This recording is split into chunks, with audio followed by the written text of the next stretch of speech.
Huh?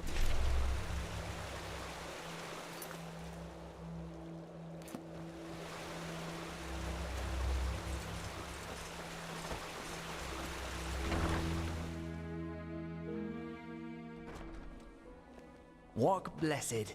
Sounds What? to me as if we'd risk a lot for just a ghost of a chance. I'm not sure if this is wise. No chance is better than two. Oh, That's how hey. the saying goes. You should talk to the Grandmaster. He called for you. Did he now? How nice. Then I suppose I'll answer the holy call of duty. Walk blessed, Archmagister. Ah, What? Prophetess. If you have a moment, I'd like to talk. Just come upstairs when you find the time. There you are. Have you recovered? Well, I suppose as good as can be expected under our circumstances. The Truchessus sent half our Arcanists to reinforce the gate sigil, which makes working on the beacon harder, of course.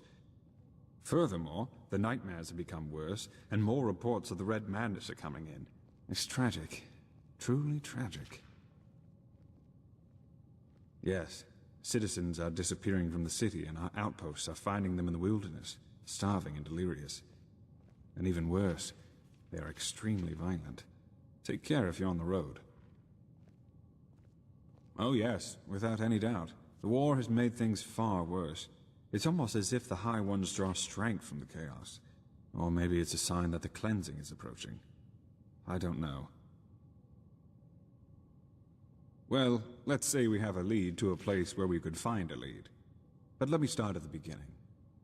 While you were sleeping, someone tried to break into the storehouse of the garrison. A starling named Kamai. You have? That's good. Then he might trust you. Well, brace yourself. He said he was looking for Shadow Steel, because he's been working on a starship for 2 decades now. He wants to use it to find the forgotten homeland of his people.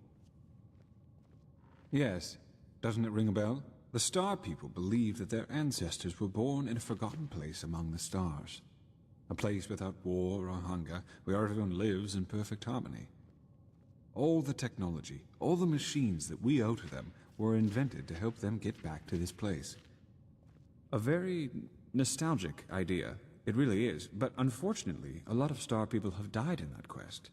Their starships have crashed, or they simply disappeared. Up until now, no one has ever found the Star City. Kumai, however, claims that he can do it. Well, bear with me. At first, of course, we all considered him insane. He was begging and pleading and insisting that he was just an inch from finishing his ship, and that it really could get him to the Star City.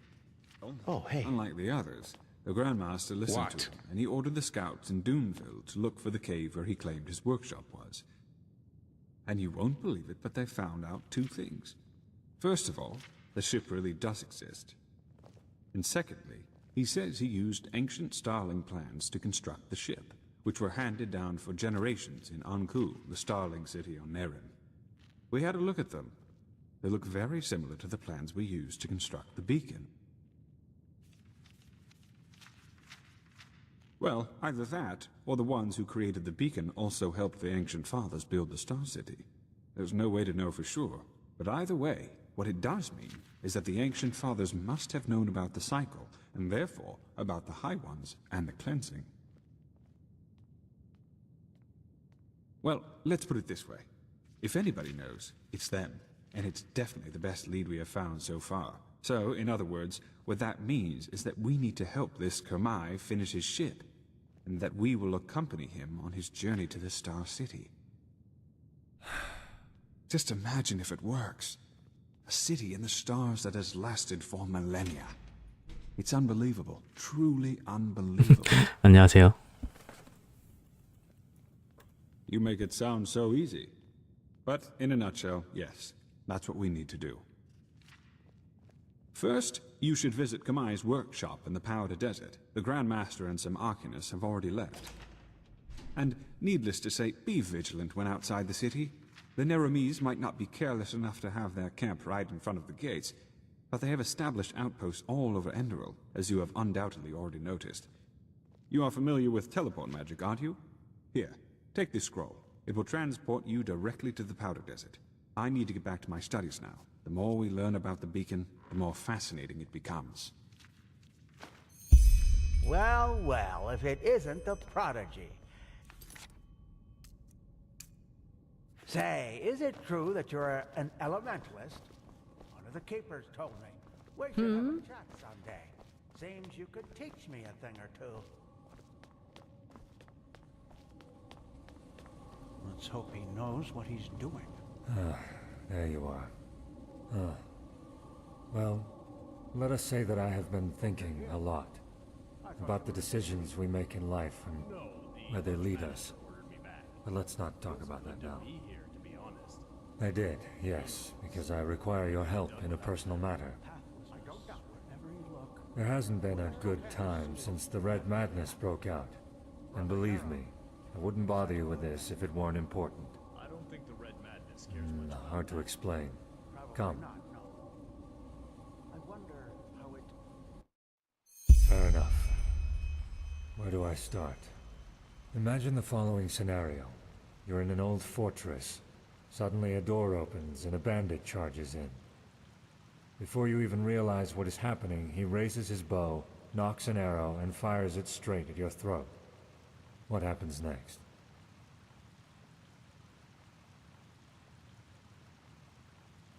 That is one possibility, yes. And it might be the one you would experience. Truth, however, is a bit more complex than that. Reality branches off into millions of new realities. One in which the bandit kills you, one in which he gets hit by a falling piece of rubble from the ceiling, one in which a tunnel spider jumps out from the shadows and kills him. The possibilities are endless. Everything that can happen will happen, and creates a new eventuality in the process, another reality. In a million others, yes. There might even be one where a magical anomaly suddenly transforms the bandit into a Mirad. Everything that can happen will happen. This is the nature of our universe. I'm getting there. I assume you know that this mechanism is also the reason for the existence of magic.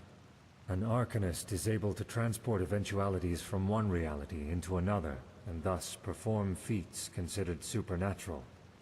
So far, so good.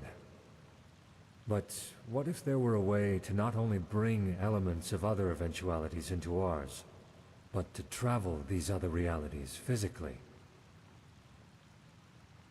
I am indeed. Well, this is where it gets exciting, isn't it? With the Planeswalker. Come, let us sit.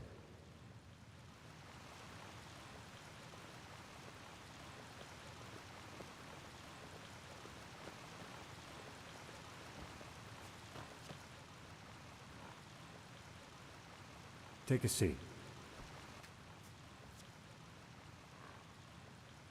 Have you ever heard of the name Dalmaric? That's the one. What hardly anyone knows, however, is that Dalmaric's experiments reached far beyond the Sunwheel. Among other things, he worked on a device called the Planeswalker, a combination of Andralian mentalism and Paraean technology. Temporarily, yes. Sadly, Dalmaric never had the chance to finish it, since he was too busy blowing up Thalgard. Lashari? No. Even if we were to find a reality where she didn't die, we couldn't bring her back. Suffice it to say that there is something I need to see. Something I want to see. To be honest, it wasn't my intention to drag someone else into this. But there's no other choice, so here we are. We should, yes. But let me reassure you that this endeavor won't take up too much of our time. And as I've already said, I would not bother you with this if it weren't important. It could, but not that much. Other than what I'm planning to use the Planeswalker for, we lack a concrete plan for using it against the cycle. The only thing we could do with it is use it to blindly glimpse into other realities and hope that we can gain information in the few moments we have there. And for reasons I will elaborate on later, traveling into other realities is quite dangerous. In other words, it's not worth the risk. No, Prophetess. Our fight against the High Ones is one we'll have to fight in this world. There's no way around that. Indeed. It would mean a lot to me, if that's worth anything to you. Well, first of all, we need to acquire 2 materials I wasn't able to find here in Ark.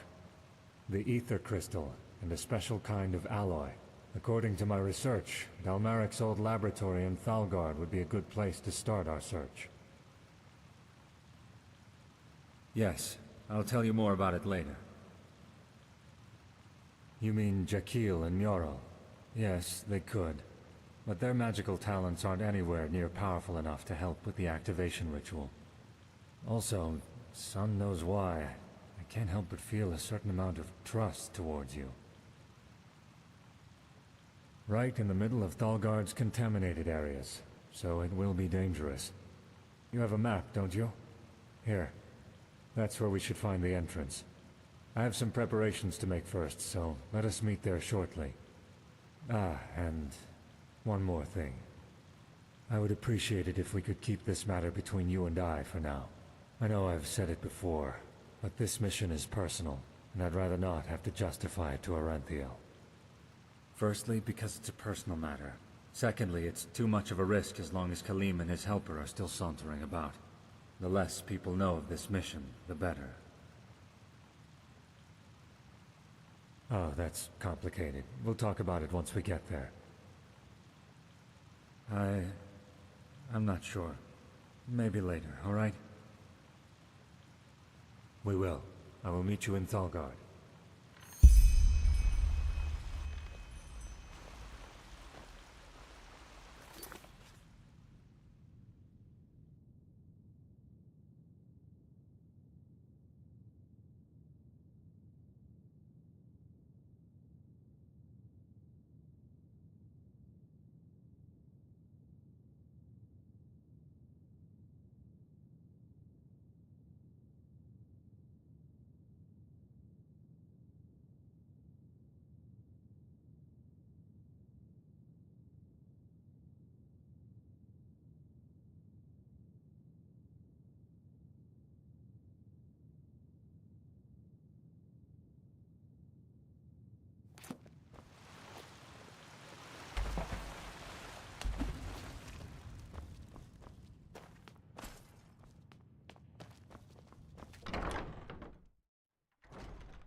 Murmuring, whispering, creaking.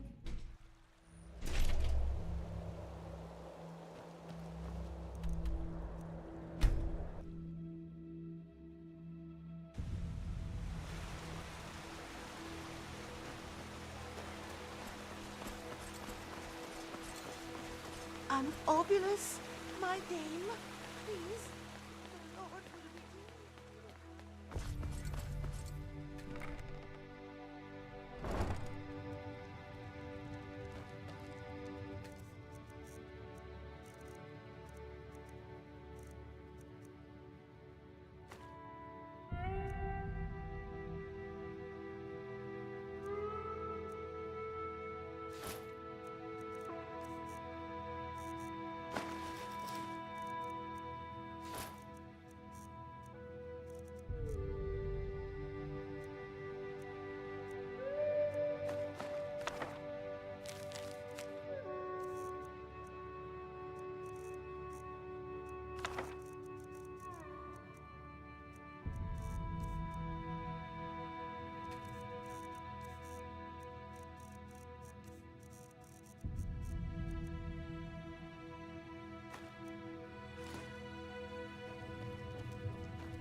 Tenacious bastards.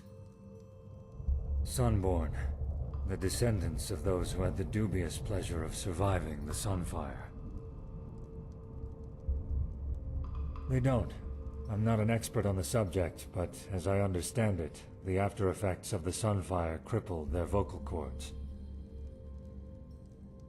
Well, you'd have to ask the Holy Grand Master about that. But honestly, why would they? To the Order, the Sunborn are just a bunch of disfigured savages inhabiting a ruined patch of land. They don't dare go outside the contaminated area. I don't think so. Researching the matter would be quite costly, and who would profit from it? As I said, 2 objects. The ether crystal, and a special kind of alloy. I'll look for the alloy, you look for the crystal. Agreed? I don't know exactly, but according to my sources, it's made of a fluorescent blue mineral. And regarding your first question, it's the core element of the Planeswalker.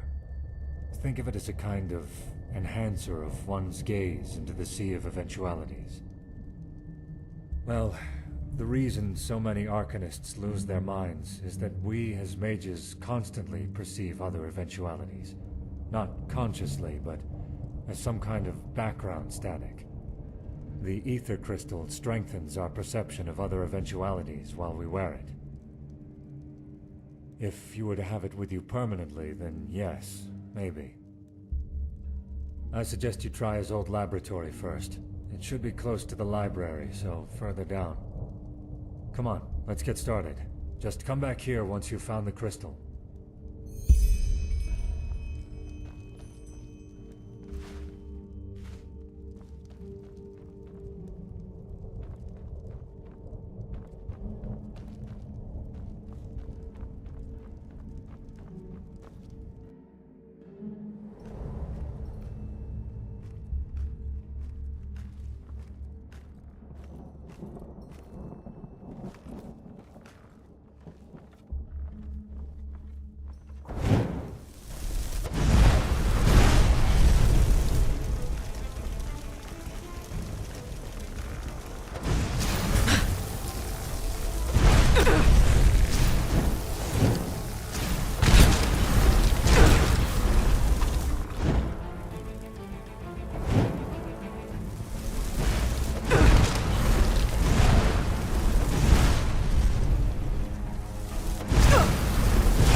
So, had any luck?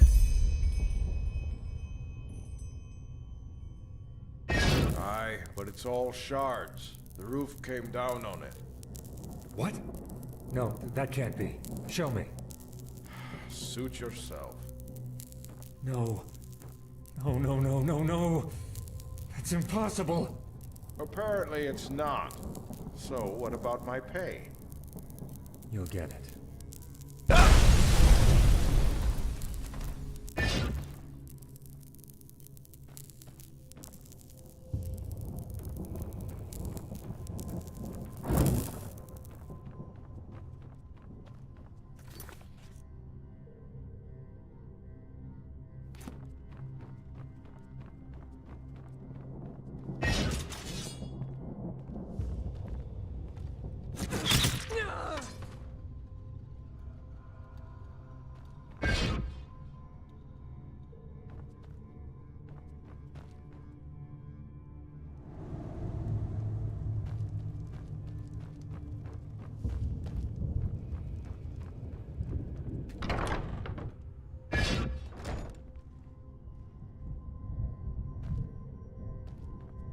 Well, maybe you're just wrong and this goddamn crystal was never in here in the first place. Ever thought of that?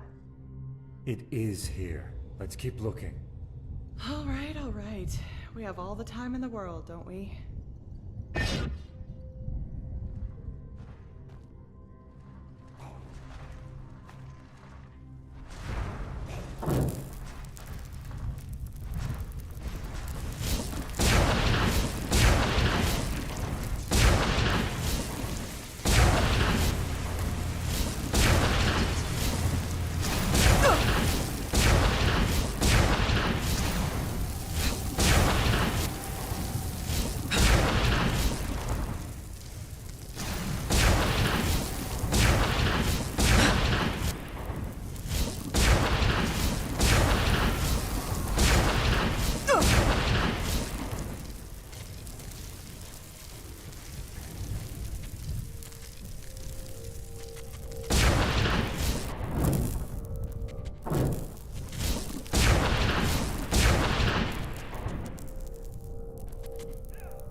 Ah, there you are.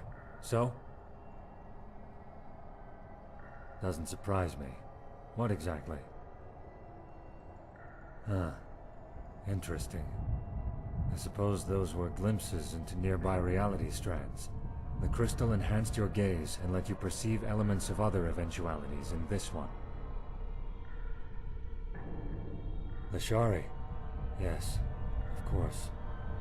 It must have been a scene from another reality, where she survived the assassination attempt.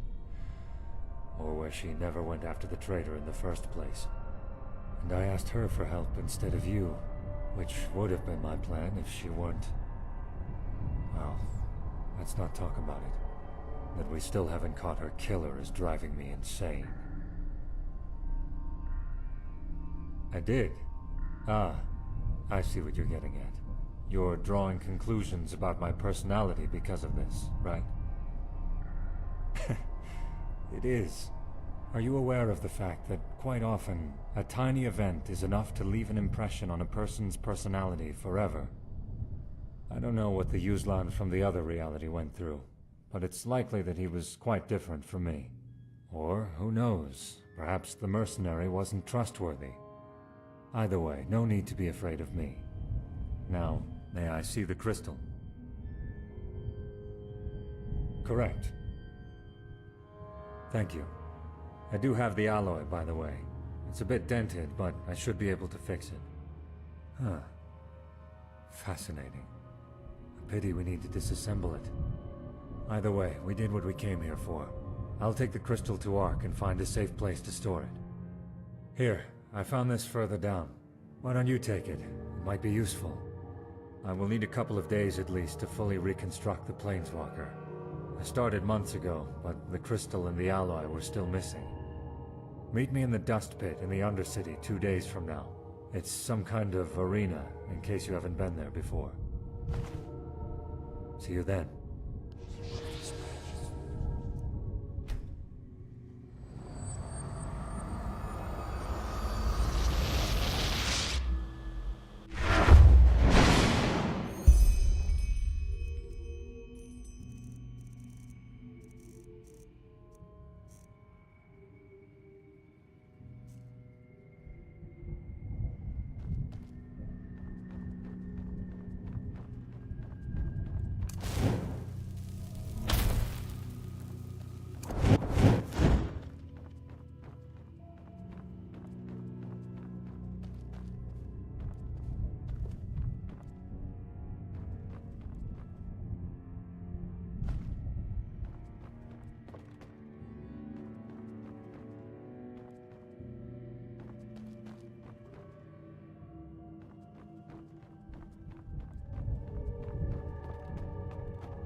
Yes? Yeah?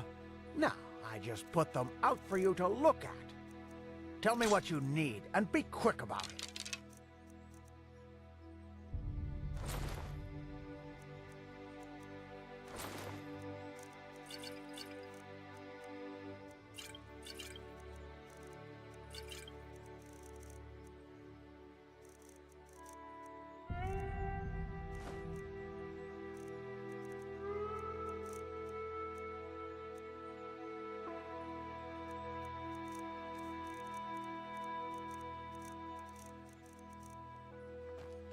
Walk blessed.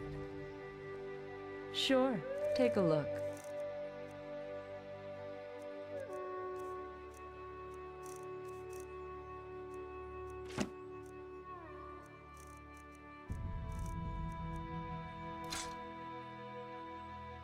Walk blessed.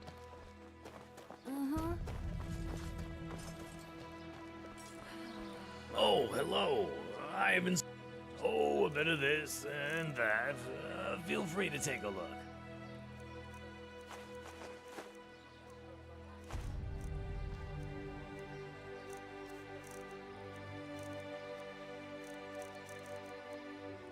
What?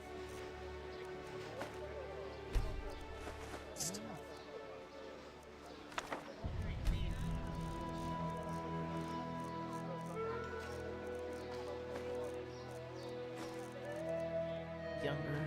Some shifts never end. Walk blessed. Aye, sure. Take your time. It's not as if there's much to do down here anyway.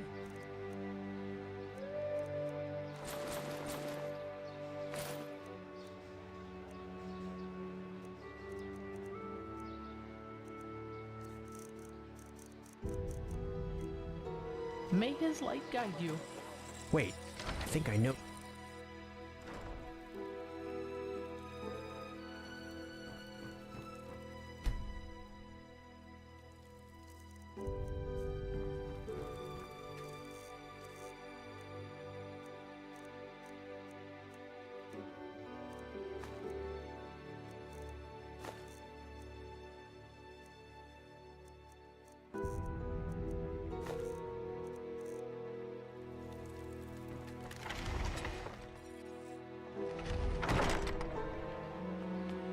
Wait, I think I know you. You helped the Grandmaster.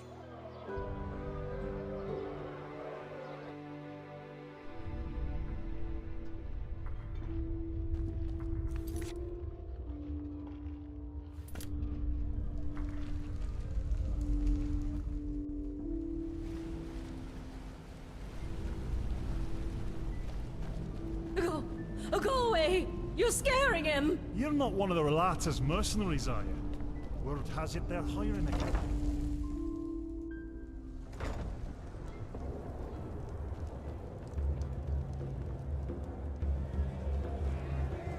You don't look like you belong here. Now there's a treat for the eye. What? What do you say, darling? Want to spend some time together?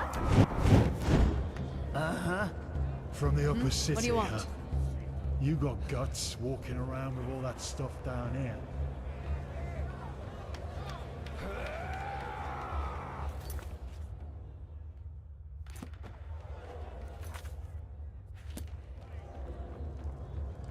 So many fights, so little money. How fucking crash your training. You can do this. You're sunchild, aren't you? Move along.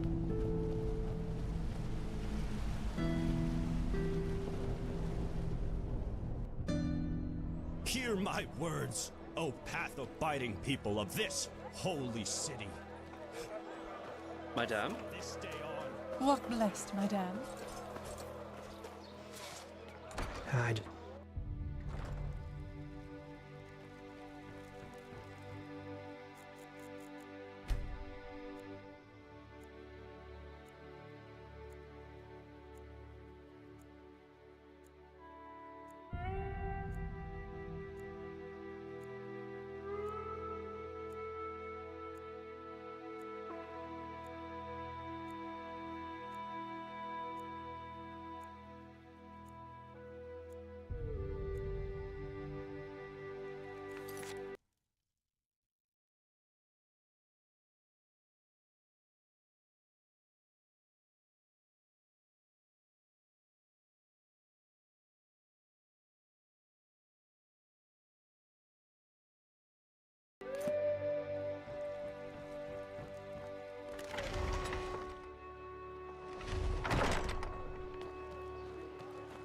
Wait, I think I know you.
penny, madame. Please, just one penny. Some people just don't know their path. Please, I'm so hungry. Bloody rats. Eating the last penny right out your pocket.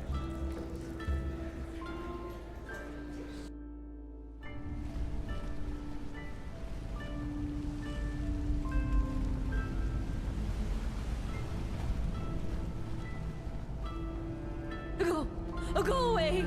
You're scaring him! Move along. Madame.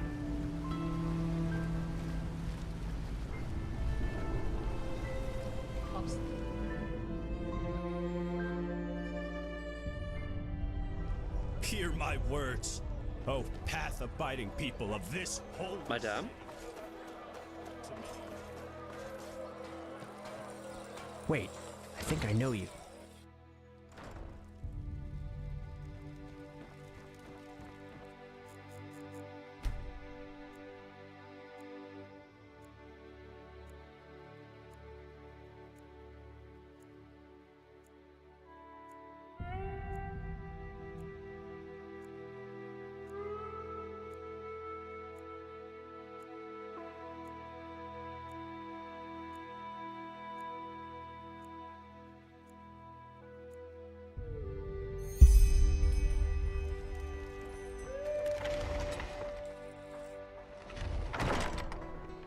Wait, I think I know you.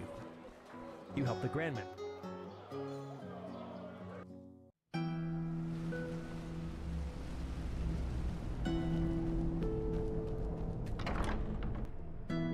What? That's all you got? Come on. We will pay for that. From the upper city, huh? There you are. You got Very well. guts walking around with all that Nice stuff place, around isn't you. it? While the Neramis are in front of our gates, the people down here are bashing each other's heads in, and the crowd is cheering them on.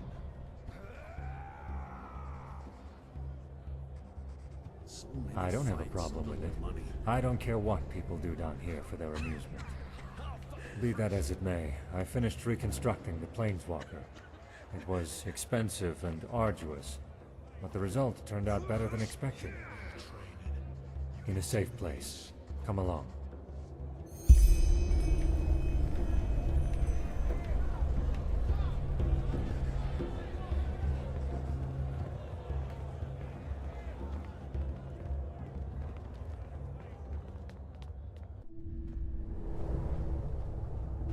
My dam, you look as though you have a kind heart. Please, spare a penny for me.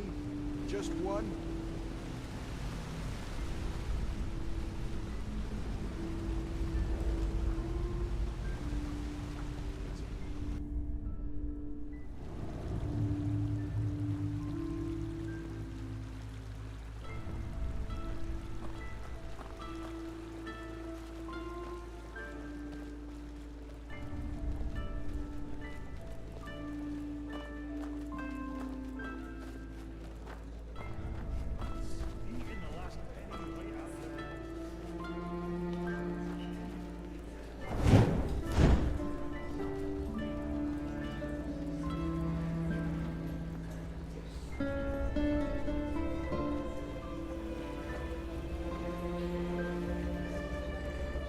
Bloody wench thinks she's Vata incarnate.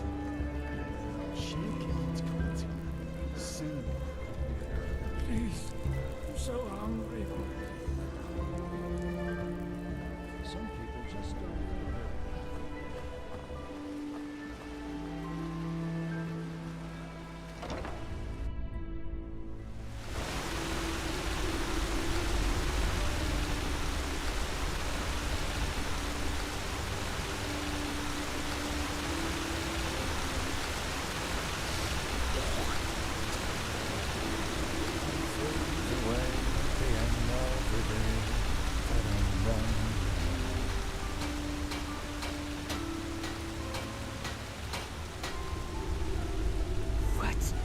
What do you want? To cock at me? Just leave. Please.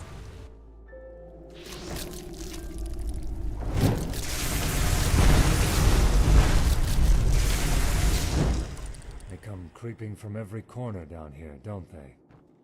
Either way, here it is. The Planeswalker. Your knowledge of geometrical shapes is truly impressive. No, it's more than a cube. You'll see. Correct. But in order for it to do that, we need to activate it first. See those 3 crystal fragments worked into the casing? Well observed. Essentially, the Planeswalker creates a distortion in reality. Imagine the following. When you cast a fireball, this fireball is coming from another eventuality, correct? Accelerated heat you conjure right into your fingertips. While you're doing this, there's a brief moment in time where the door between this eventuality and our world stands ajar. Good. The problem is that this rift normally exists for only a split second. And this is where the Planeswalker comes into play. It maintains the rift the moment we create it. Yes, I will cast the spell, but I will need to borrow from your strength. You'll see why. No more than any advanced spell, but I have ambrosia with me, so fever shouldn't be a problem.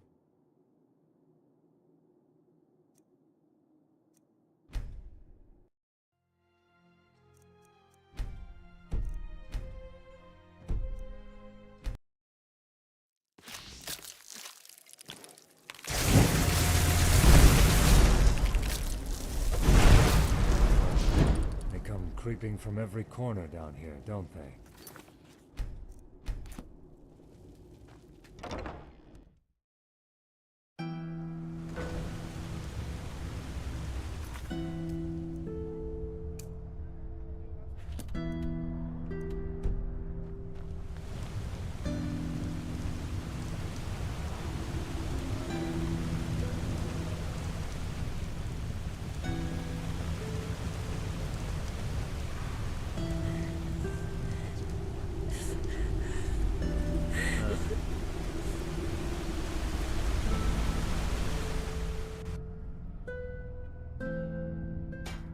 Hear my words.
Prophetess, it's good to see that you're here. Just follow the hallway down into the cave. That Starling man is on the ship. Or whatever you want to call it.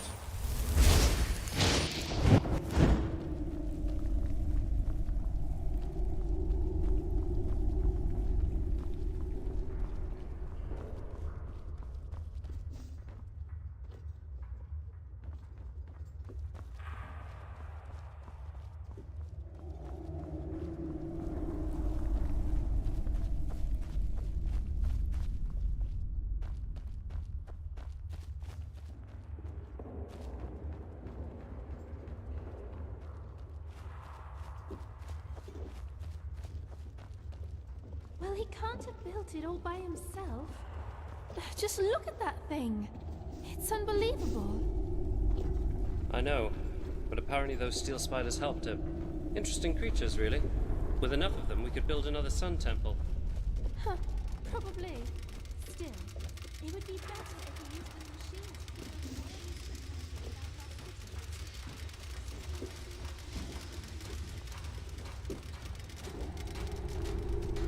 You, I don't want to be nosy, was a tube with a circumference of 3 fingers length. And does this look like 3 fingers length to you?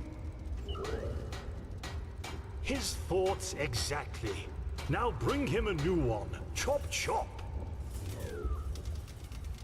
Well, well. You are the one everyone is talking about. Kermai Kazor Tatakajape. Pleased to meet you. Material, not help. To be honest, with all those brutes hammering on Gertrude right now, he is more concerned for her well-being than for his own need to be helped out. Ah, Gertrude. That's her name. It expresses both elegance as well as dignity, don't you think? In her embrace, we will find the ancient fathers. That's the deal, yes. Even though he wonders what you hope to find up there. Anyway, enough talk. They say you are quite skilled in finding things, and there are things that need to be found to finish Gertrude. Sakabaku copper alloys and a Pyrian crystal cube. Find them, the sooner the better. Well, that's the challenge. The alloys can probably be found in one of the old Starling mines in the Powder Desert. The crystal cube, that's a bit more complicated.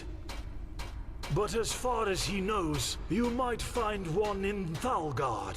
In the time of the expansion, there was a famous Starling tinkerer working under Dalmarak, and he must have used similar cubes in his work.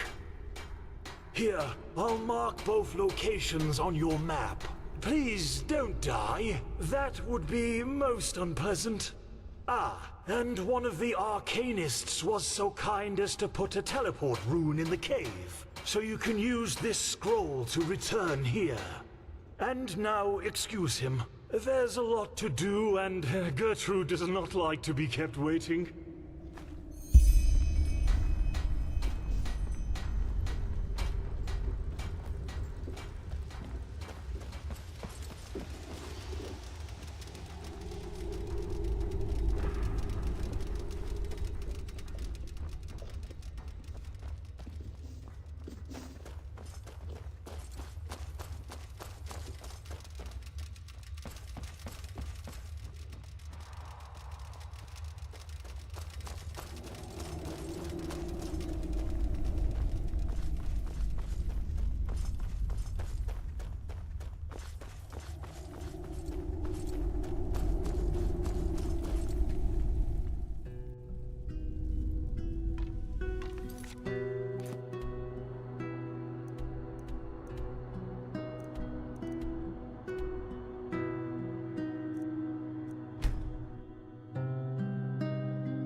What? Huh. You're the one that called Well, prophetess, any right? luck? He does have help, but indeed, according to your standards, he did it on his own. You know, many things become possible when one uses brains instead of muscles. Ah, he thought so. Very good work. Your reputation is well deserved.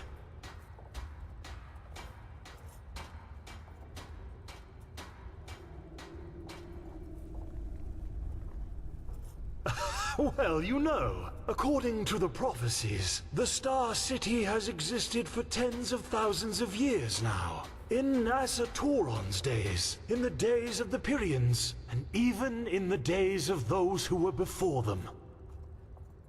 In other words, if the Ancient Fathers have survived all that time, they will survive these High Ones, as you call them, as well. Maybe they already have. The steel machine.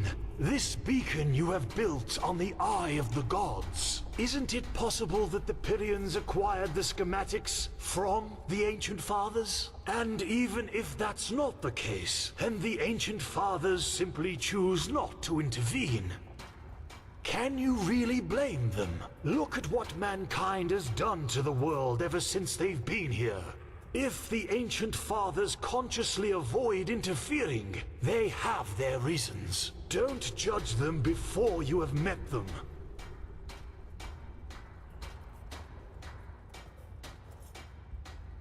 Oh, is that so? Strange how much everyone is suddenly interested in him and his work.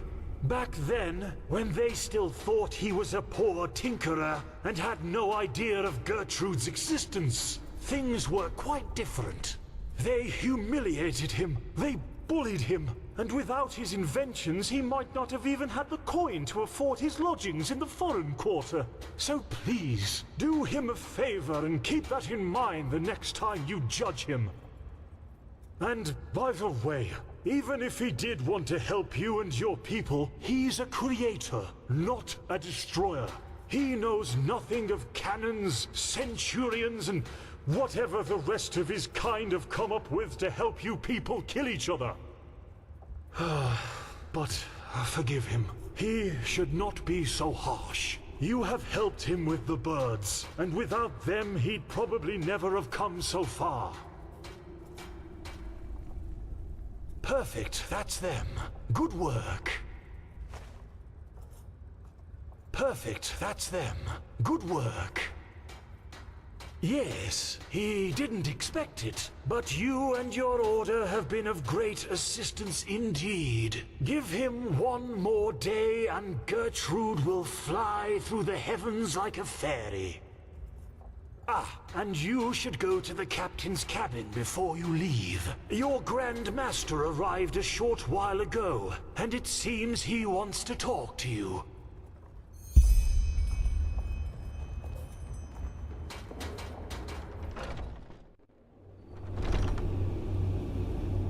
Prophetess, have you found the missing pieces? Good. According to Kurmai, your journey will last 2 days.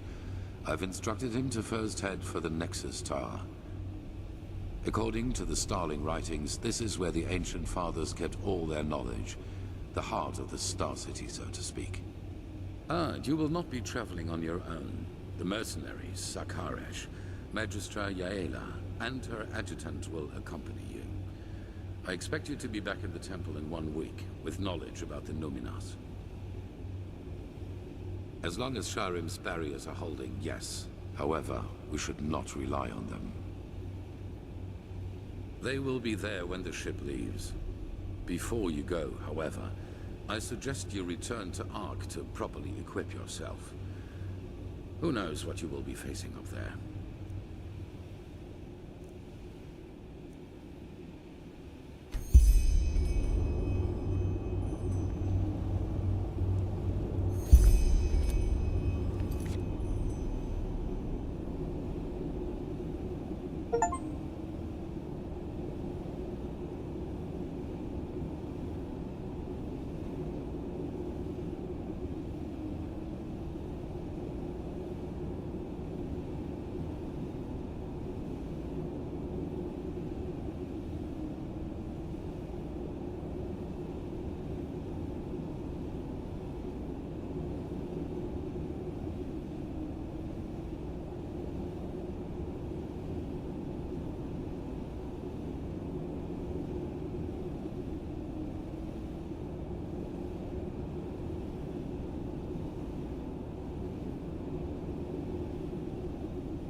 You're the one that called the prophetess, right?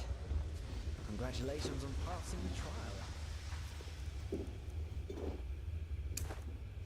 I guess. All blessed.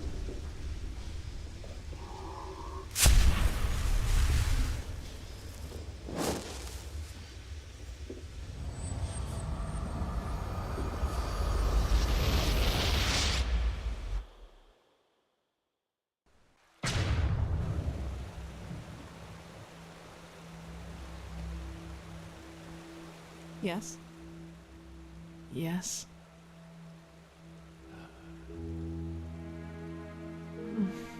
Only fragments. Shreds of thoughts like the memory of flying above the rooftops in that devastated village. But still, throughout all the time we were in that castle, I had this feeling of familiarity. I guess now I know why. Well, you're asking the wrong person here. I think you are more familiar with that woman than I am. But judging from what you told me, and what she did to me, more and more I get the impression that she tries to channel the course of history. She influences it through single, relatively mundane interventions, like what she did back in the castle.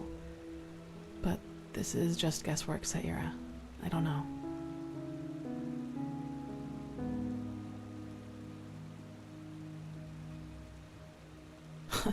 Sayira, please. I know you mean well, but to be honest, I don't want to think about this. When all this, the High Ones, the cycle is over, I'll have plenty of time for pondering. Tyrus is my father, and he always will be. Delgalar, he had good intentions, but still, he made me into what I am. He put that stone inside my head and gave birth to that creature. Yeah, I guess he is. I don't know, Sayira. Truth be told, I don't know what to think or feel anymore. Just give me some time to process this. Yes, I've thought about that too. You know, I try to imagine what it would be like, meeting her after all these years. I probably wouldn't even know what to say. But even if she is still alive, she probably thinks I'm dead. I'll have to think about this. I'll tell you once I've come to a conclusion. Not really, no. I mean, of course, now I at least know where it comes from and that, well, that its existence isn't my fault. But still, it's there and I'll have to live with it forever. Nothing can change that.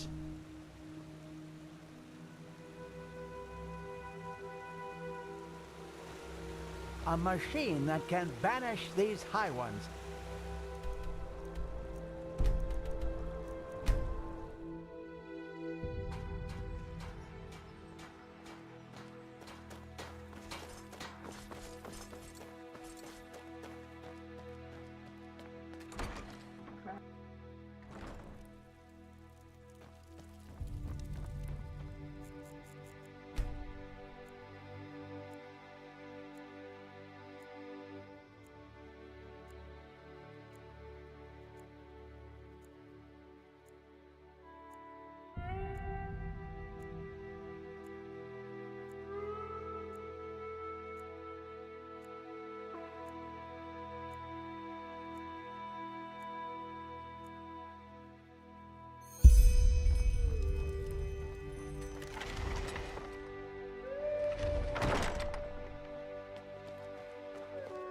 Mm-hmm.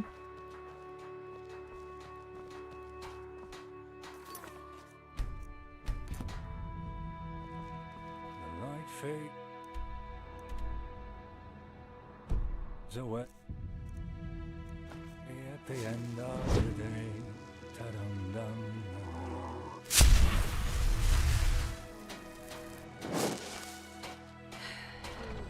We always know she just sit on the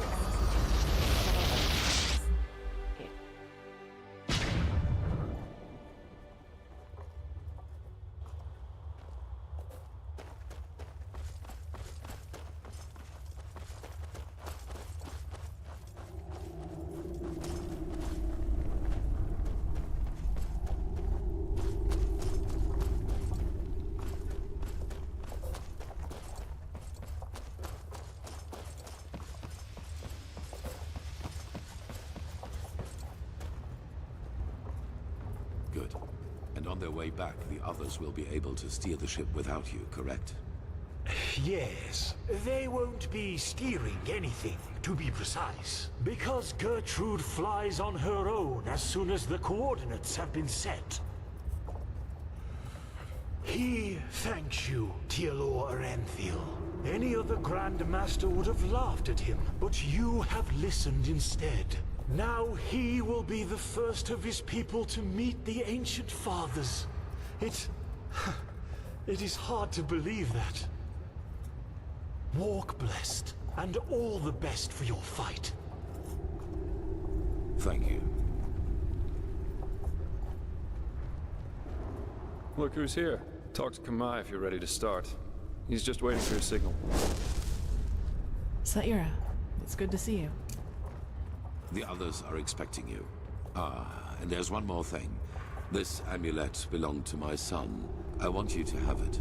Wear it or not, the choice is yours. Now leave. And do not disappoint me.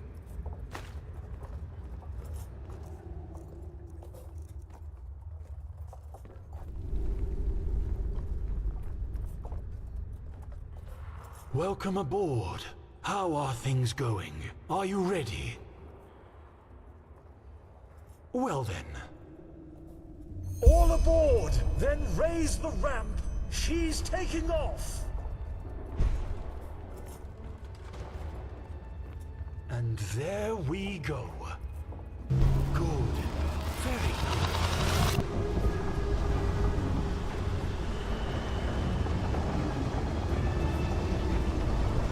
Marvelous. Incredible. Fly!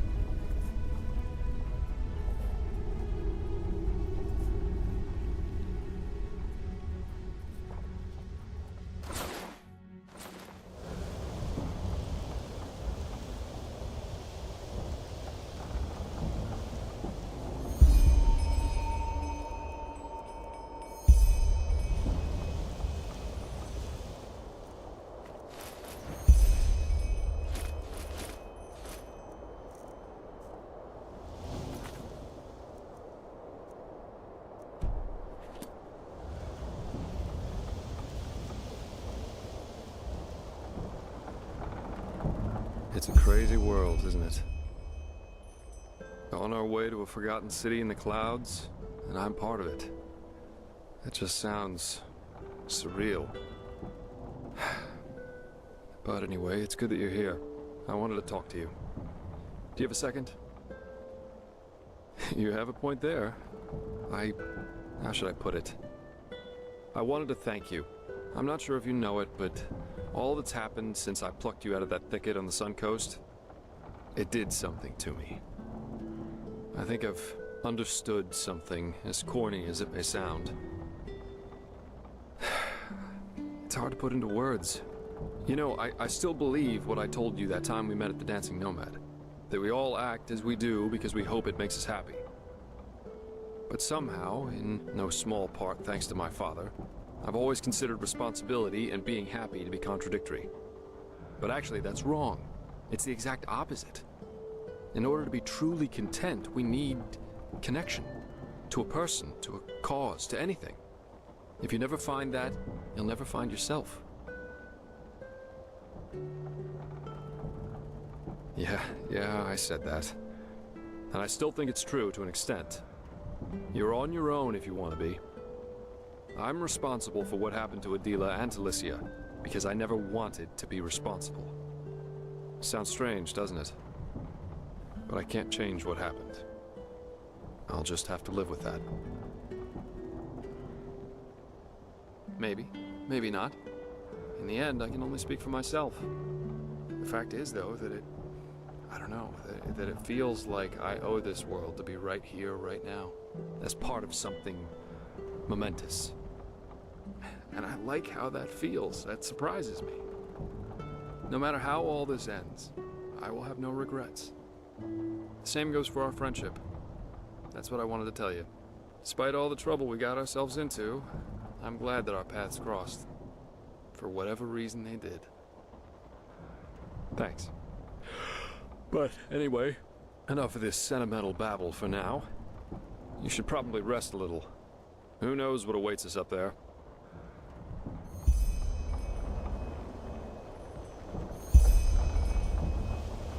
Dila, what did you do?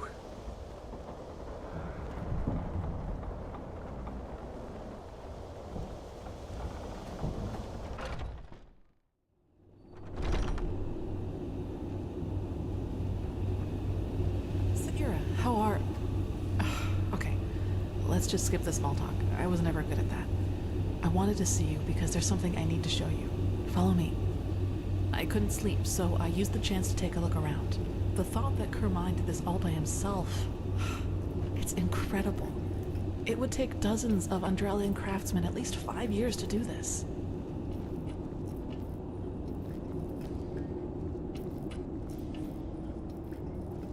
So, are you ready? Yeah, but just bear with me. You'll be surprised. Ready to go in? Good.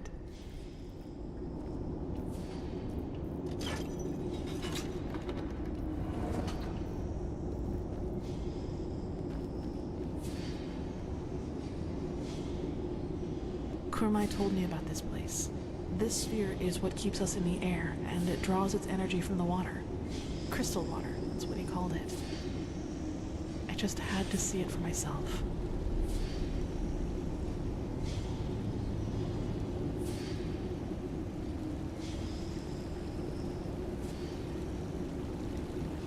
It's beautiful, don't you think? In any case, He just can't believe it. No, he just can't believe it. Oh, damn. No, quickly, run.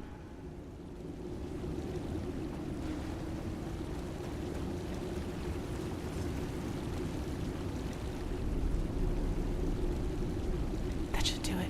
Now, wait a second. What part of vertical didn't you understand? He thinks his instructions were clear. Stay here. Do nothing. But no. You decide to run around the ship and open whatever door crosses your path. And no, don't look at him like that. Next time, there will be consequences.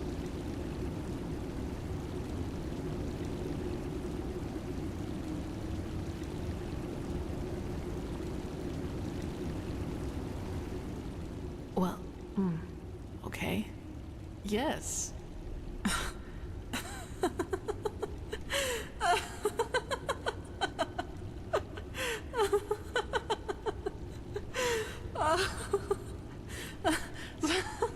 Sayera, that... I just...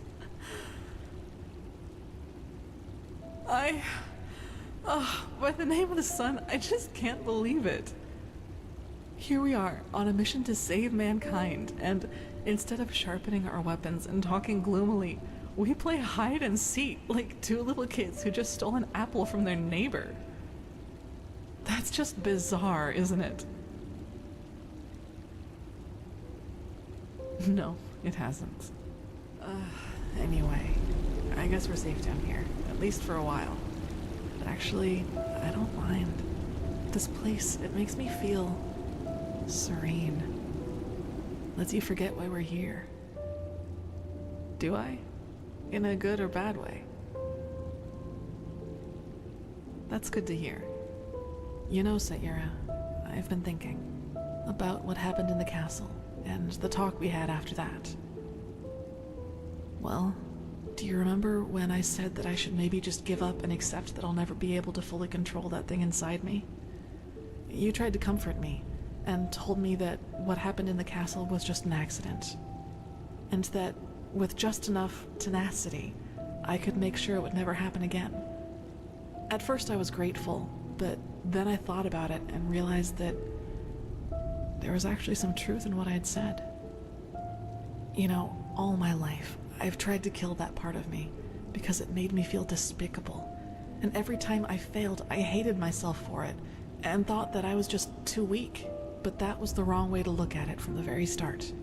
This thing, the only way to truly kill it would be to kill myself. And I can't and won't do that. Not now, when there's so much at stake, nor in the future if there is one. No, I won't let it harm anyone ever again. But I'll accept that it's a part of me. You know, Sagira, what good did all the self-loathing ever do? I've been dealt a tough hand, and with that thing and these urges inside of me, I'll never be like the others. I think that's the best, maybe the only way to deal with something like this. Accept it, as despicable as it may be, because it is part of who you are. Do you understand what I mean? I'm not deluding myself. Living with this thing will be something I have to wrestle with for the rest of my life. There will always be moments of weakness when it will try to get the best of me. But I will always resist. And I will do so without condemning myself every time it happens. And in the meantime, I will live. I will do all the things that I never allowed myself to do. Build friendships, go see the world, and go dancing. Even if the latter would be a rather amusing sight. Yes, and that. It does, yes, and it surprises me just how much. I'm not sure if I could have gotten here without you. Your friendship, it means a lot to me. And I hope we'll find this Numenos in the Forgotten City, because there are still so many things I want to do after all this is over. Kurmai should be gone by now, so I think it's safe to go upstairs without him noticing you. For a while, yes. As I said, I like this place, and I need some time to sort through my thoughts. You will.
They probably just haven't seen us yet. The clouds, that's it. Or the city is deserted. Looks like it to me. Nonsense! Now quiet. He needs to concentrate. Ah, there you are. I was just about to wake you. We came across the first of these floating buildings about 3 hours ago. The Valley of 1,000 Clouds. That's what the Starlings called it. But as you've noticed, it's a little too, well, quiet. He was at first, yes. But he's grown more distant the closer we've gotten. Let's just hope for the best.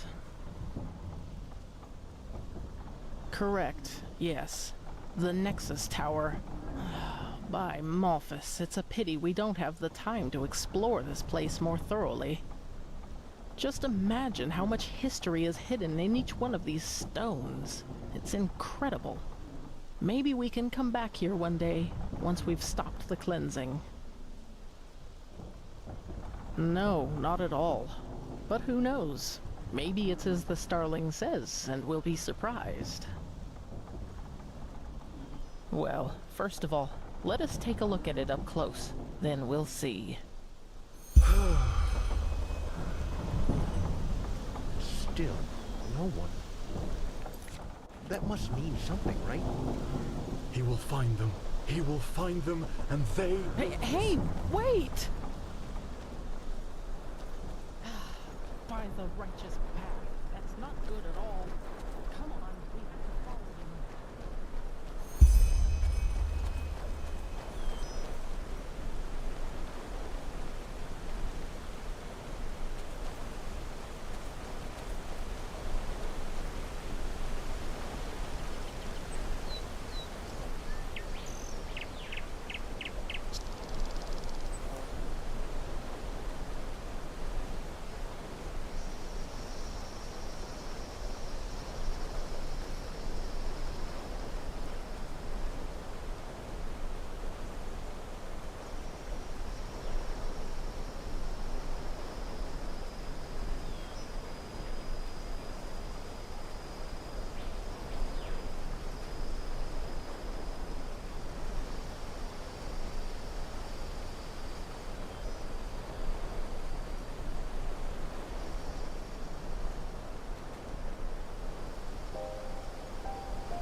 I've never seen anything so beautiful. Beautiful, but deserted. So maybe the ancient fathers of the Starlings don't exist after all? Let's not jump to conclusions, shall we? Somebody must have built this place, and somehow the maps which led us here have ended up in the hands of the Starlings. Ancient fathers or not, whoever was capable of creating something like this must also have known things. Let's just wait and see. Father Uralai, Father Jotanax, Father Rajimon, he is here, and he has found you, just as your prophecy foretold. Now open the gates! Why don't you answer? Open the gates! Oh my, I sense drama. By the stars! Why do you punish him with silence? He found you! He fulfilled your prophecy! So let him inside! No! No, no, no, no, no, no! This isn't happening! This isn't happening! Kumai. Yes. Yes, he is here. He is sorry, Magistra. It was a mistake to come here. This place is dead, and the ancient fathers died with it. Very poetic, pal, but now you're overdoing it. Who says they're dead? Maybe your ancient fathers just left to someplace else. Yes, I'm sure they did. Look, I am sorry this place isn't what you had hoped it would be. I really am. But Dalveric is right. You shouldn't jump to conclusions, and despair won't help you either. We should inspect this place before deciding anything. Don't you agree? The only question is how to get inside. We could try breaking this gate open. Splendid idea, boy. Do you have a battering ram with you? Myrid-sized, preferably? This place must have a side entrance. Kermai? Yes, probably. Well, then let's go look for it. We split up. Sister Sakarish, you accompany Kermai and take a closer look at the area around the docks. Legium and I will examine the eastern part of the city. And you and Dalveric scout the west. If anyone finds anything, call the rest of the group before doing anything else. Now off you go. Well, I'd say that went differently than expected, but all tragedy aside, this place must be the most beautiful thing I've ever seen. Come on, you go ahead. I'll be right behind you.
Good.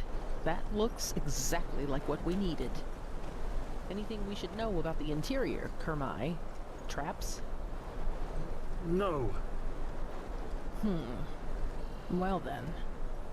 Kermai, you, the prophetess, Dalveric, and I will go inside. Legium and Sister Sikarish, you stay and guard the ship. If we haven't returned, or if you haven't heard from us within 12 hours, you're to take the ship back to Ark. Understood? Understood. Then let's be off.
This is Starling's script, but it's different. Blazes. Can you take a look at that, Kermai? Of course. He sees. That's very... all right, yes. These are directions. To the left is the Shorai, which roughly means workshop. The right corridor leads to the living quarters. He thinks the Shorai will lead us to the top of the main tower. Good. Then left we go.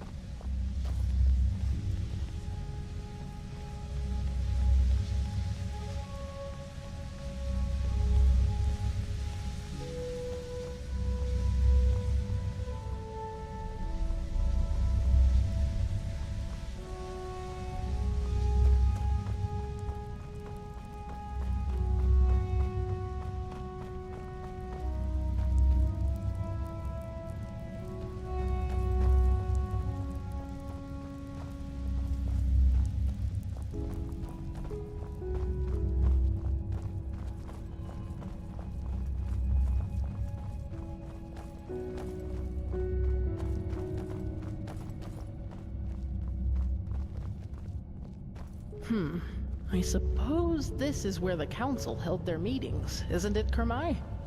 Wait, where is he? What the heck? He was here a second ago. Wonderful. We need to find him. Let's split up. We'll meet up again here.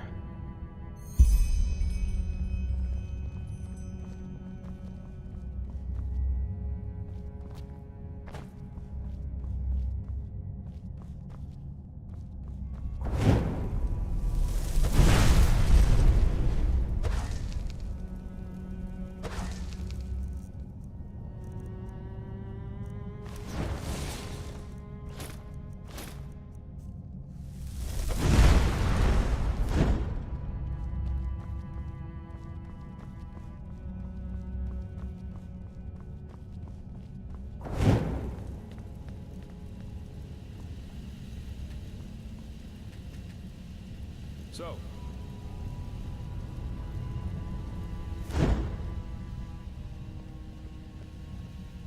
any luck? True, but why does this pal just run off like that? That's just plain stupid. I couldn't agree more, but at least now we have a trail. Let's see if the lever still works.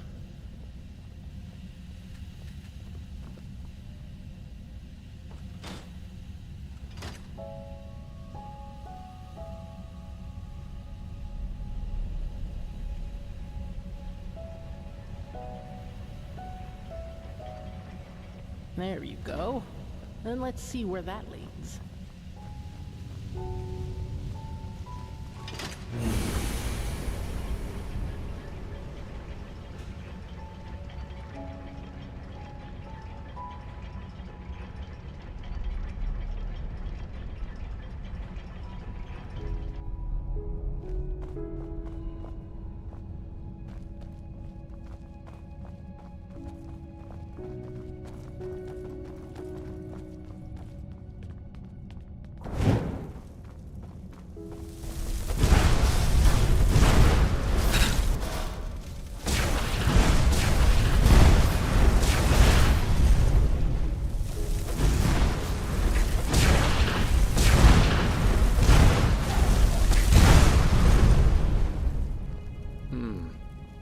What now? Let's take a look around. He must have gone somewhere.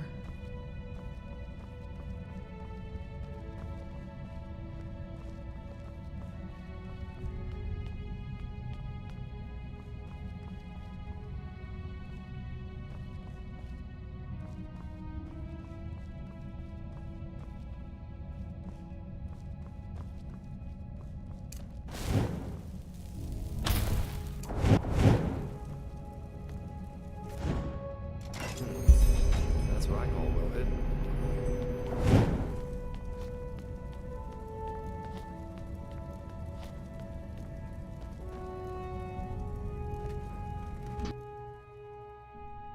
By the wise hermit.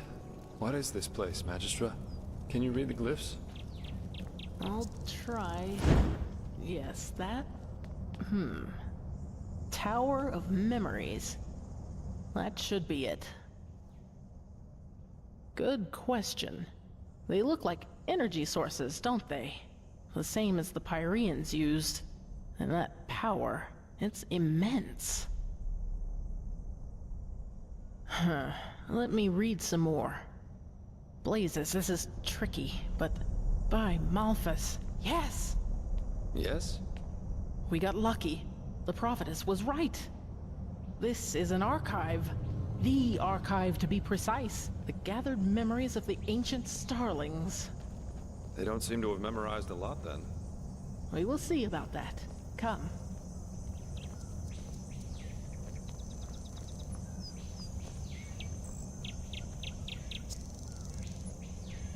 And now...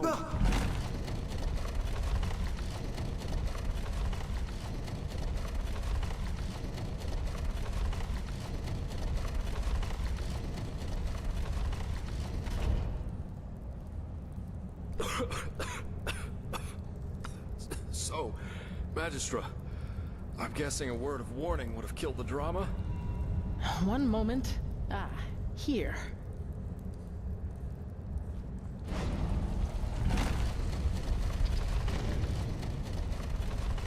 Okay.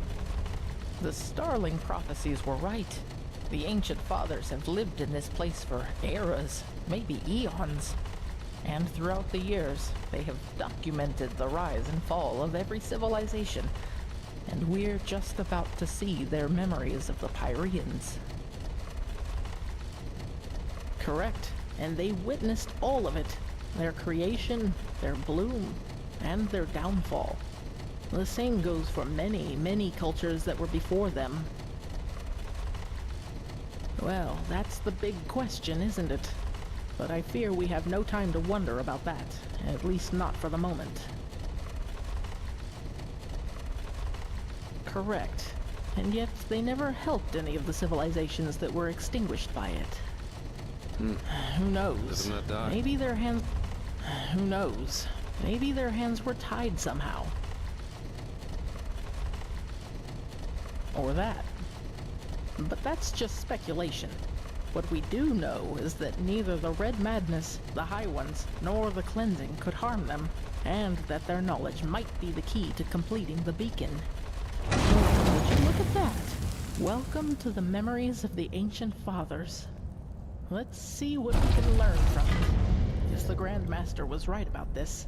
The Pyrean history should perfectly reflect the different phases of the cycle, including the Cleansing.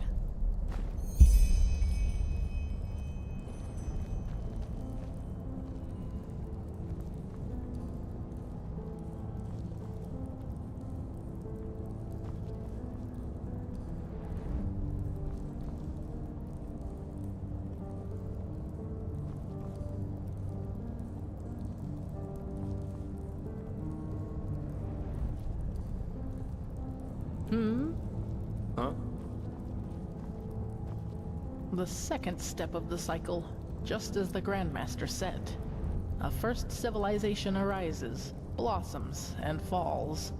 For us, it was Asadoron's reign of the Eterna, which collapsed after Starfall. Who knows what it was in the age of the Pyreans?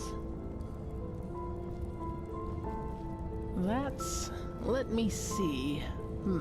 Yes, this is the creation of a theocracy. After the first civilization falls, a second one arises. That is reigned over by a few who proclaim themselves gods. Do you see the hats? These were the sun priests of the Pyrean realm, the equivalent of our Lightborn. That's step number 4, the downfall of the rulers. For us, it was the Shadow God and Rathsol Renthiel who killed the Light One. In the Pyrean age, it was this general, Jakal. He was a member of one of the reigning castes himself, but one day he turned against them. He was the Pyrean Shadow God and the Pyrean Terranor Korek all in one, so to speak.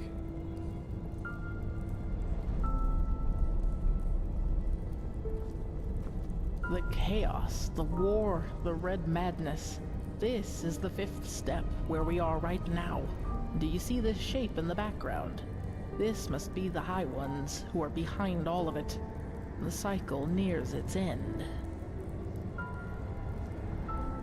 The 6th step. The cycle concludes, the cleansing happens, and mankind vanishes, just like that. Do you see this temple in the background?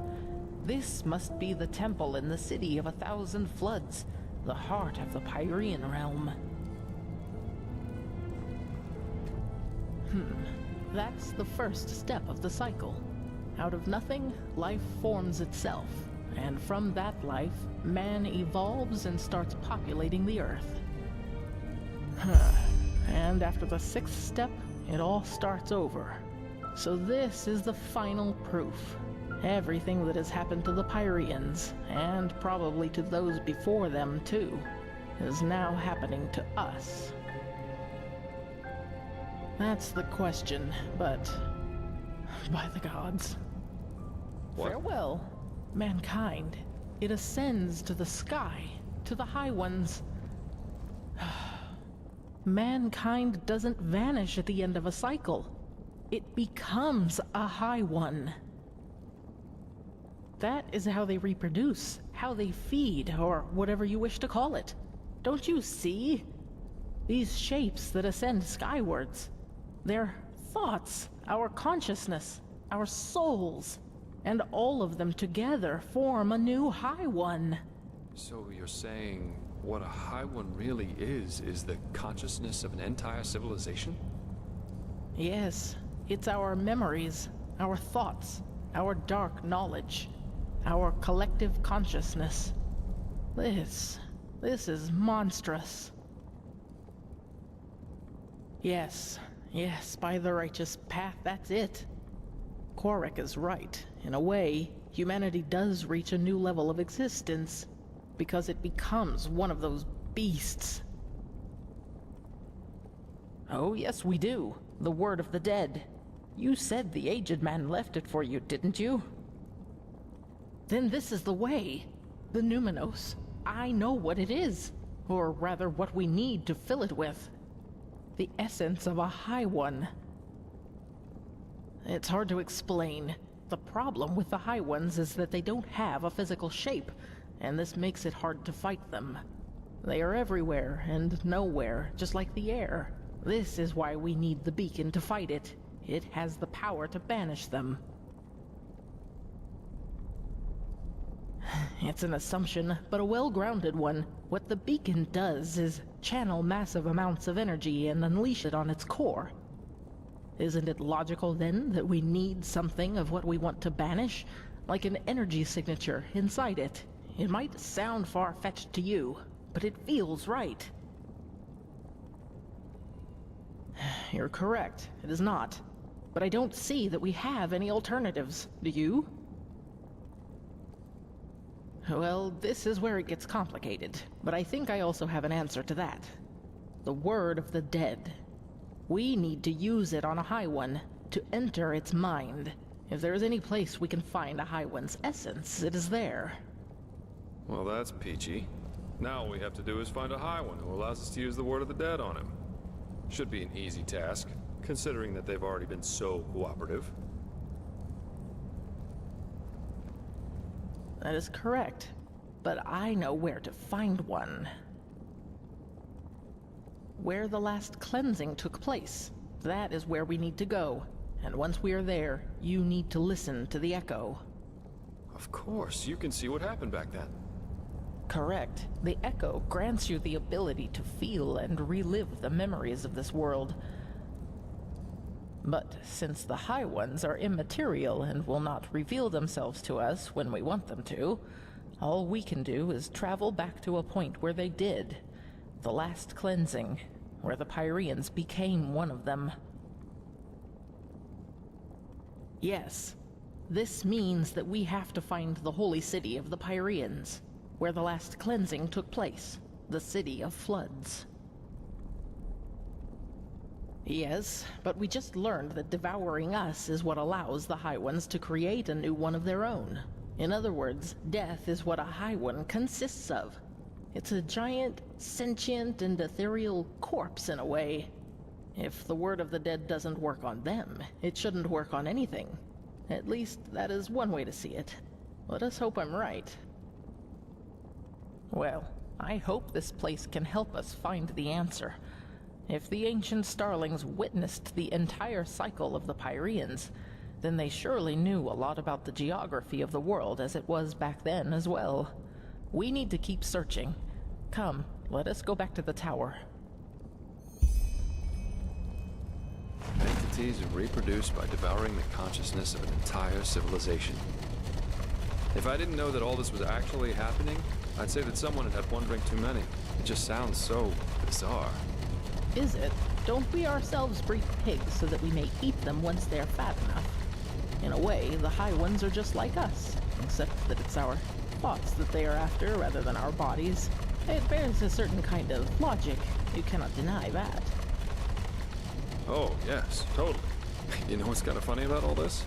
Knowing that Korak's story about mankind ascending isn't as stupid as it first sounded. We don't cease to exist, no. We live happily ever after, united into a High One. That's almost consoling. Yes, but is this new High One really us? Or does it just need us to come forth? Yes, we know now that this is how they reproduce. But we still know far too little. How did they come into being? How long has this been going on? So many questions. Indeed, but how does the saying go? First kill the predator, then ponder its motivations. You're a man of great wisdom, my Sir Delveric. Well then, let's see what... Kamai? They are here! They have been here all along! Kermai! Where by the righteous path were you? He was a fool to bring you here! You soil-born are too dangerous! You've always been! But he was too blinded by his dream to finally finish her and sail home. I don't like this, Magistra. What are you talking about, Kermai? The fact that the ancient starlings left this city doesn't have anything to do with us. Stop talking! Darn it, you are so ignorant! They are here, but they won't reveal themselves to us because they don't accept your presence! because you are unworthy of them. He rationalizes? What do you take him for? A fool? If you would just listen for once in your life, you'd hear them. They're everywhere. He will prove his worth to them. He will show that he deserves to live among them.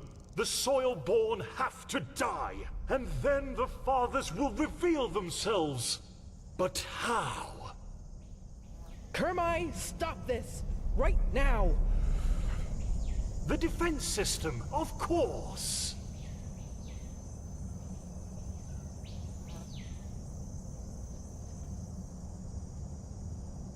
They will understand.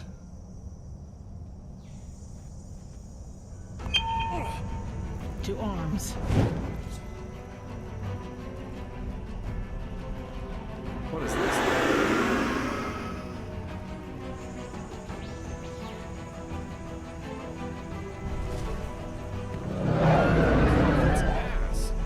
Forgive him. It has to be done. Find the map and leave! But...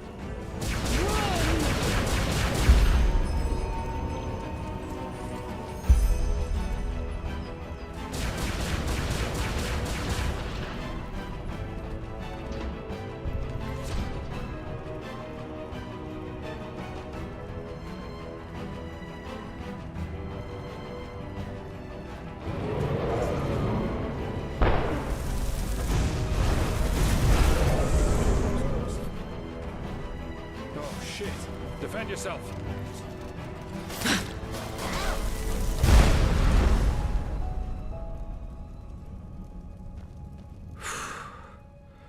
That was all of them, I think. That leaves us with the question of what the heck happened up there. The poor Magistra, she didn't deserve that. Yeah, that makes sense. But what now? We need that map to find the City of 1,000 Floods. Or whatever they call it. And getting out of this place alive wouldn't be too bad either. You're right, we do. That means back by the dock. Come on, let's get back to the elevator.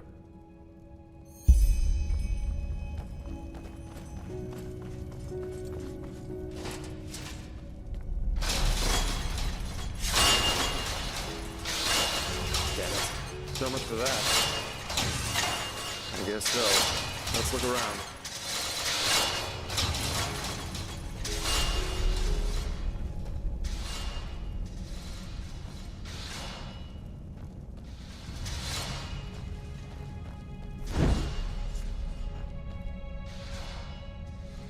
Damn, that old fool. Couldn't he have waited until after we were back in Enderall again to have his breakdown? As if this mission wasn't already complicated enough.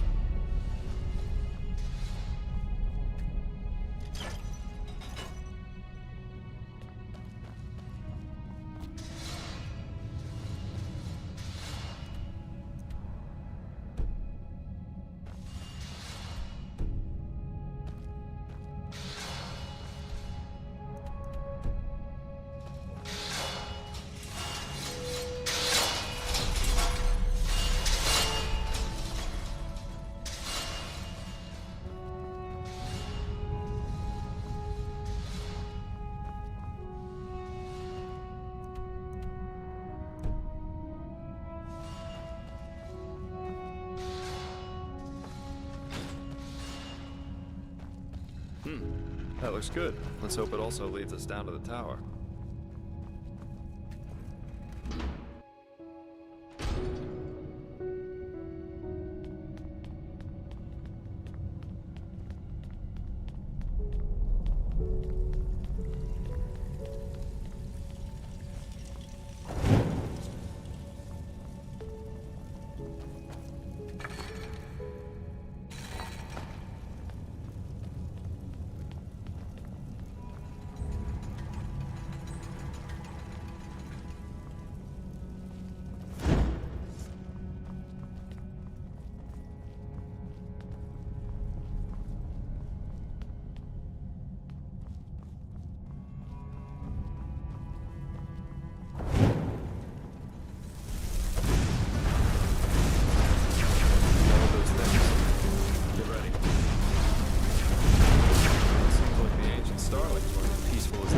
to be after all. What kind of utopia needs these kinds of killing machines around?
Oh, shit.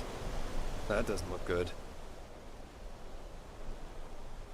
Yes. I suppose this flying steelbird got them. Very heroic, but that would be suicide. At least as long as that alarm is still active. In other words, we need to find a way to switch it off. Question of the century.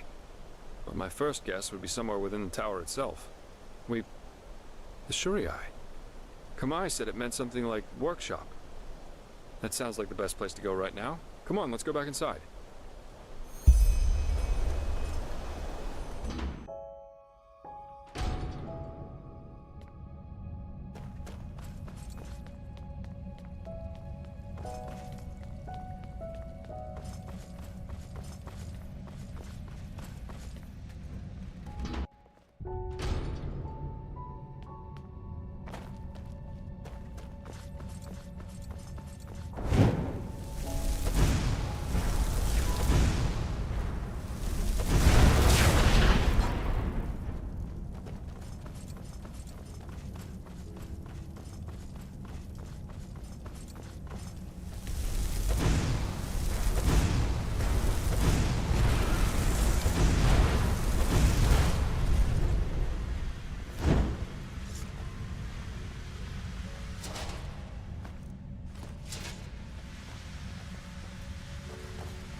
Still the S.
crystal over there.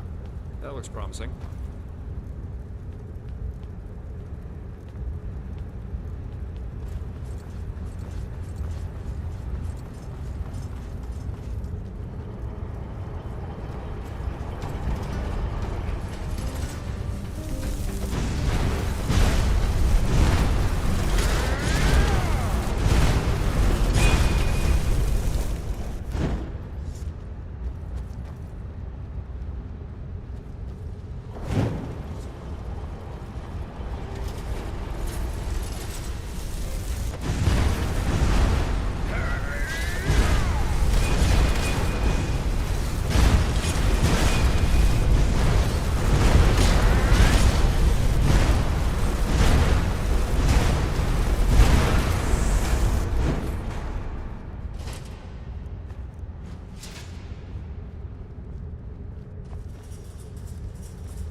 Good.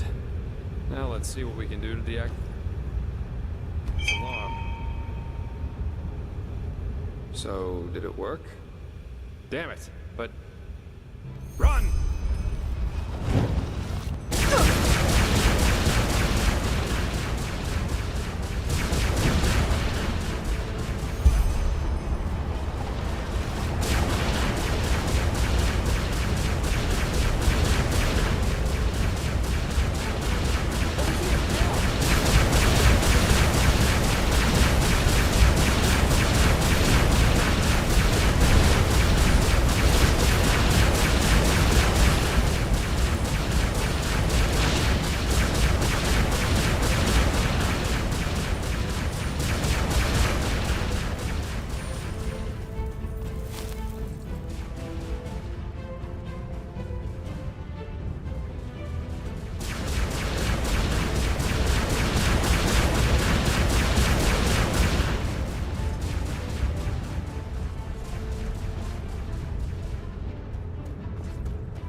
If I had been on board the ship when that flying thing attacked us. Luckily, I wasn't. Legion didn't make it. It all just happened too fast. Shit. That makes us the only survivors. The only ones. So the Starling and the Magistrate didn't make it either? Ugh, Kirash. How many more must die? Magistrate Jaela, she didn't deserve that. I'm ashamed to ask, but what about the Numenos? Did you find anything out about it? A map. This is what I call a coincidence. I think I know where we can find one. And up there could also be our passage back. Up where? Follow me, I'll show you.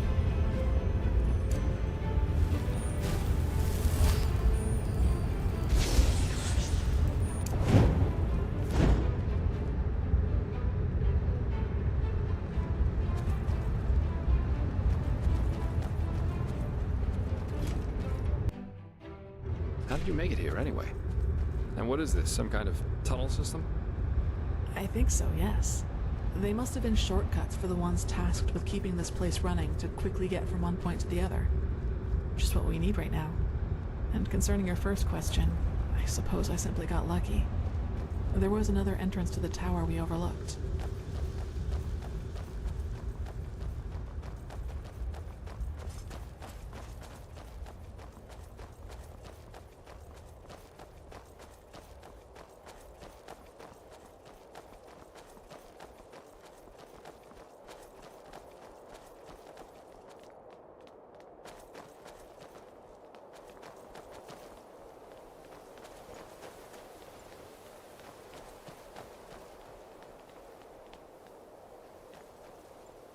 Wait, I don't like this. Damn it, that just had to happen, didn't it? To the other building, quickly.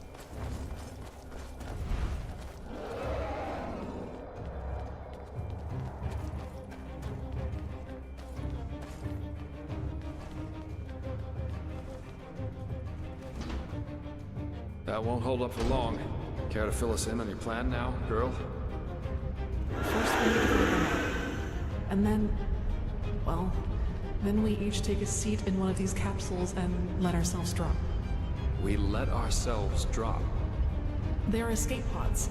Kormai had similar ones in the airship, and I just hope they work as intended. Unless you have a better plan, of course. I'm afraid not. Good. Then get going. Let's find that map.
Good.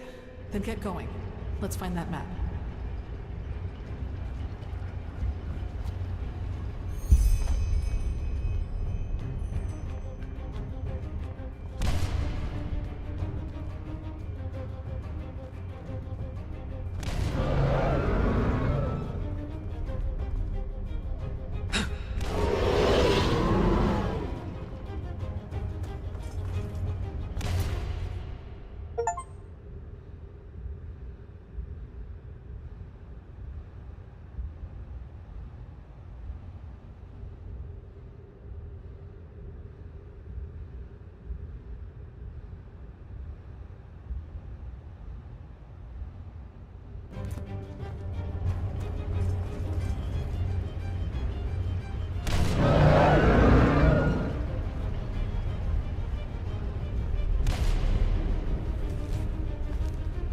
Is that it? Great! Now to the pods, quickly!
By the wise hermit, you're well.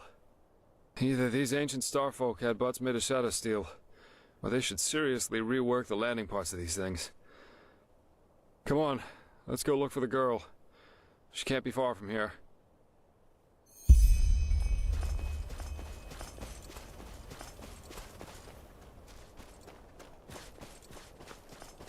Look, over there. Oh my.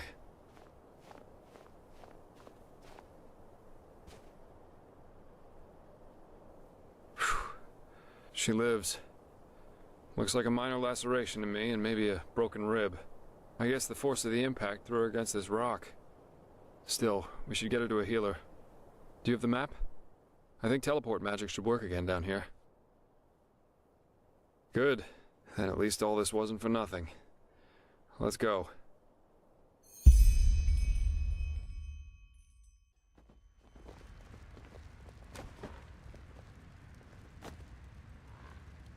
So the High Ones devour our consciousnesses.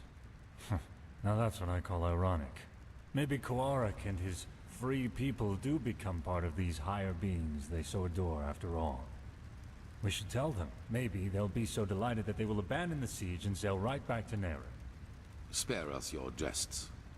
Archmagister, how long will you need to decipher the map?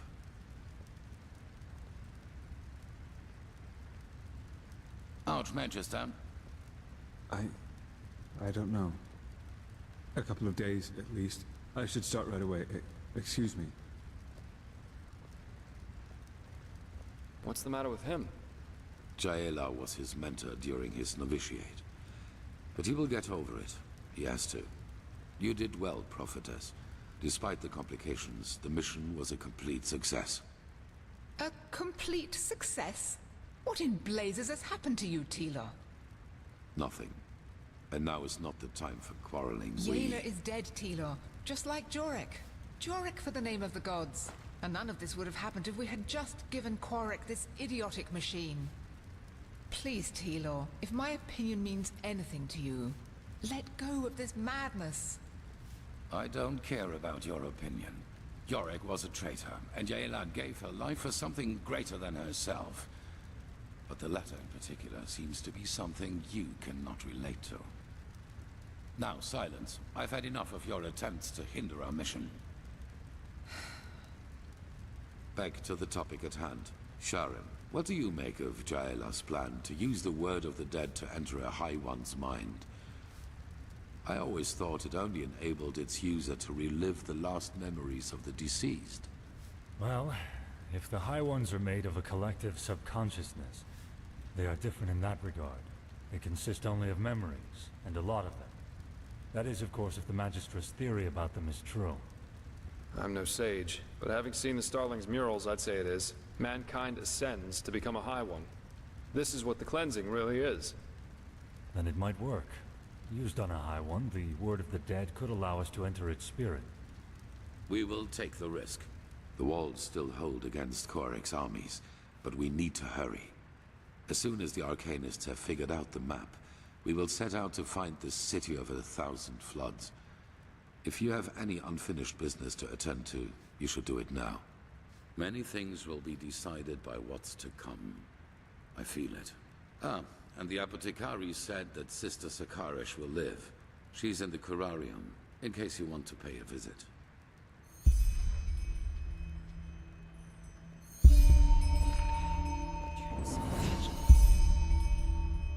Knows what he's doing. Blazes, it's Darko.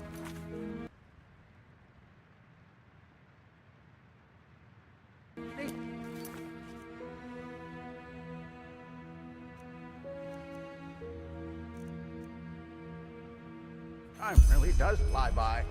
Oh, that's just how Is it important?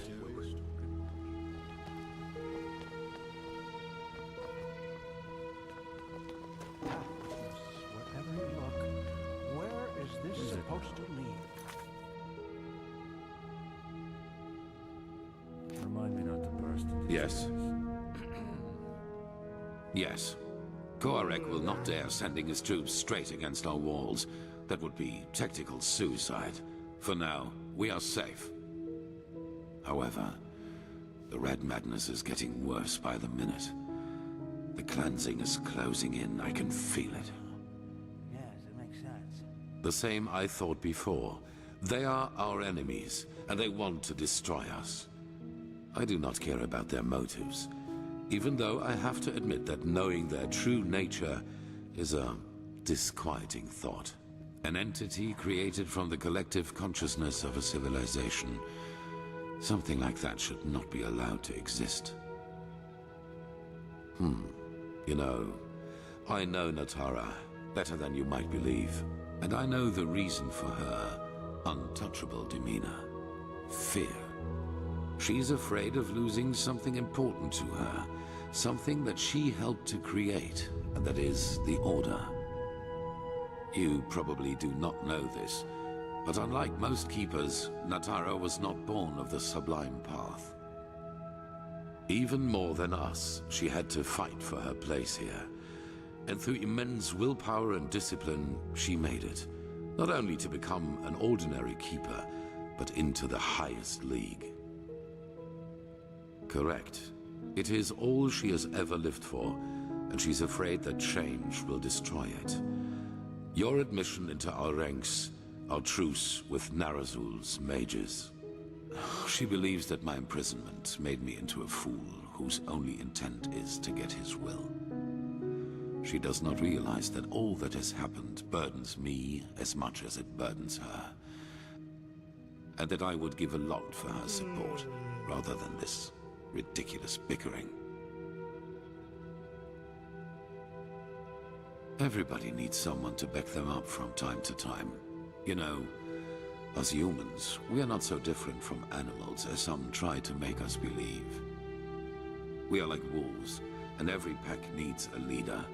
Someone in front who is not afraid to make the hard calls. And this is who I am. I did not ask for it, but I will not fail. If my resolve weakens, the others will lose their courage, and I cannot let that happen. But that does not mean that I regret any of the decisions I have made. None of them.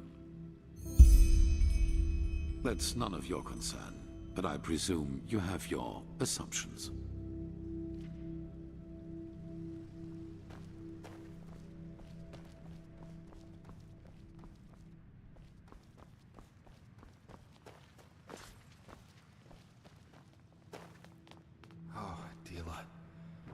did you do?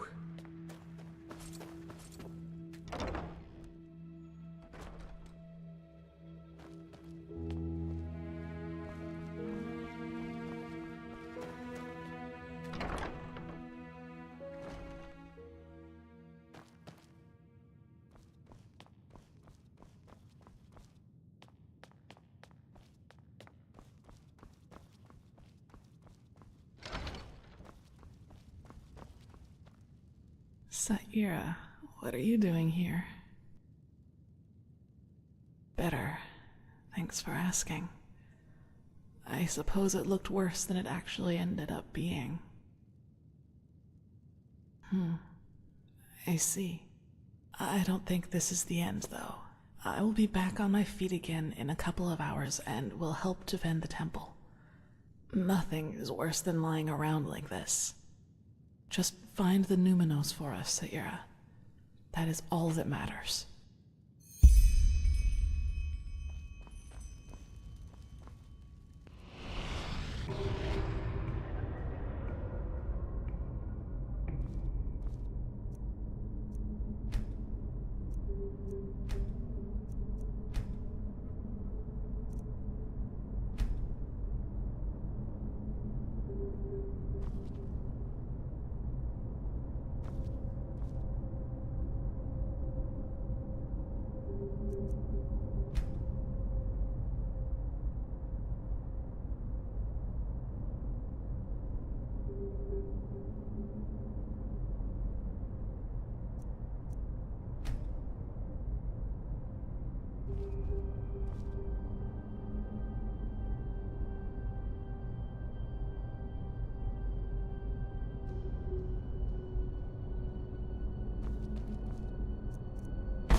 Move along.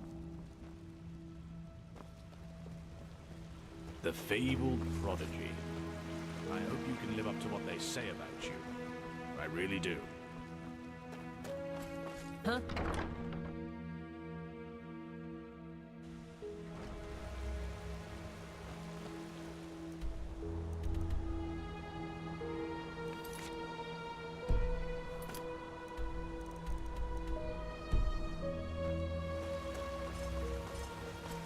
A machine.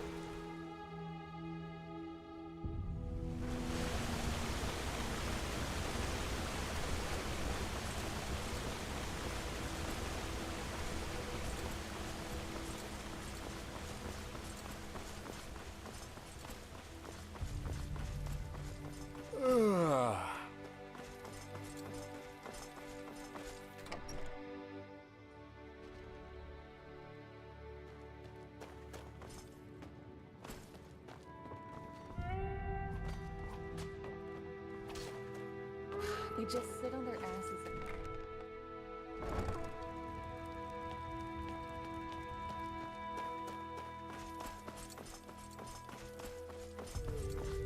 Keep walking. And so the circle closes, as it does for these 3 virtuous souls we are mourning today. But fear not, for they gave their life for a just cause, for the greater good, and will thus be walking on the endless paths forever, together with our Lord Malthus. Magistra Jaela, keeper of the 3rd sigil and master of the archives. Stalwyn Willowsong, keeper of the 1st sigil, and Legium Lightman, novice. May the Lord receive your souls today and grant you that you may walk the paths for eternity. Oh, just shut up, won't you? As if you believe any of this yourself. Keeper, you... Malthus is dead. Our Lord is dead. And if even he could not last through the ages, just don't see how the is he fucking supposed point. to lead us along the eternal paths? A dead god? Take her away. Yes, just go on.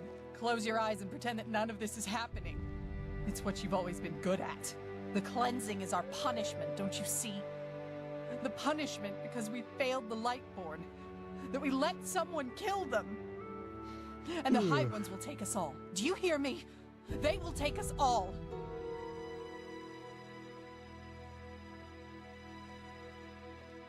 Keep going.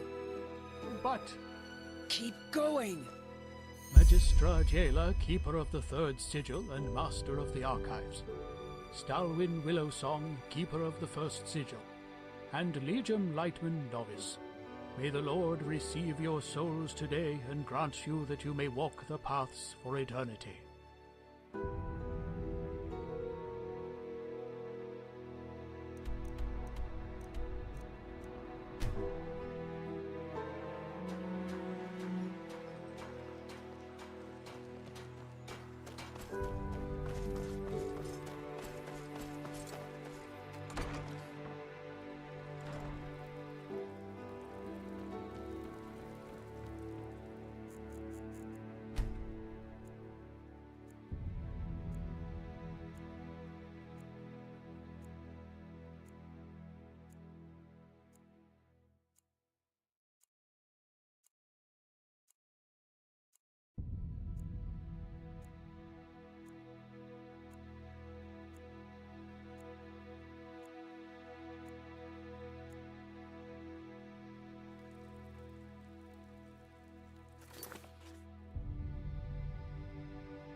Hey there.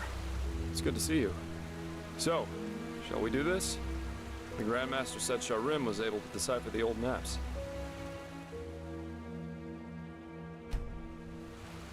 Good. I don't mind too much, actually. I've got a bad feeling about this.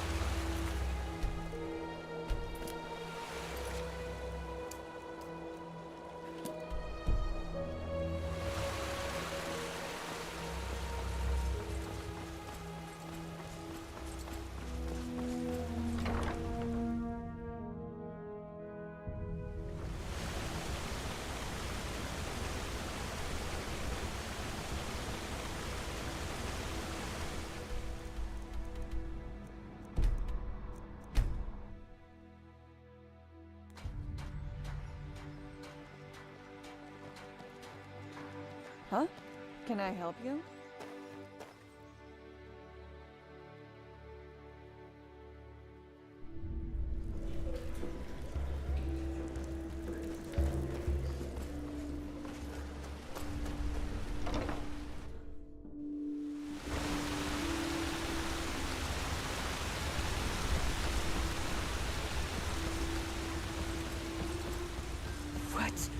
What do you want?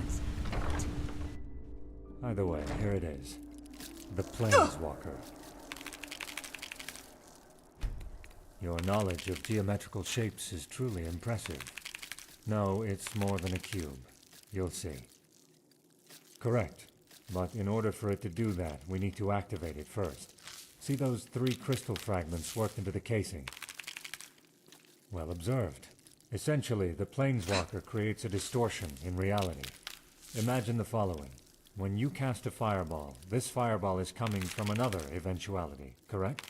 Accelerated heat you conjure right into your fingertips.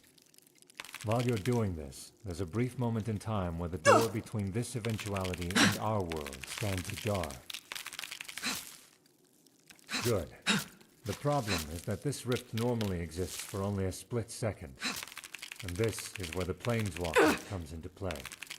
It maintains the rift the moment we create it.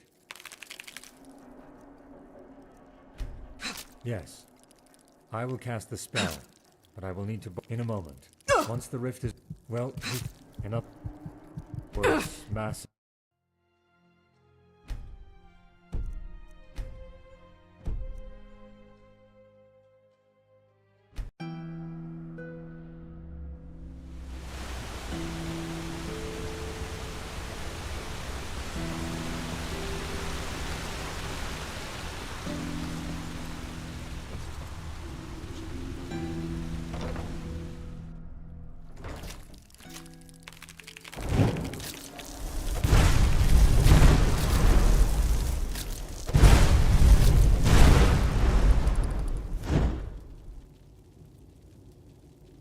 Either way, here it is. The Planeswalker. Correct. But in order for it to do that, we need to activate... well, observed. Essentially, imagine the following. When you cast a fireball, while you're doing this, there's a brief moment in time where the door between this eventuality and our world stands ajar. Good. The problem is that this rift normally... and this is where the Planeswalker comes into play. It maintains the rift the moment we create it. Yes, I will cast the spell, but I will need to borrow from your strength. You'll see why. No more than any advanced spell, but I have ambrosia with me, so fever shouldn't be a problem. In a moment. Once the rift is open, we'll only have a limited amount of time, so 3 things in advance. First of all, according to Dalmaric, planeswalking is extremely dangerous. Well, he thinks that an eventuality recognizes irregularities after a certain amount of time, and corrects them. In other words, massive arcane fever and a brain hemorrhage. So we'll have very little time over there. Secondly, the further an eventuality is located from our strand, the less time we can stay in it. Realities in which Vin doesn't even exist would correct us the moment we step through the rift. I doubt it. Trying to counteract an eventuality with ambrosia is probably as helpful as putting a warm compress around your neck after someone has decapitated you. How should I know? One would have to experiment to find that out, and considering what's at stake, I think that's a bad idea. Well, let me put it this way. I'd actually prefer to go through the rift by myself, but knowing you, I doubt you'd stay behind. But, and this is important, once we're there, please don't follow me. Look around, explore the area, do whatever you feel like doing, but let me carry out my task in peace. Please.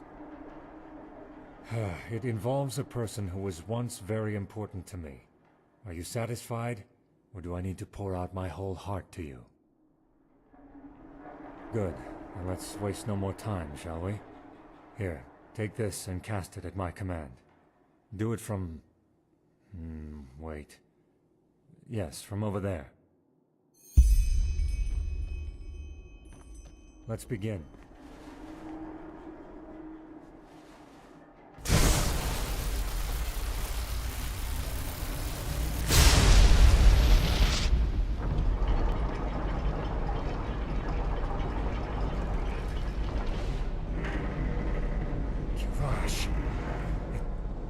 It worked.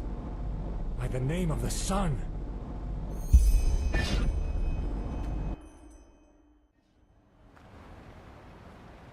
worked. It actually worked. Sira. The Siras Islands, a few miles from the shore near Al-Rashim. You feel it too, don't you? The fever? It is. It must be the eventuality trying to correct us, just as Dalmaric said it would. In other words, the clock is ticking. One close to our strand, yes. Another version of Vin. Forgive me. Frankly, I had doubts until the very end whether this would really work. All this, it's... incredible. Look for someone. Prophetess. Thank you. I know I'm not the easiest person to get along with, but this means a lot to me. Give me 10 minutes, will you? Take a look around, do what you will, but be careful. Yes, you will.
I liked it.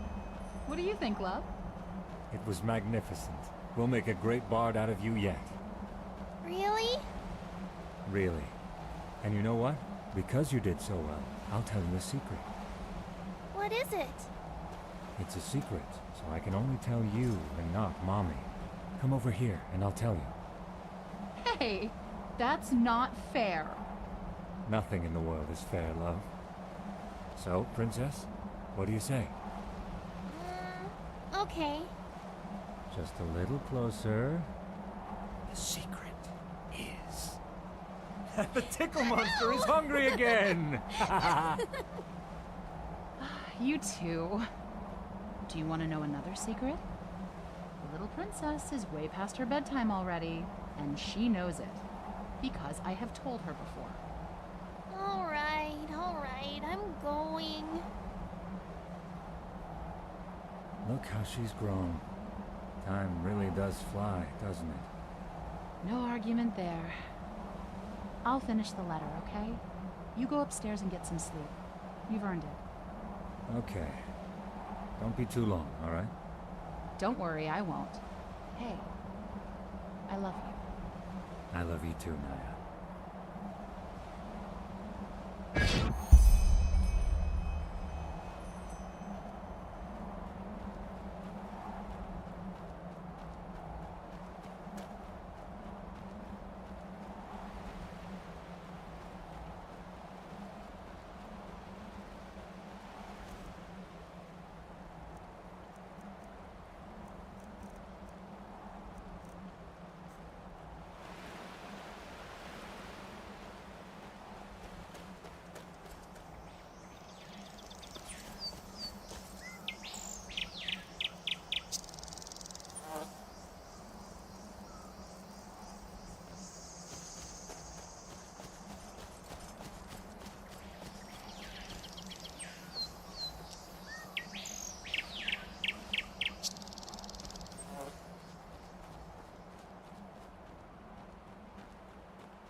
You just had to do it, didn't you?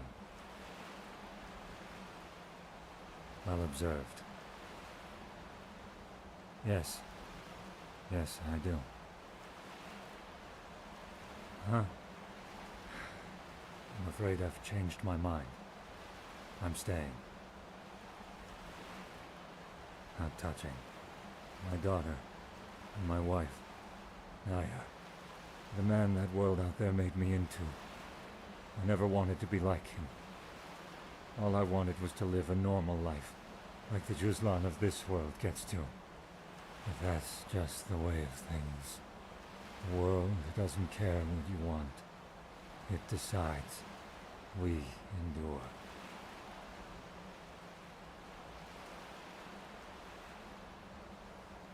Yes, I did. Does it matter? They're gone. Dead. Buried under the sand of the Red Desert. End of story. Not here. I don't want them to find my body.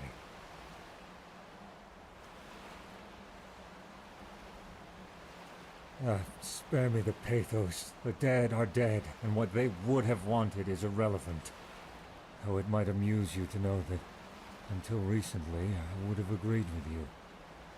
But that was before I saw this. It opened my eyes. And you'll have to force me.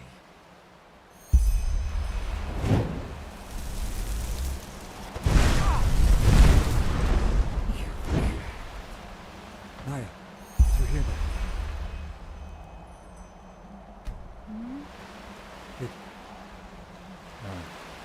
Never mind. Probably just the wind. You're all right. I'm sorry. I don't know what got into me.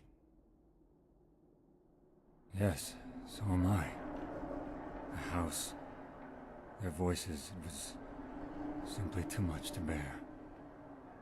I must ask your forgiveness.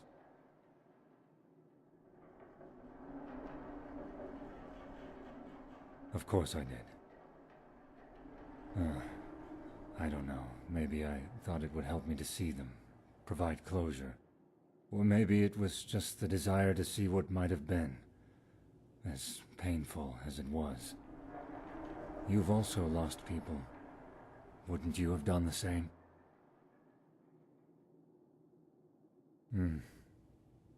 If you actually believe that, then I envy you.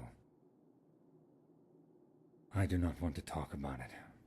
You've learned much about me in these past few hours. Leave me this last bit of privacy as a refuge. Good question. But now that I have done what I set out to do, I will tell the Grand Master and the Archmagister about it. Maybe they can put it to good use. Though, frankly, I doubt it. The ether crystal has lost its power, and it'll be next to impossible to find a new one in the little time we have left at our disposal.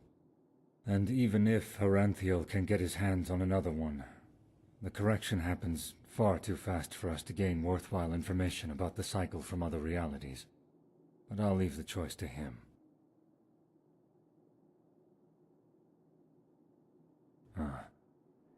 I am grateful that you saved me. Now that I'm back here, I know that staying would have been the wrong choice. Still, I don't regret doing what we did. It showed me something. I believe that concludes our business, does it not? Thank you again.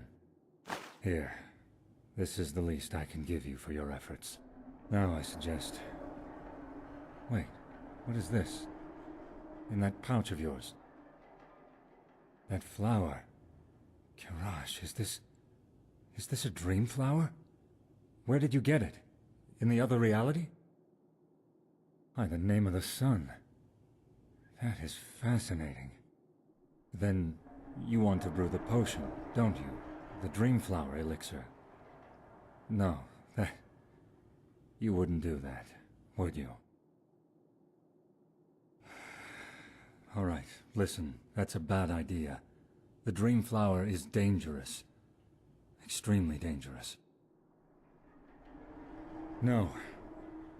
That is, yes, it makes one powerful, but you must understand the reason why. The dream flower... I studied it for a long time, and by now I believe I understand how it functions. It takes over your spirit from the moment you drink it. Yes, Ibn Nadarim and the Kalayan's alchemist, whose writings you've probably read. They are both wrong.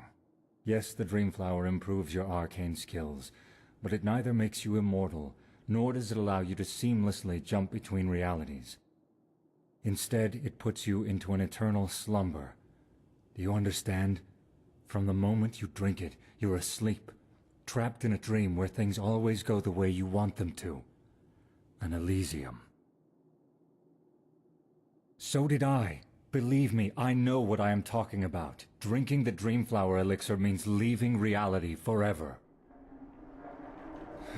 Everything that's written about the Dreamflower is theoretical. Believe me, if I wasn't convinced that my hypothesis was correct, I would be in Cairo looking for the flower right now. But it's pointless. Ultimately, you'll believe what you want to believe. Please, prophetess. You're about to make a mistake. An eternal dream. You'll fall asleep and continue existing in a world inside your head, but you won't even realize it.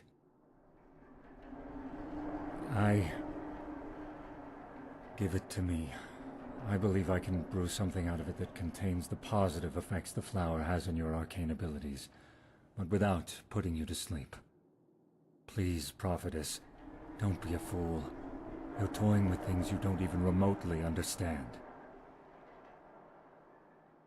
Because you saved my life. Also, we need you. Blazes, you know about your role in all of this.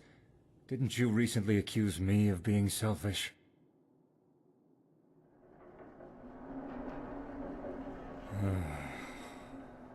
Fine. Do what you must. I'll prepare for the worst. Farewell, prophetess.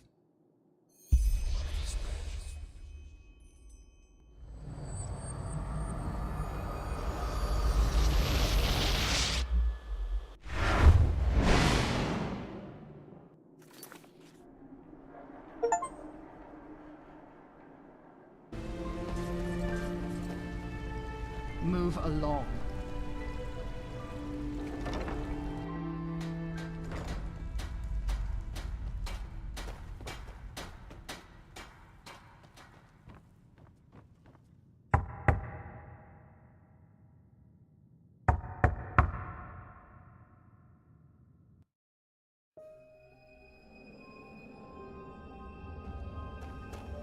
Rialta Sheriff.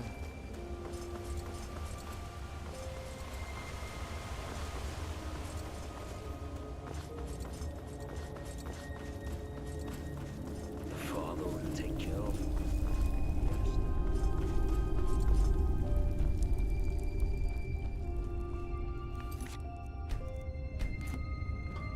You? Well, that certainly comes your pay.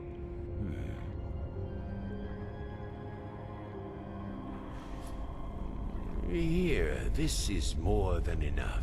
Now go. You are not welcome here anymore.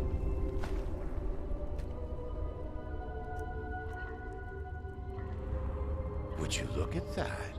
The mercenary returns.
Hey there.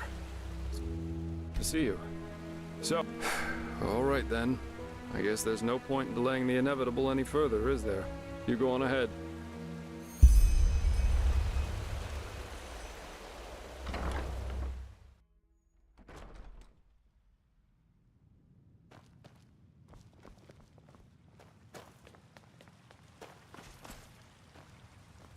Prophetess, there's good news.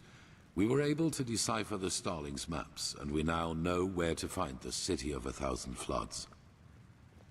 Sharon was just about to explain. Sharon? Yes. I suppose you already know that Vin hasn't always been like it is now. In the time of the Pyreans, it was one big continent, which they called Pangora. Only the Starfall, in the era of Azateron's madness, split it apart. In other words, the Pyreans dominated the entire world as it was back then. It was a world empire. However, until recently, we always thought that the Empire's capital, the City of 1,000 Floods, was situated somewhere near where Kira is today. We were wrong about that. It was here, in Endoral. Here? Here, beneath our feet, to be precise. Under Ark? Yes. We don't know whether it was a coincidence that Malfa's vassals set the foundation of Ark here, out of all the places they could have. But they did. The heart of the Pyrean Empire was here, right where we stand. Only it's buried now. Hardly. Sadly, the Order never cared much for archaeology. We considered it a useless endeavor. And even if there had been private undertakings, the dangers such an expedition posed, let alone its costs, would have scared off most investors. But still, you're right. If the Order would have bothered, we could have saved ourselves a lot of trouble. However, it doesn't matter now. What matters is we now know where the last cleansing took place, and that it's somewhere we can reach. True, but there might be another way. Do you know the myth of the Black Guardian? The Andralians believe that there is some kind of demon deep down below the surface, and that you can even hear him scream if you just listen carefully. Rubbish, of course, but I think that these screams are the sound of wind. And if there's wind... There are tunnels. So you're saying that the Undercity's cavern reaches that deep? Into the City of Floods? Into what is left of it. All we need to do is find an entrance point that can lead us down. Then we leave without further delay. There's no point in leading an army down there, so the four of us will go alone. Prophetess, speak to the Archmagister and tell him to give you the word of the dead and the container for the Numinos. We will need both. He's at the beacon. Shouldn't we at least think this through before we go? Ready your equipment. We'll meet at the gate to the Undercity. Huh?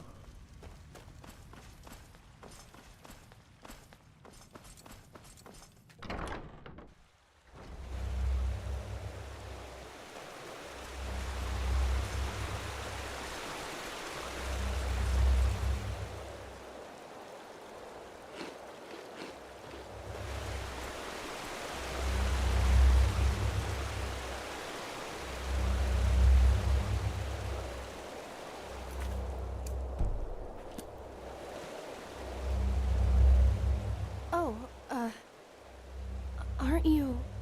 never mind. How can I help you? He was. But he went to get something. Why don't you wait until he comes back? I have to admit that it's a great honor to finally meet you in person. You know, when all this started, when the Grand Master exalted you, I thought it was a sin. Granting an Outlander what we have to fight so hard for. But now... Phew! I think Malphas, or whoever sent you, that he did. We owe you a lot. Really. And you're modest, too. Say... may I ask you something? The beacon. Do you really think it'll work? I mean, I'm just a novice, but If it can really banish the High Ones, how come the Pyreans couldn't save themselves? I just don't understand. You know, I lost someone not too long ago. It was the Naramis, under the command of that butcher Korik. My family has a small farm near the coast, and when the first of the Naramis ships landed, I immediately rode to them to get them into the city, into safety. I'm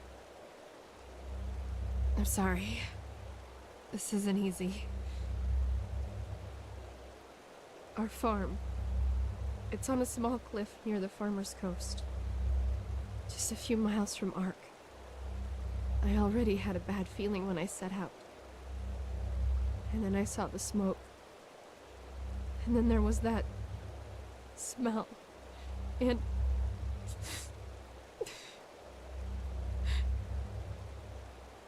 the smell of burnt meat. It was everywhere. I rode faster and faster, and then when I got to the house, I saw that it was on fire, and that someone had put up 3 crosses, and they were burning too. My mother, my father, and my sister, they were still alive, you know? And I just stood there, and there was nothing I could do. Do you understand? Nothing.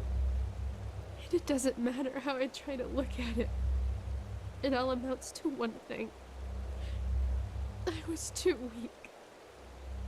I was too late, and I was too weak. That wouldn't have happened to you, would it? You would have done something. You would have saved them. Just as you'll save us. If I could just be more like you, then your flesh. Yes, that's it. All I need is a piece of your flesh, and nothing like that will ever happen again. Why? Is that so hard to understand? I don't want much, just a small piece of it. But you just don't want to share, isn't that it? You want it all for yourself. Because you're vain. And in all your damn vanity, you don't even see the futility of the whole thing. The beacon won't burn. It never will. Thousands have tried it before you. Thousands who are as arrogant as you are. And they all failed. How did they say? Just let yourself. Because the light will burn you. It will devour you. Until there's nothing left of you. Nothing but burnt flesh. Nice and crisp. You're familiar with that, aren't you? Prophetess.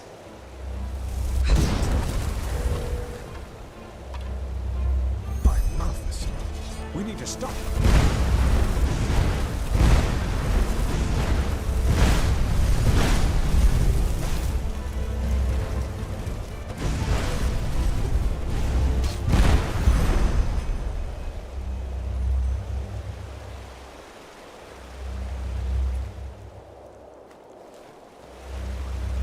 By the name of the sun. They were possessed. How is that possible? I thought the sigil stone protects us. Oh, of course. Wait.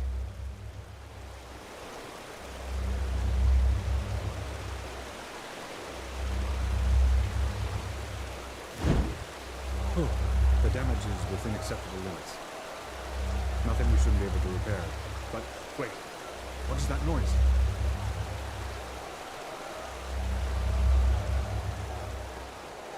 Oh, by the righteous path. I think you should see this.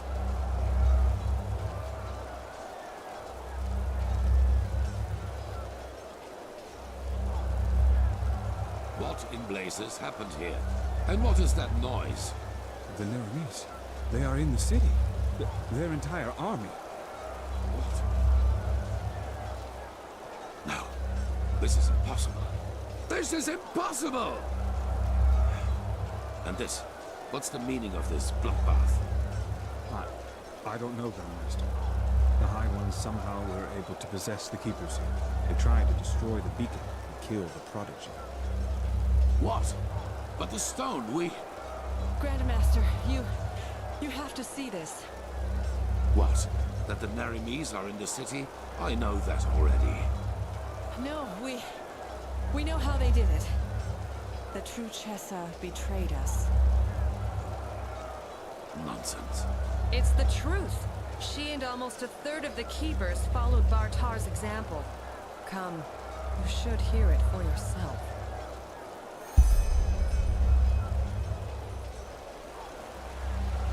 I ordered that the temple gates be closed right away and positioned archers on the battlements. At least for now, none of these Naramis bastards will enter the temple.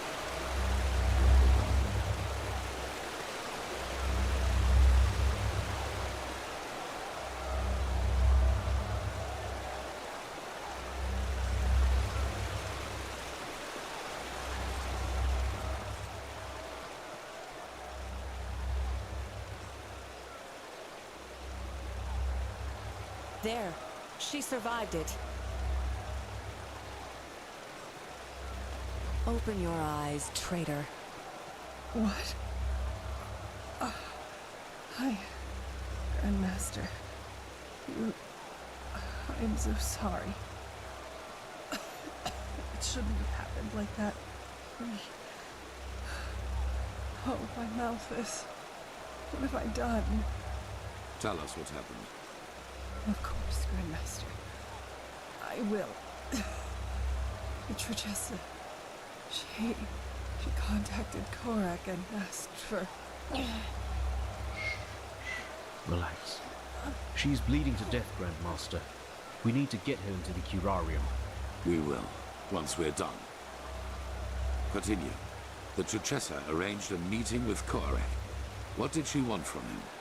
A truce. She offered him the city. If he would promise not to harm anyone. She had this stone. You know, this sigil stone that protects us Keepers from the High Ones. Korak, he agreed. But once the gates were open, he... Killed everyone. Yes, the Trechessa. He just... Even though she kept her end of the bargain. Then they swarmed into the city and... Oh, but Malphas, I am so sorry. I'm so sorry. Take her to the Curarium. Yes, of course, Grandmaster. Lirum, Yetta, bring me a stretcher. Wait. You have to forgive me. I mean, we only wanted the best. You have to believe me.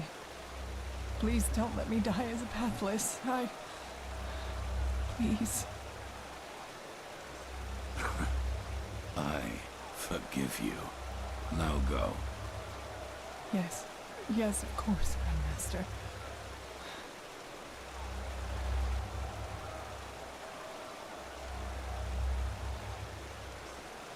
What are your orders, Grandmaster?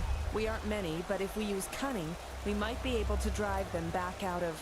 We will not. We are no more than 6 up here, and the Narimis are thousands. And both our black powder and our boiling oil are in the barracks. Then it's over. We've lost. What? No! Nothing is over! They can't be that far into the city yet. We only have to drive them out of the gates, and then... And how exactly are you planning to do that? By loading the cannons with sugar mint and shooting balls of herbs at the Naramis? Great idea, really.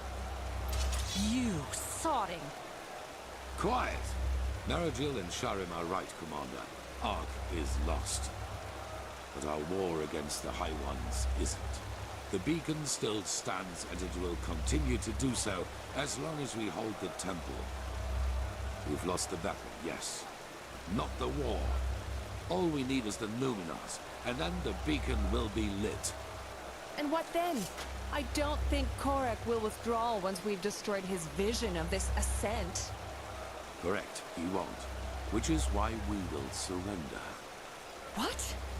It is the only way. As I said to the Chichisa before, this war is about more than just us. If we choose to give up now, or if we choose to fight and die down there, Korek will destroy the beacon either way and let the cleansing happen. We will prevent that at all costs. Which is why we will find the Numenors, light the beacon, and then surrender. And what? Hope for mercy? Korak has more than once demonstrated what he means by mercy. I am not hoping for mercy. We will die, but there is no alternative. Korek isn't man enough to participate in the battle himself. So even if we were to break out and fight, all we would do is kill his delusional soldiers. And their deaths would be as pointless as this entire war. Once the High Ones are vanquished, we've done our duty. That's it. But no! We are warriors, and true warriors fight! You've said that! Ask questions. Like the question, when does a battle for ideals become nothing more than a battle for vanity? Those soldiers down there, Commander, they are nothing more than butchers. But we are more than that. But I will not stop you. As soon as the beacon is lit, you are free to flee. But for now, you will hold this place at all costs while we search for the Numenors. Archmajesty, do you have the word of the dead? I do, yes. How do you plan to get into the Undercity from here? The entire city is swarming with Korax's soldiers. Leave that to me. Commander Aaron, gather the remaining keepers and arcanists. I will address them.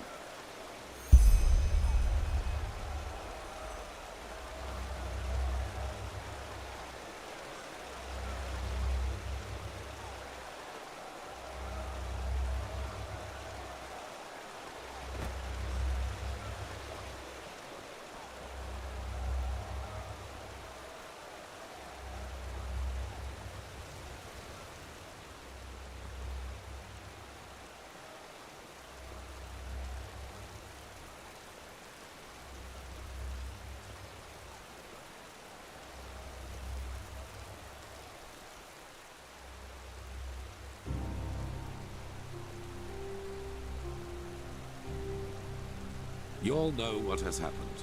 We were betrayed by our own brothers and sisters. As we speak, people are dying, slaughtered by the Nerimes, who think we are their enemy. And I know what you are feeling right now. Anger. Anger aimed at those in our ranks who did this to us. But you're wrong. Despite their deed, they wanted to protect us, to fulfill their holy duty. And the same applies to Korek and his soldiers. Yes, they are deluded. Yes, they have committed crimes past redemption, but they, too, only did what they thought was right. If there is someone to blame in all this, it's the High Ones, and no one else. They, brothers and sisters, they are the ones responsible. They have no mind, no compassion, no soul, and their only reason for existing is to destroy. They are cowards who act out of the shadows and play us against each other like puppets on strings. And right now, they think they have won. They think they can defeat us. But they will fail, because we are still here. We have the beacon, the only thing capable of stopping all this madness, and that is exactly what we're going to do. After that, you are free to go. Flee, fight, do whatever you think is best. I myself will surrender, because every drop of blood spilled after we have done our duty and destroyed the High Ones is useless. And even if the Nerimes kill me, my death will be a sign. A sign that people like Korek will never understand. Hatred breeds hatred. This is what history has taught us. And this is what makes the High Ones strong. Stand by me when the time comes, or go. But until then, fight.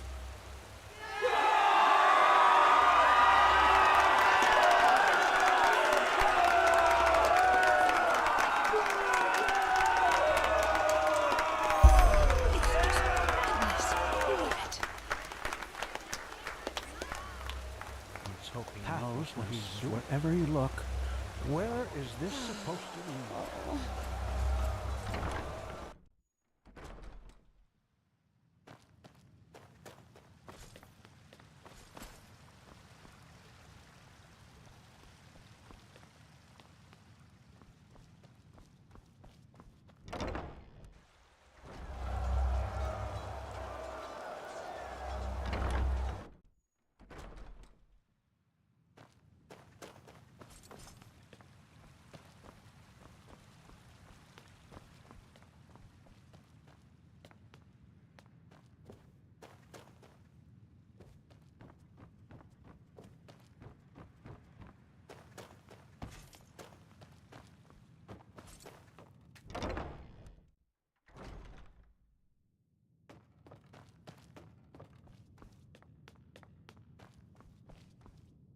And there she goes.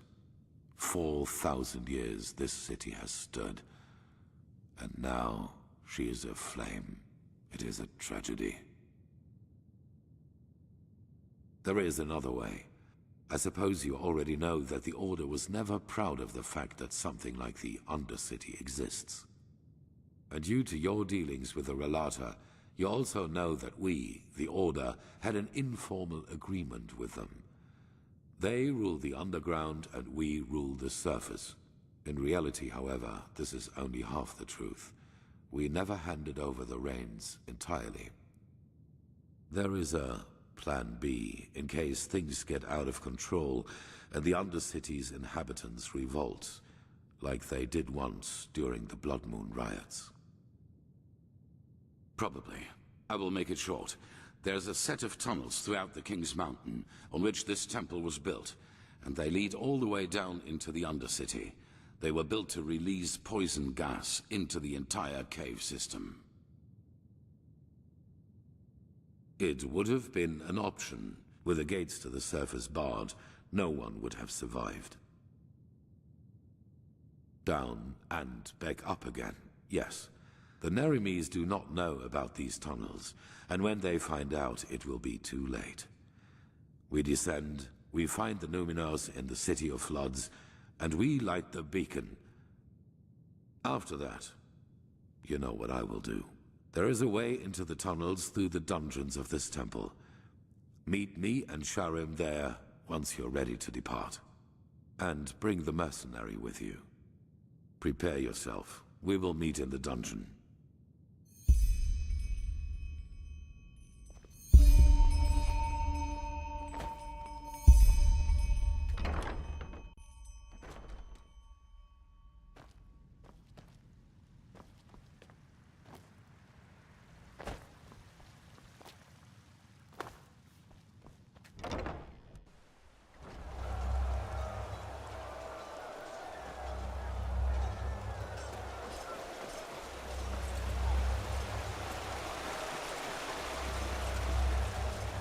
So what did the Grand Master say? Poison gas. Now if that isn't yet another example of the unimpeachable holiness of the Holy Order. But I guess a way down is better than none. There was one thing I wanted to ask you before we leave. If things work out the way the Grand Master thinks they will you give yourself to Korak as he said he would? I'm glad you see it that way. Anyway, I'll go catch up with Meister Cynical and our esteemed Grand Master.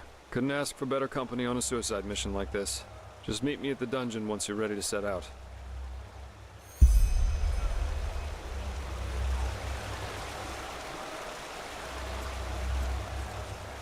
Prophetess, we...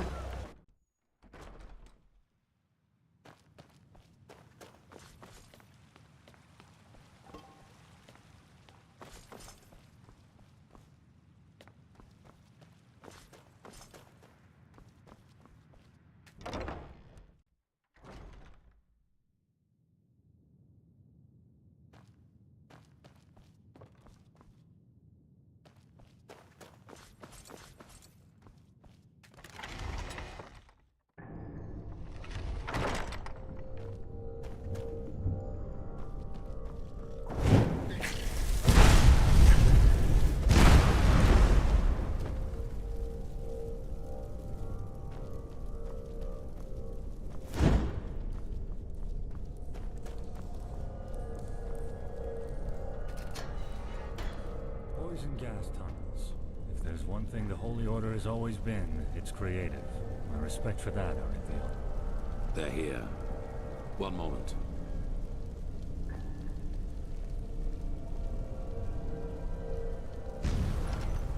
Interesting lock.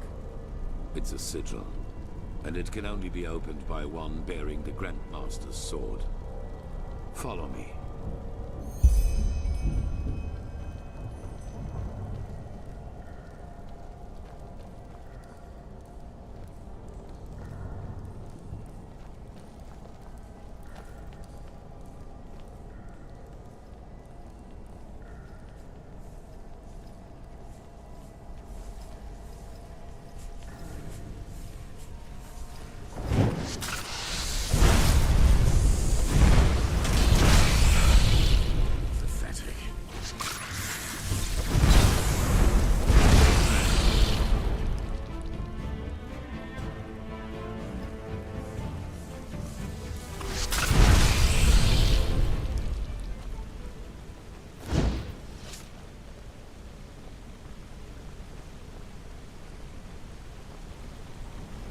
In case you were wondering, those 3 water gates up there contain the Starling machinery which releases the poison gas. As long as we do not open them, we can pass safely through tunnels.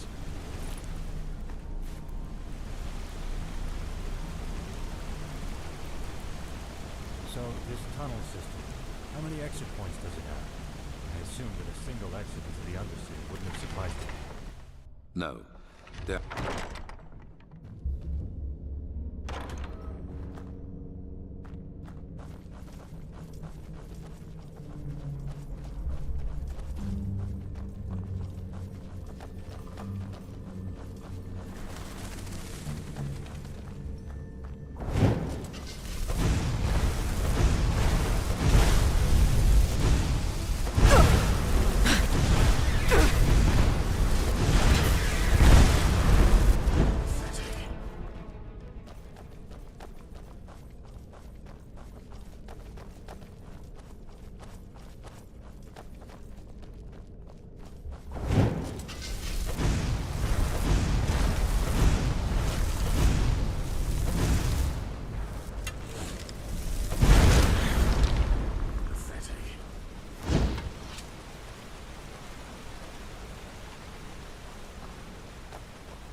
Here we are.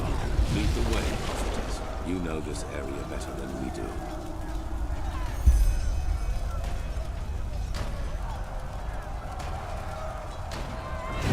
You will not! Never! You will not stop us!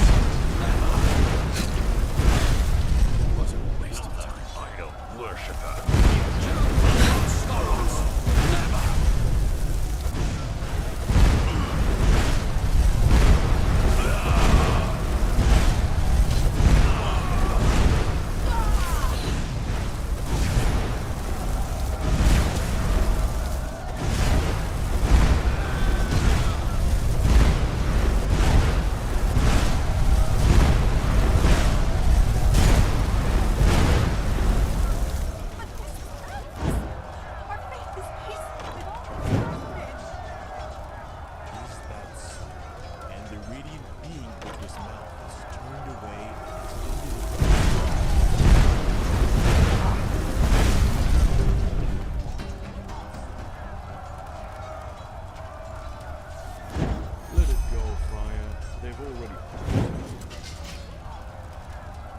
This is the place.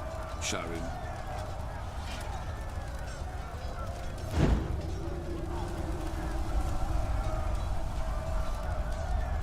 Lead the way, prophetess. You know what we...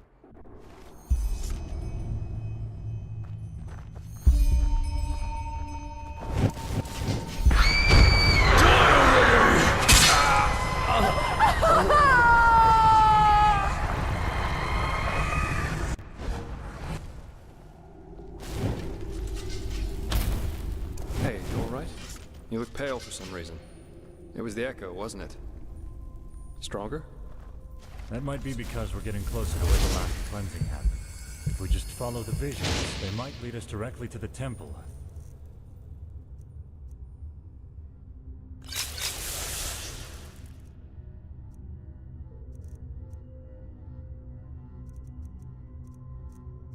Dusted ever. And of the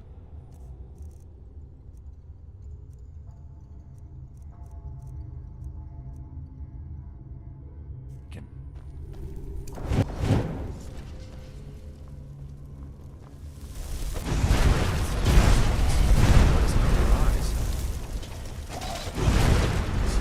They're trying to prevent us from reaching.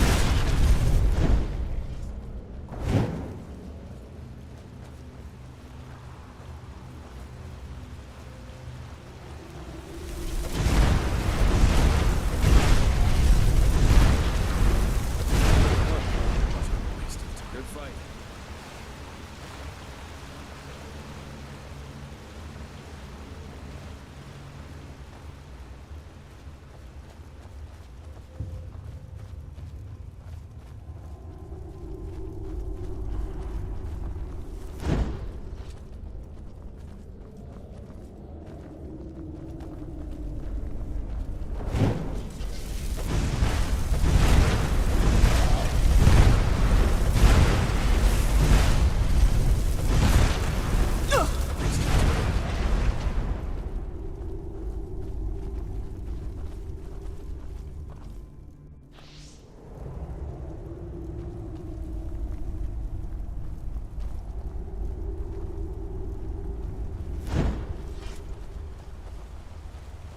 The city of 1,000 floods.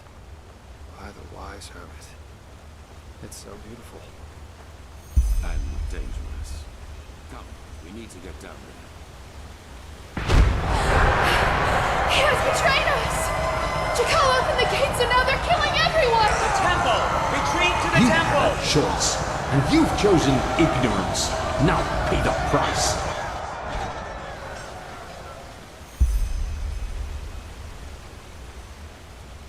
What did you see?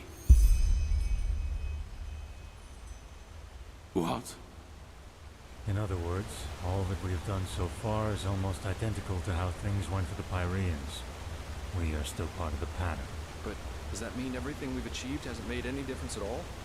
That we found the Black Stones, the ancient Starlings? All that the prophet has seen is that someone betrayed the Pyreans too, and that this jackal was deluded as this fool Koarek. We knew that already. We are the first to be so close to lighting the beacon. I can feel it.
is this?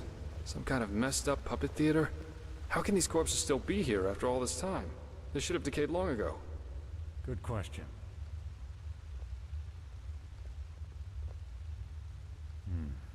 It looks like magic to me. Look at how gray their skin is. Like ashes. I see, The cleansing did this to them, right? This must have been their final moments before the High Ones devoured them. I fear you're right. They must have tried to get into the temple, into safety. In vain. This is tragic. Yes, very tragic. Are you done? Impressive. I suppose we have company. You are impressive, you know that? Everything around you is falling apart, yet you refuse to give up. Tell us, Saranthia, what makes you keep going? Are you trying to manipulate me? If so, save your breath and fight instead. Oh my, so grim. How nice it would be if everything could just be killed, wouldn't it? Even the past. Tell us, do your companions know the truth about you? All of it? Let's go. This is pointless. Pointless? You wound us. All we want is to help them understand. Just look at them. How clueless they are. Are you deaf? Shut up. Your games don't work on me. We'll take that as a no.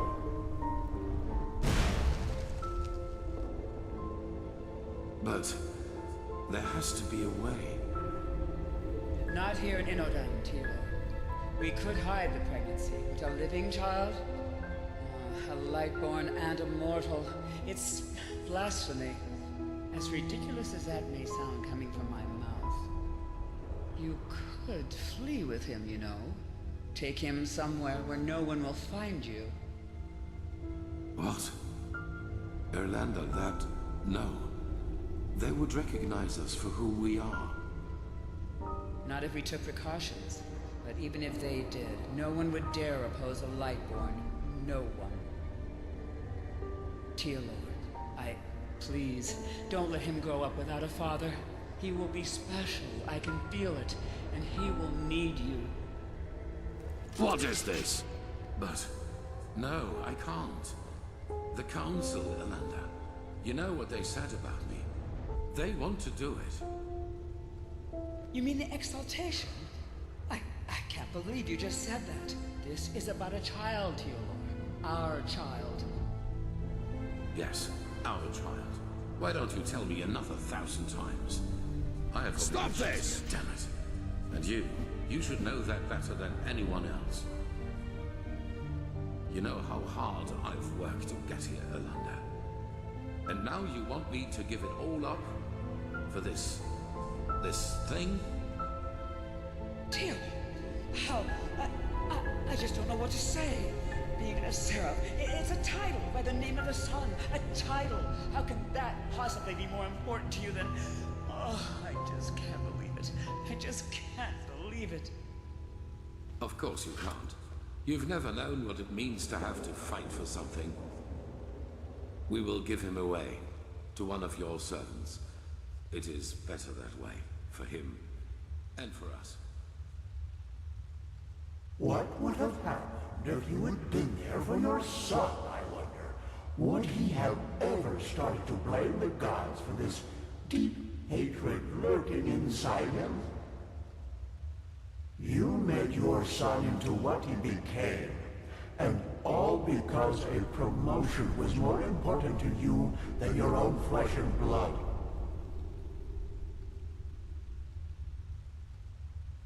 And that is why you will fail here, don't you see? Because failing is what you do. As a soldier, as a protector of the gods, and as a father. You are a butcher, a loser, not the glorious savior you want people to remember you as. Admit it already. By the wise hermit, that's a lot of them. If you have a plan, Oranfield, now would be a good time to fill us in. We will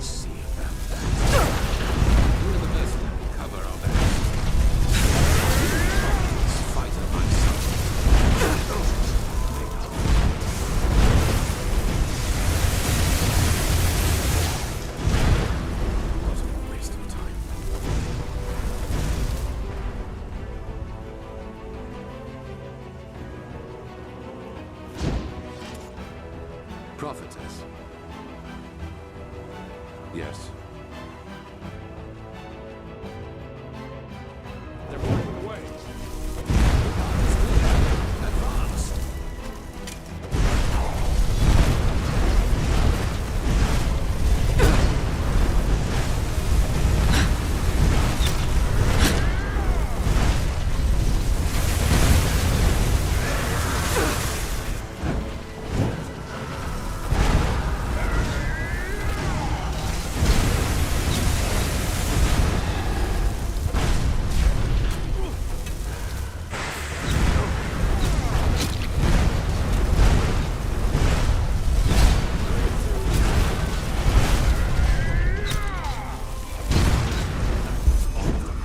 Quickly now, to the gate.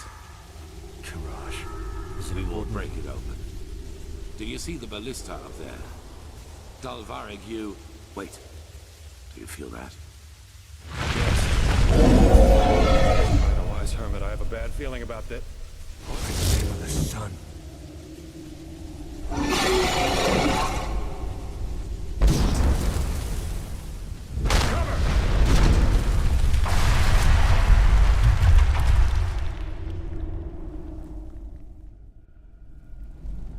Wait, she's moving. Yes. Yes, that is good. Stay with us. You were hit by a piece of debris, but we are safe, at least for the moment. His attack brought down the entire facade, but it also cut him off from us. He will not be able to get inside here. The building came down on top of him. There was nothing we could do. But you survived. That is what matters for now. We finished this. That arrogant display of the High Ones was a bluff. They are afraid of us, and this puppet show out there was their last trump card. But they have failed. We're here, and we're close. All that matters now is that we summon the High One and take the Numinos from him. Then it is over. Thank the gods your injuries are only superficial. Just try to keep up.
Interesting. That must be the echo. We are so close to where the last cleansing happened that not only the prophetess sees it, but we do as well.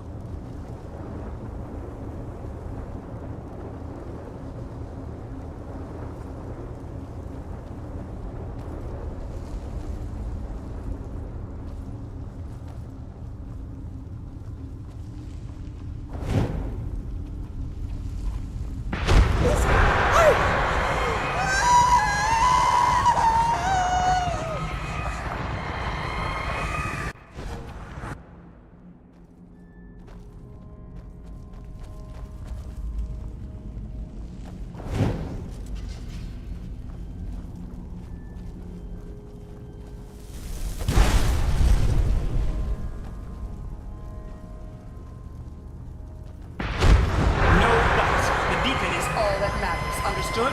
They must not harm it.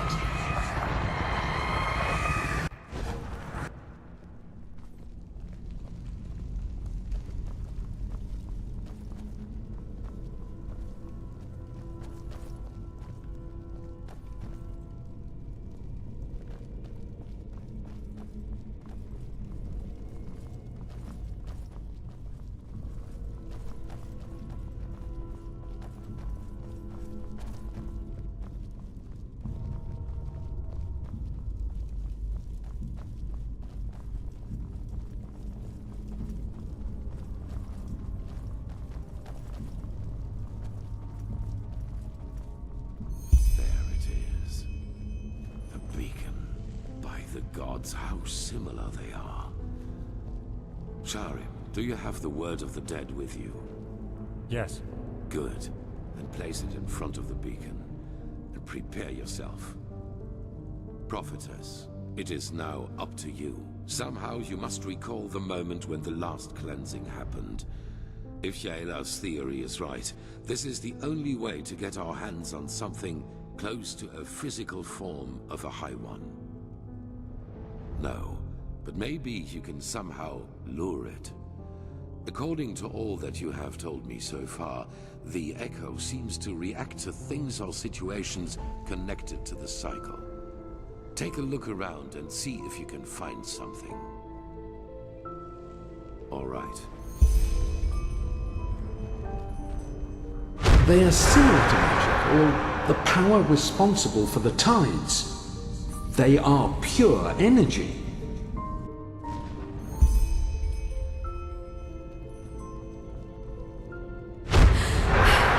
He has betrayed us! Jakal opened the gates and now they're killing everyone!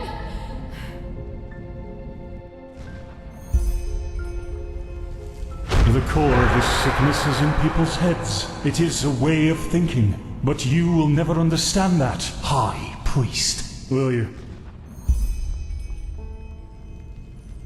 The beacon was created to banish the High Ones from existence. But to do that, we need something from them.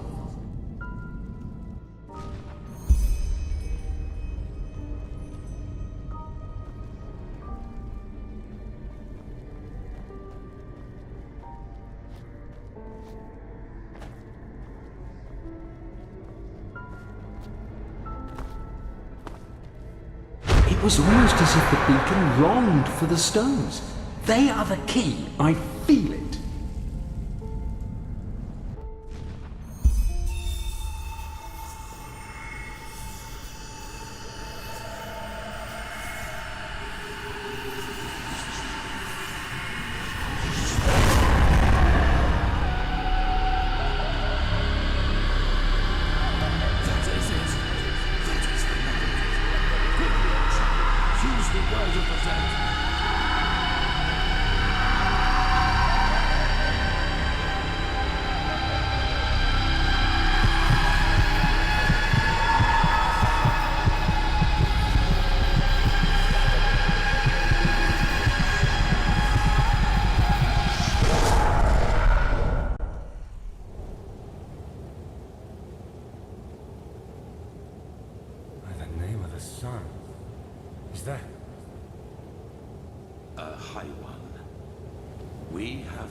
Prophetess. Luring the Echo like that, it must have strained you. It does, indeed. We are in the consciousness of a past civilization. Do you see that up there? Yaela was right after all. This is our Numenors, the essence of a High One. I wish you could see this.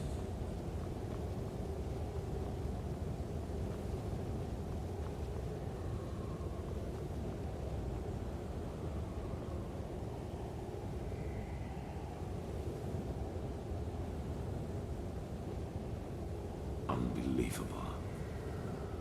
I have done it. In spite of everything. We are in his thoughts. What could you do against that? Time does not exist here. At least not as we know it. We will see about that. Maybe that question will answer itself. Sharon, do it. Carry the container to the essence. As you command, Aranthio.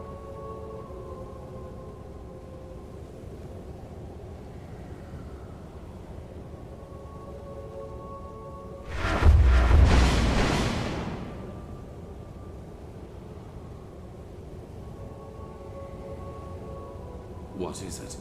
What are you waiting for? Tell me, Aranthio.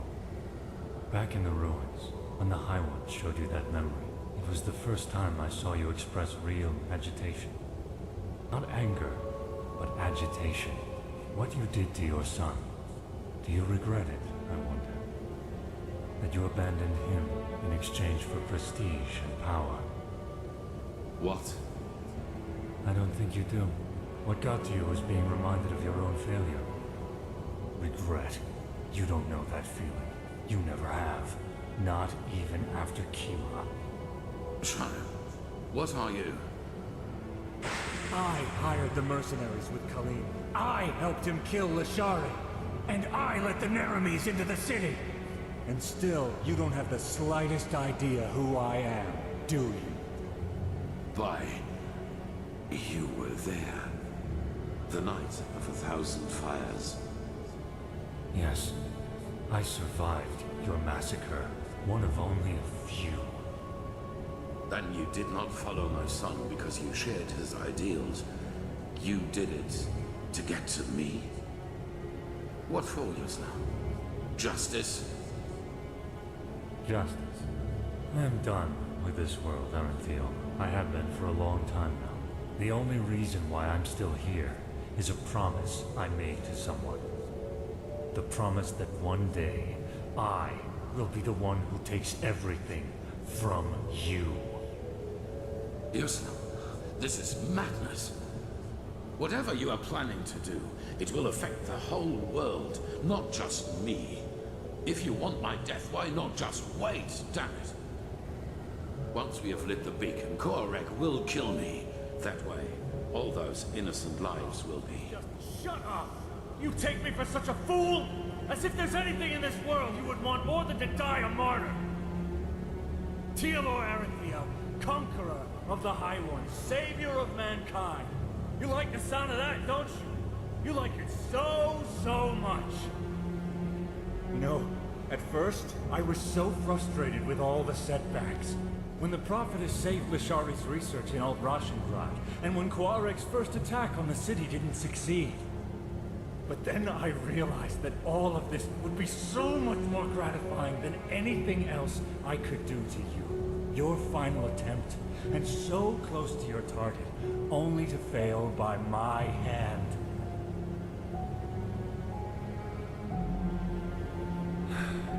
You asked me once what my daughter's name was. Do you remember?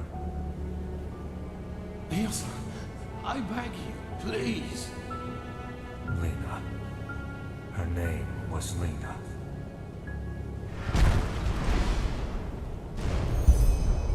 No. That's impossible.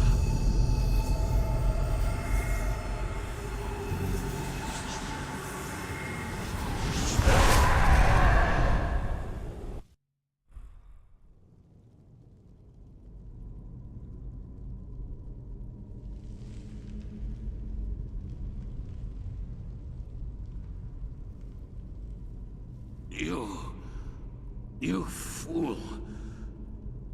Miserable, selfish fool! You killed us all! Impressive, Aranthio. You really were close. A shame that you were too preoccupied with yourself to see it coming. Beasts! You damn beast! He was possessed! Possessed from the start! Oh no, Aranthio. I'm afraid that is only half true. We reap, but you sowed. Of course we possessed him, but you did all the heavy lifting back at Kira, when you gave the order to massacre everyone dear to him, including his wife and his poor daughter.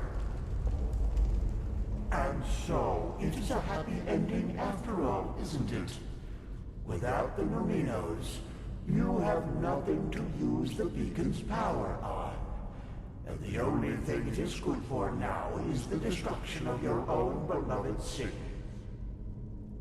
It will be a feast, and there will be nothing left of you once we've devoured you. Nothing but cold, gray flesh. It is just as we said.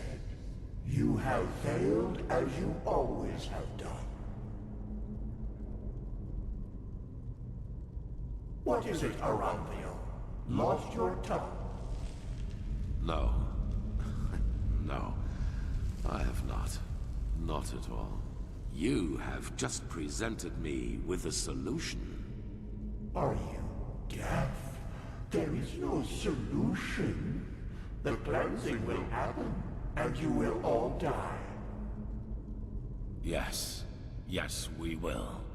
Your Messiah, the citizens of the city, the armies, we will all burn like the sun. And then, it will be over. You're fantasizing, Aranthio. Without...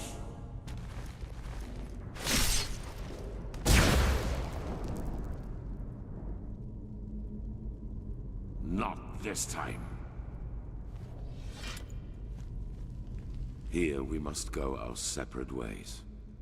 Believe me, I wish it were otherwise. But in your condition, you would just be a burden. And I cannot afford any risks. I'm sorry. The High Ones are right. We cannot use the beacon to banish them anymore. But do you remember what the Archmagister said? Without the Numinos, the beacon's energy would burst out without direction. Cause a massive explosion, yes. And that is the only thing we can do for mankind now. Koarek was and is essential to the High One's plan. Whatever shape the actual cleansing takes, he wants to make sure it will happen. And we, Prophetess, we may have failed in breaking the cycle for ourselves, but not for the others. The other people of this world, Arazial, Kira, Kile, they're affected by the cycle as much as Enderal. And I know that there must be people like us. People who have had the same dreams and feel what is about to happen. And if we kill Koarek and his armies, we buy these people time. Time to gather knowledge. Time to build a new beacon. And time to light it themselves. Those whom the Nerimes have not yet massacred anyway, you mean? They will die, as you and I will. But they will do so for mankind's salvation. And this is something worth dying for. It is the only way, don't you see? Either we die here, rotting with the Pyreans, or we choose to give our death meaning by at least stopping this fanatic Koarek and his armies. The High Ones are a lot weaker than they pretend to be. I feel it. We were so close to destroying them. And I have faith in the others out there who will fight them. They will succeed where this scum Sharim made us fail. So, a shepherd cannot decide the fate of his sheep. What is this really about, Prophetess? Your life? Now is not the time for arrogance and selfishness. All of this is about more than just us. That you fail to see this disappoints me, Prophetess. I thought better of you than that. But it does not matter anymore. I've made my choice. I'm sorry.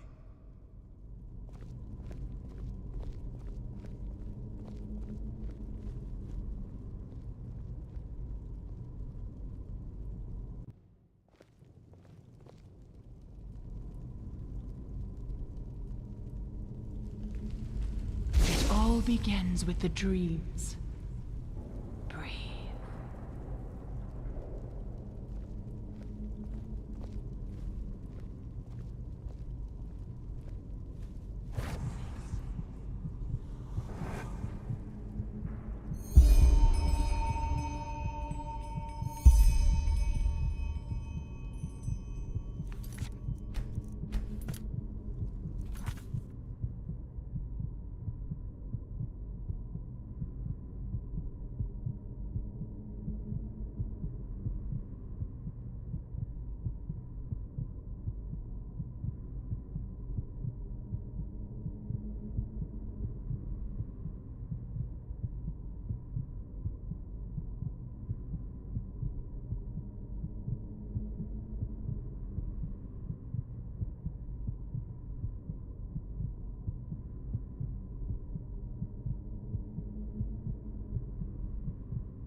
into the mind of a High One?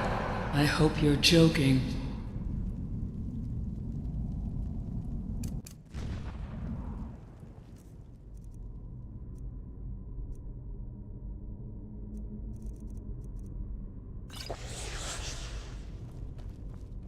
This was their last stand. They are afraid of us. I feel it.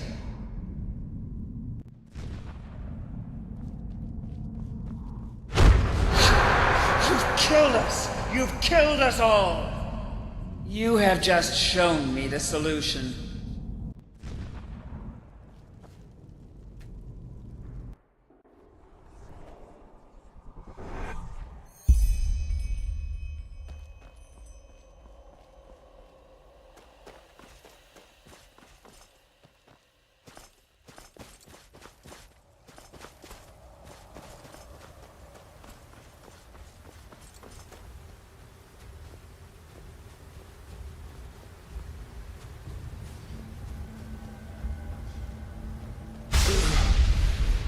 No, this is impossible.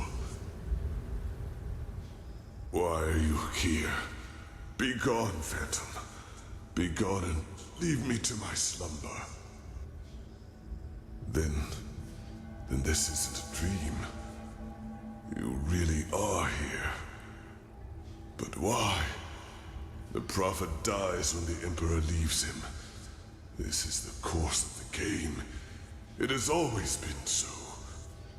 Explain yourself. How did you find this place?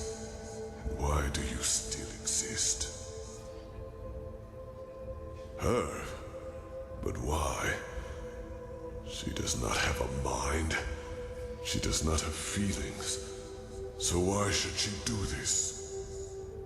But still you speak the truth. I can feel it.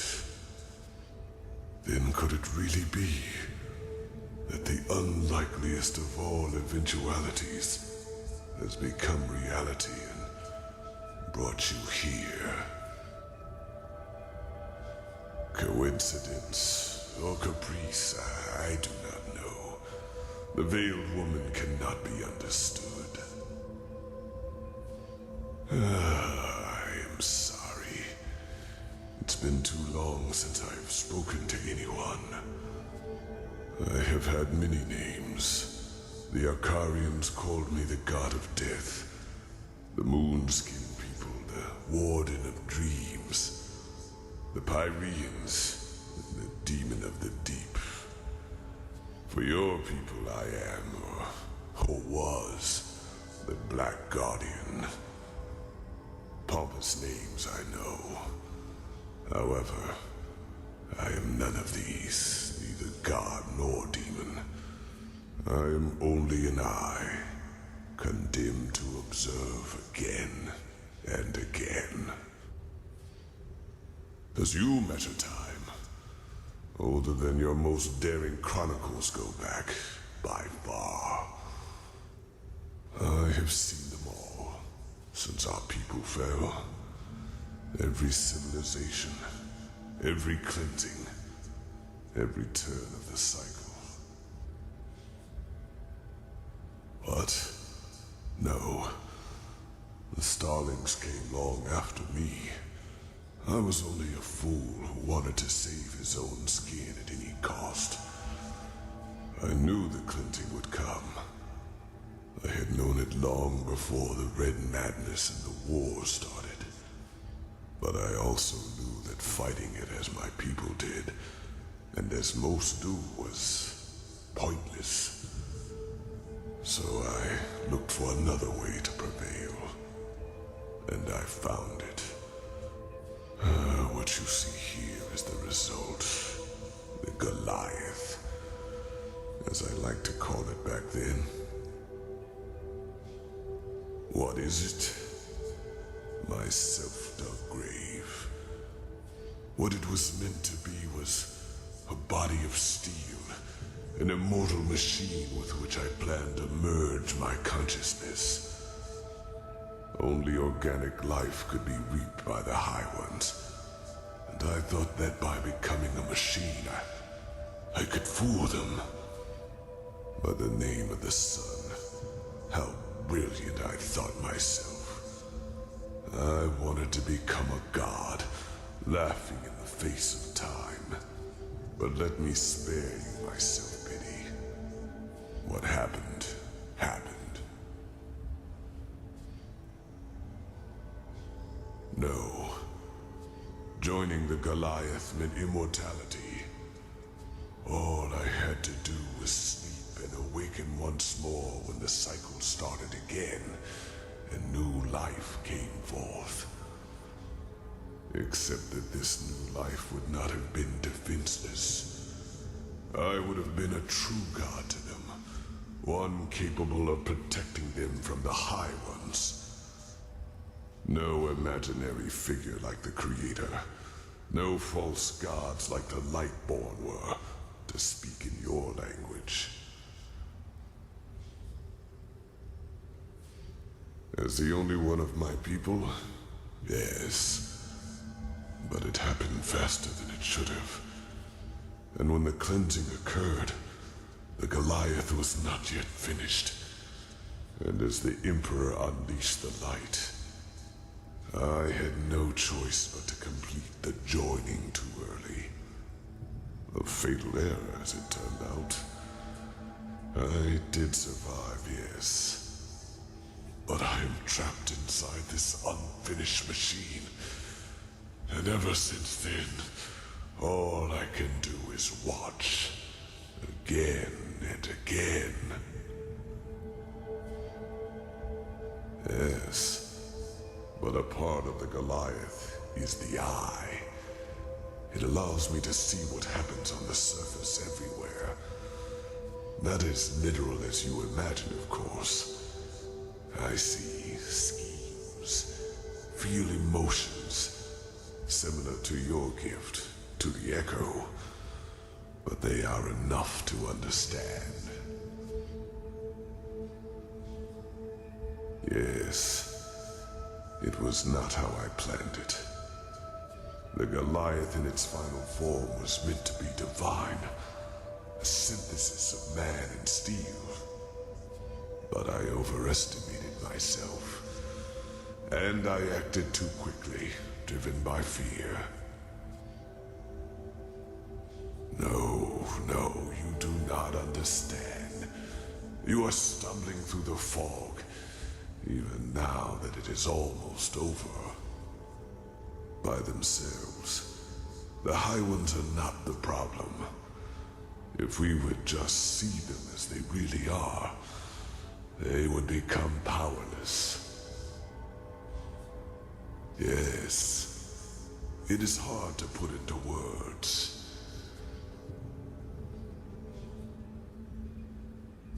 I myself do not know everything about the High Ones. Only that they are part of something we call the cycle.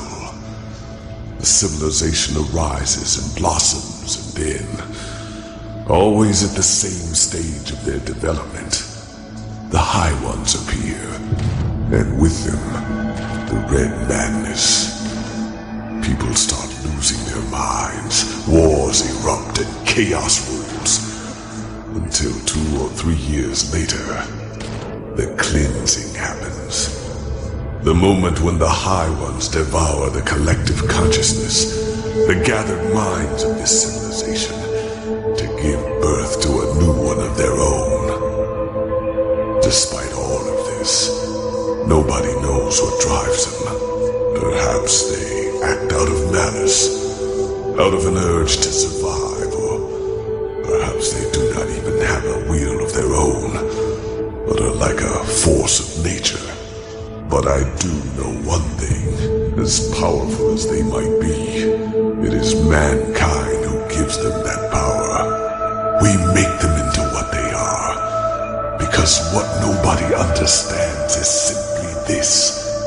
The High Ones feed on what humanity has the most of: their ego, greed, pride, fear, and their everlasting search for an enemy who was responsible for all their misery.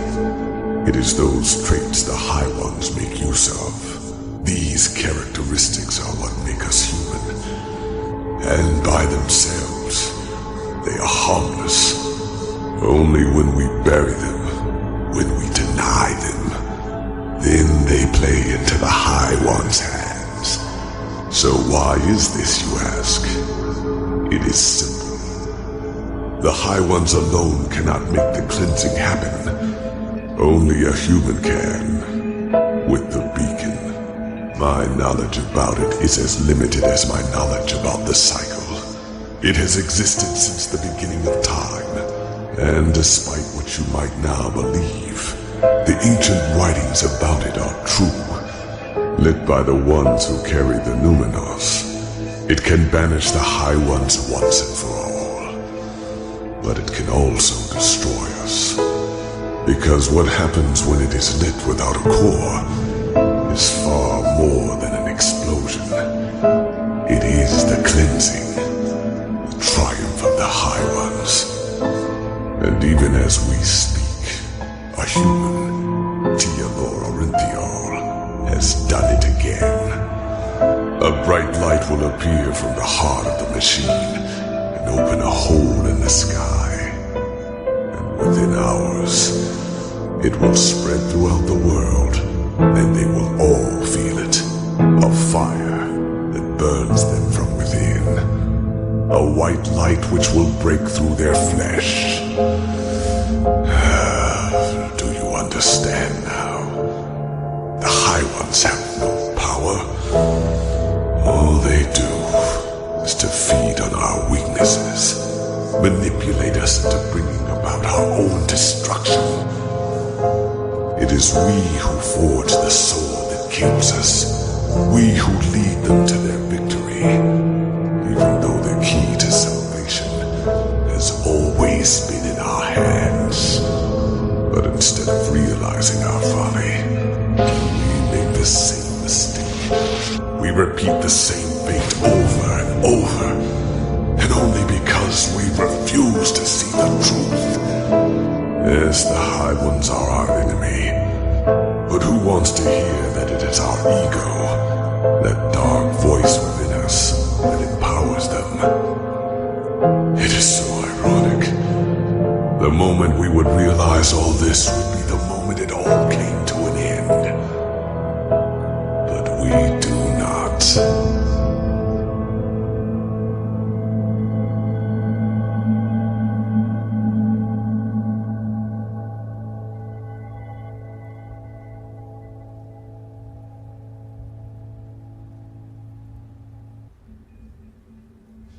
They reap, we sow. Dreams, thoughts, visions, they are everywhere, but the principle is always the same. They throw a tainted seed into a fertile ground. The rest happens by itself.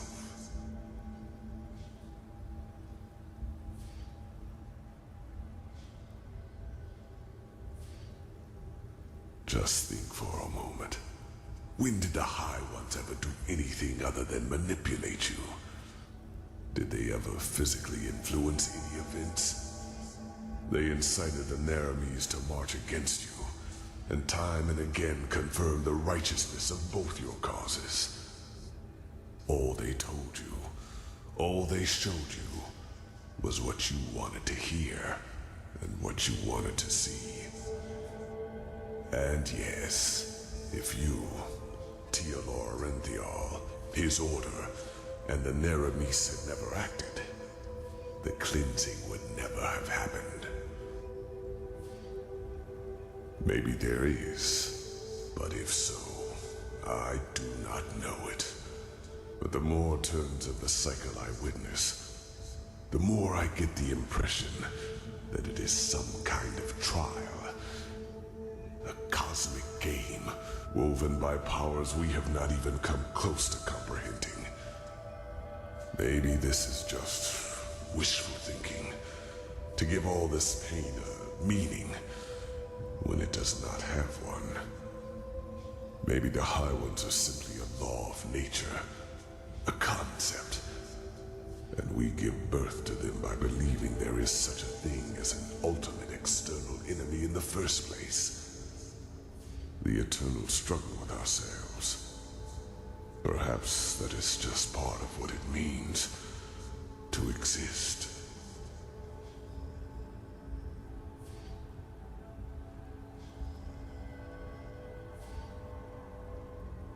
Like 1,000 others before him, the High Ones knew exactly what they had to do to get him to commit this last act of desperation. They played him with his weaknesses and fears, like a figure on a chessboard. And the saddest part is that until the very end, he will believe that he has done something good. That was his greatest fear, yes. To be remembered as a failure, a broken man. That was the stream the High Ones manipulated him from the moment he died, after attempting to flee from his prison on Nerim. The real Arinthial, he is dead, prophetess. He is a fleshless one of the mightiest tools of the High Ones. Just as you are.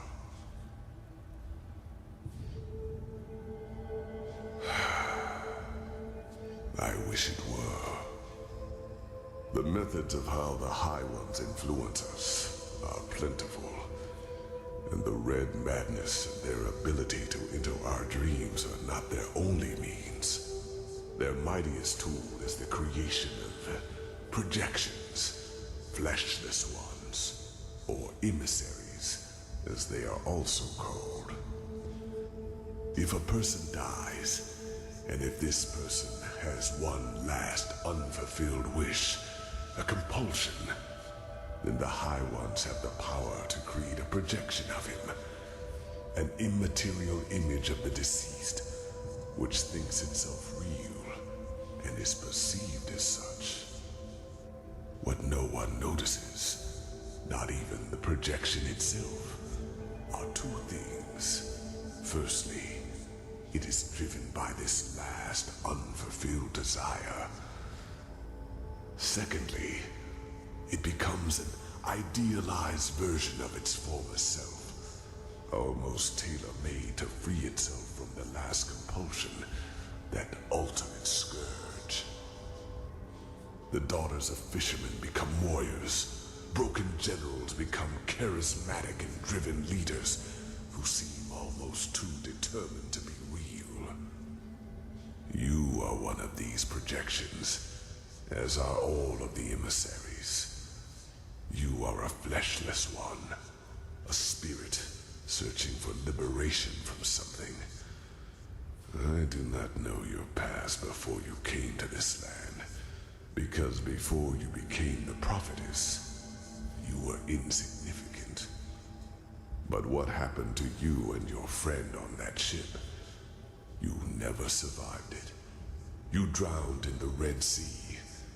And in that very moment, the High Ones entered your mind and made you into what you are today. And other than myself, the High Ones knew your compulsion. Knew the desire that drove you. Whatever it was, it made you predictable, and it allowed them to play you, just as they played Arinthial and Korak. Do you see it now? Every dream the High Ones sent you, every time they appeared to you, they all had but a single purpose: to feed your self-image, to push you in a certain direction. They wanted you to play the game for their purposes, and they succeeded. You read the echo of the future, as other prophets did before you. You helped Arinthial reconstruct the beacon, and led him to the Numinos. When he saw that it would be taken away from him at the very last instant, his fear of failure led him into doing what he did. You are not to blame, prophetess. You did what countless others did before you, and you did it because you thought it was the right thing to do. Only one thing is different. In all the time I have been here, never before did a projection realize its own nature. You were meant to dissolve like the rest of mankind. Yet, here you stand, and I tell you the truth. This was never meant to happen.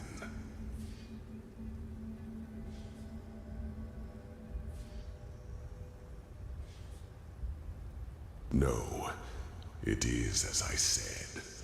For as long as the cycle has existed, so has the beacon.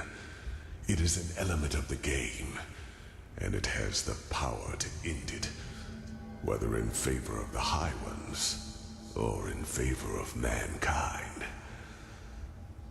Yet for as long as I have been trapped here, the latter has never happened. They gave you impulses, nudges in the right direction. Those who know a person's past know which strings to pull. The Starlings, in their time, were called the Yalam Rashe. And yes, they manipulated the game in their favor. Their goals were similar to mine when I created the Goliath. They were a small circle of highly intelligent craftsmen and mages. And just like myself, they did not think the cycle could be won by the beacon alone. So by unknown means, they fled into the sky and created something that protected their city from the cleansing. Yes. But knowledge about their history is sparse, since the Star City was almost beyond the reach of my eye. But I know that its first centuries were glorious. The Yalam Rashe lived in harmony, and their society was the pinnacle of all that mankind could be. With time, however, their population grew. They became too numerous for their small city, and so they invented their golden rules, which were supposed to control their growth. Having children was regulated now, and those who were found guilty of a crime were punished heavily. The worst sentence was being exiled. The convicted were robbed of their memories and sent back to Earth. This is where the Starlings of your world come from, do you see? And this is why they all feel this longing to return to a far distant place in the stars. It is an ancestral memory. I do not know. As I said, my knowledge about the Starlings was always limited. All I do know is that one day they were gone. I could not feel them anymore. By that time, their society had become but a shadow of what it once was. But whether they destroyed themselves or left for someplace else, I will never find out.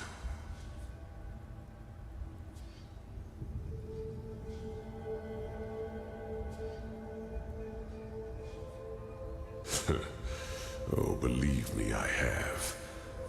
I've done nothing else for a very, very long time. But it is true, whether you want to believe it or not. In time, you would have noticed it. The wrinkles in your skin would not have become any deeper, nor your hair any whiter. And if the cleansing were to be stopped, you would continue to exist forever. What reason would I have to lie to you? Oh, stop it. No, it is too late for that. By the name of the sun, It is so ironic that the veiled woman did not lead you here earlier. It is over, prophetess. You are strong. But regardless of how long your power can protect you from the light of the cleansing, eventually you will dissolve too. Even if... Wait. No. Maybe. Maybe you are right. Maybe there is a way. But no. It would be pointless. Forgive me, I have to think. Yes, there could be a way. What I told you is true. Here on Earth, you would not survive the cleansing. But there is one place where you could. The Star City. I know that you brought something back from your journey there. The escape pods. And I know that they can also take you back there. For I have seen the Yalam Rashe, the ancient starlings, do so. Whatever has protected the city over all these millennia, it would protect you too. Yes, you could survive it. By the face of time, you could. No, it would not. But that is irrelevant. You are fleshless, a projection. And just like me, time cannot touch you. Age cannot kill you. And thus you could succeed where I have failed. You could wait for the cleansing to be over. And then create a new humanity. Create a new humanity. It is only a matter of time until the new turn of the cycle starts. New life will come forth. First, simple life, then human. And just like the civilizations before them, they will also fall victim to the High Ones, because they will have the same weaknesses as we do. But not with your help. You could be a god to them. You could guide their ascent. You could shape a mankind free of egos and weaknesses. And by doing so, you would deprive the High Ones of their power. Just imagine, in this new world, there would be no need for a beacon, because the High Ones simply would not have any strings to pull on. Mankind will defeat them by becoming superior.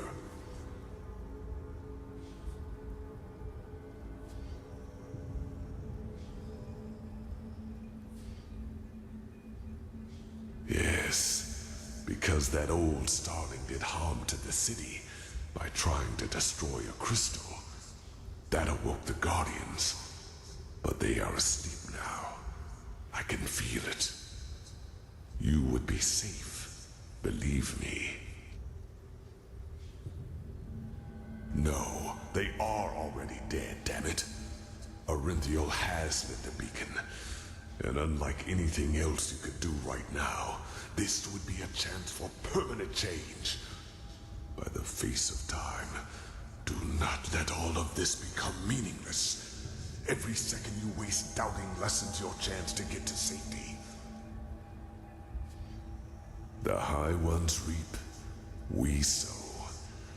It is our weakness that make the High Ones strong, our ongoing fragility.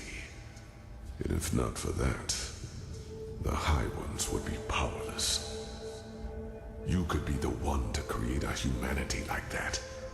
Altruism instead of greed.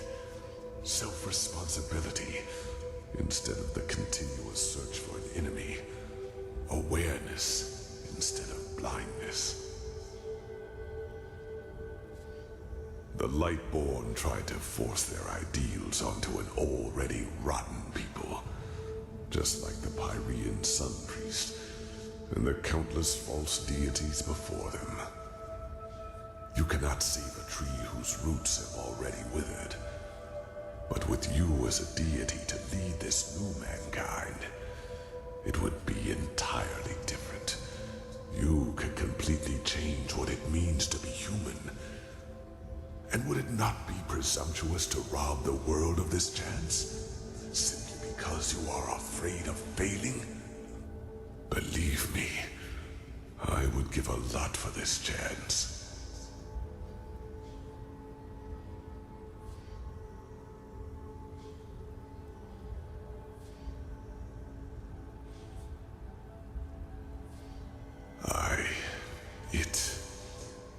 It means a lot to me to hear you say that.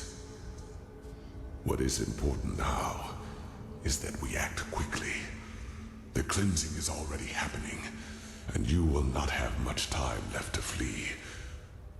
You must go through the portal and then back to the temple.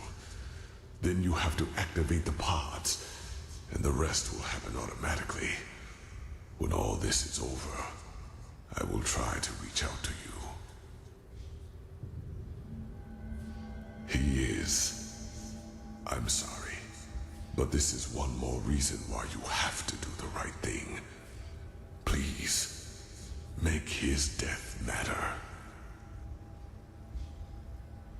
Yes, and hurry. You will feel the light as soon as you are back on the surface. And given time, it will consume you. But you will succeed. I feel it. There is one more thing I need to ask of you, however. One final request. I want you to shut me down. Yes, I want to finally rest. Please do not try to convince me to do otherwise. All that. I do not want to be a part of it any longer. I have not wanted to for a long, long time. Please, do it. The switch is in front of you. That was how I connected myself to the Goliath. It will cut the connection as well. Do it, and then go. Go and fulfill your fate.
By the wise hermit, are you okay?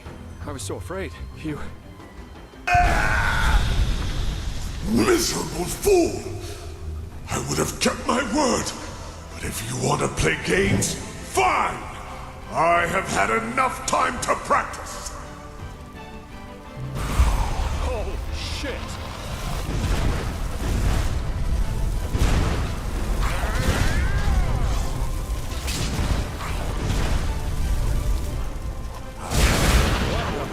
That doesn't look good. But this Get away place from is the mine, ruins! and I will pay what I deserve!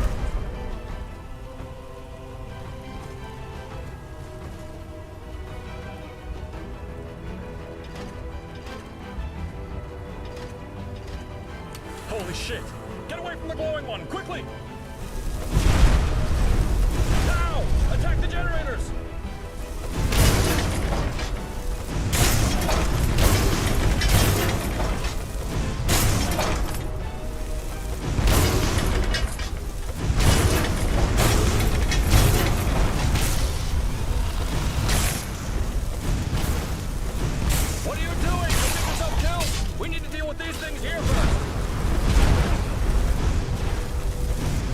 shit! Get away from the glowing one, quickly! What are you doing? You get yourself killed? We need to deal with these things here first! Now! Attack the generators!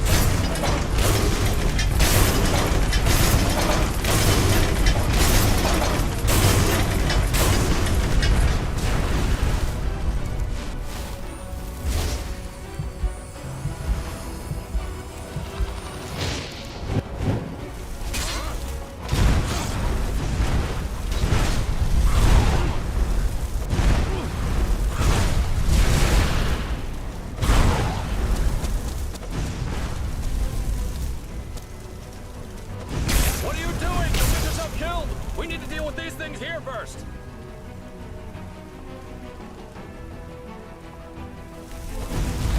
Now! Attack the generators!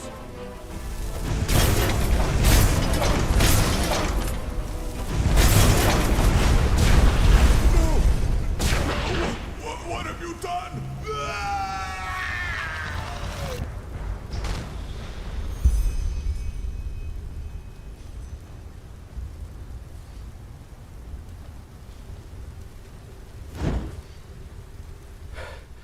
I guess the explanations will have to wait.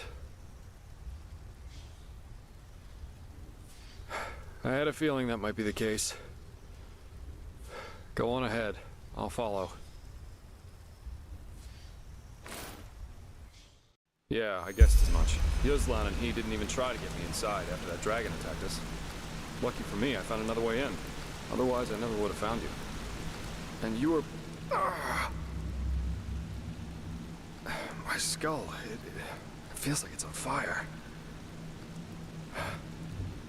This must be the cleansing. If this is how it feels down here, then fate have mercy on those who are on the surface. Don't you feel anything? Then the Black Guardian was right, wasn't he? What you are, your fleshlessness, it protects you. By the wise hermit, I just don't understand. I mean, you're here, right before me, and I can see you. Is it really possible? Could you be an illusion? Huh. I guess so. So, what now?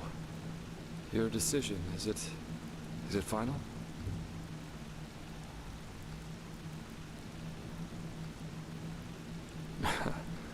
Oh, of course. Who better to answer that question than a philanthropist like me? But if you insist, I think the Black Guardian was right, though. Sacrificing yourself, it would be pointless. Even if I somehow managed to escape the explosion from the beacon, how do we know that those other people Orenthiel put so much faith in would even believe me? You said it yourself, people want to be deluded. That's what makes the High Ones so strong. But to create a new world, as bizarre as all this sounds, I think it would be our best chance. But then again, it is your call. If we flee, I won't live to see this new mankind. I don't know. But there is a secret passage into the South Quarter. If I can reach the Myrid there, I might be able to flee to one of the islands. I think I can make it. Somehow.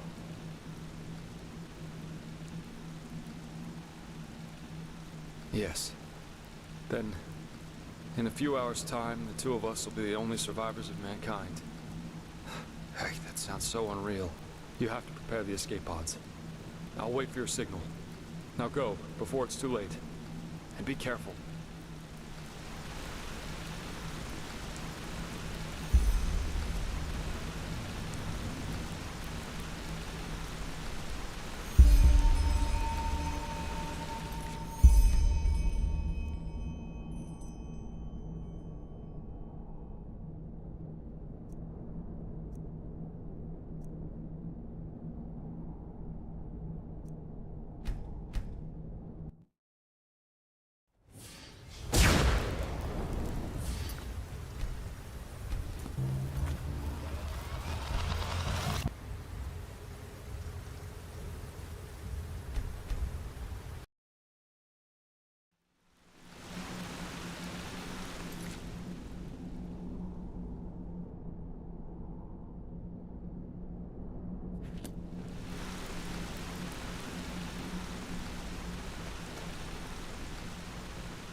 Is that you? I did it. What? No. No, you're wrong, darling. I saved them. Don't you see? I led them to the light. I... alone.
Saira, I thought you were dead.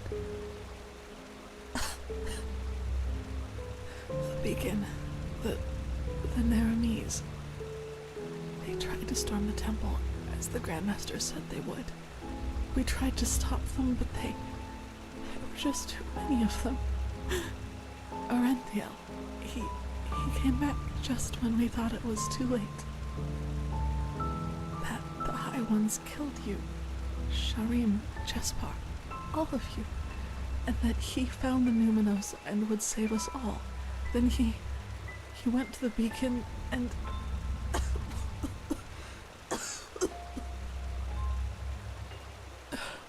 Yes, just then Naramis broke through the gate, but it all happened so quickly. There was this flash, and suddenly this rift in the sky. The light, it burns us from within. Can't you feel it, Saira? Maybe it's the echo. Maybe it protects you. But I suppose it doesn't matter anymore, does it? I don't have much longer. I can feel it. Saira, tell me one thing. What's happening here? I thought the beacon would save us.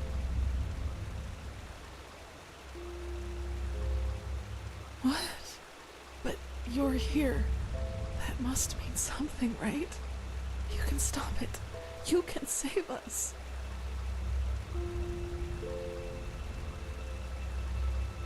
Hope. I like the sound of that. At least that means that all of this wasn't for nothing. We did something good. And that's...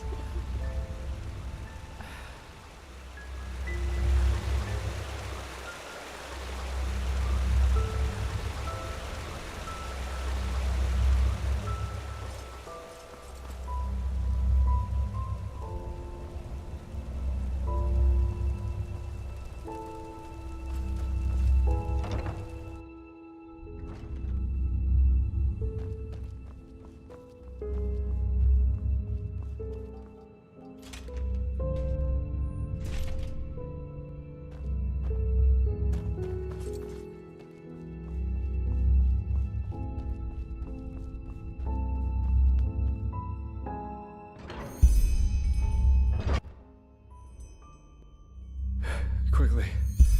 Get us out of here.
Hey.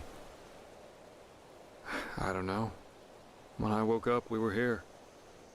You were still unconscious, so I took the liberty of carrying you into that room.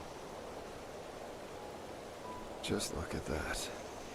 From here, it all seems so peaceful, untouched, as if all that's happened was nothing but a bad dream. I guess as far as the world's concerned, it doesn't make a difference if we live or die.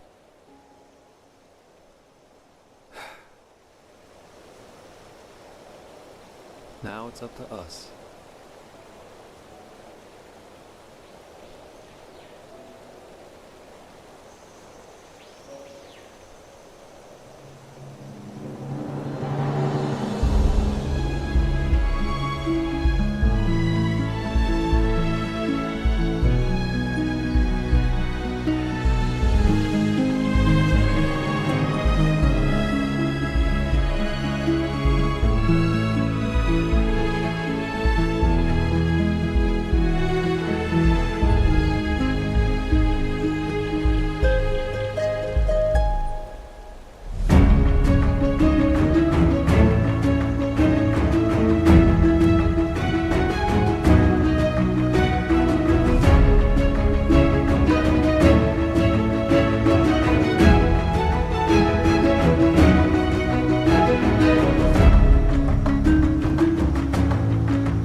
에디트 스킵이 안 되네요.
스킵하고 싶은데? 이거 그냥 강제로 껐다가 꺼져.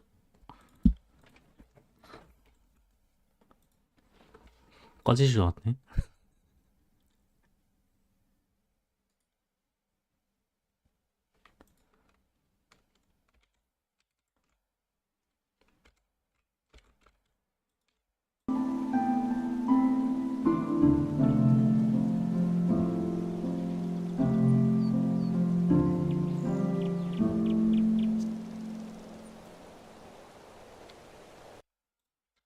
아, 이제 꺼졌네.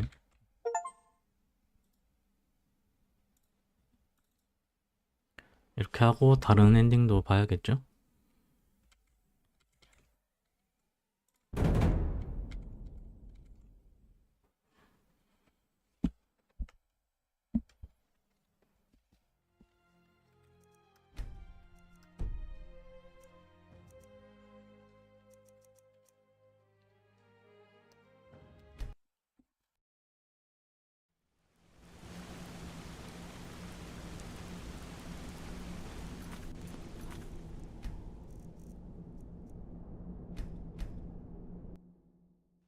And you were...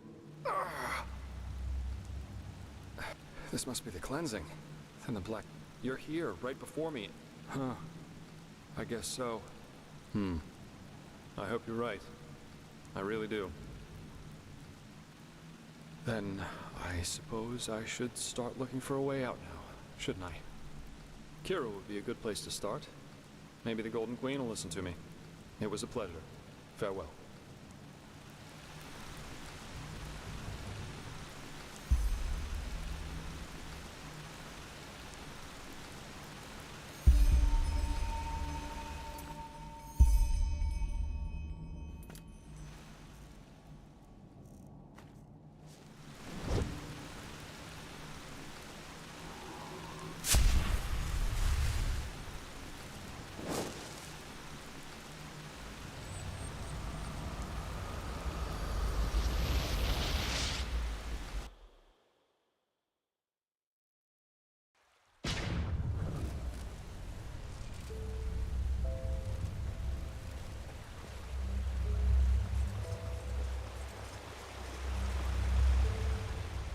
Saira, I thought they tried to Arenthiel.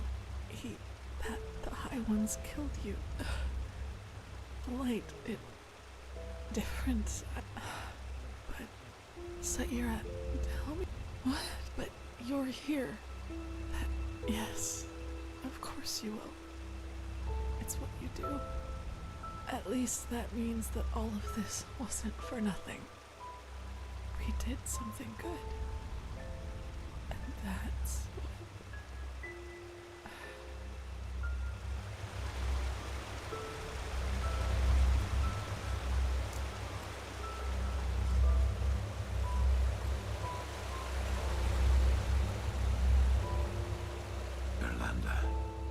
is...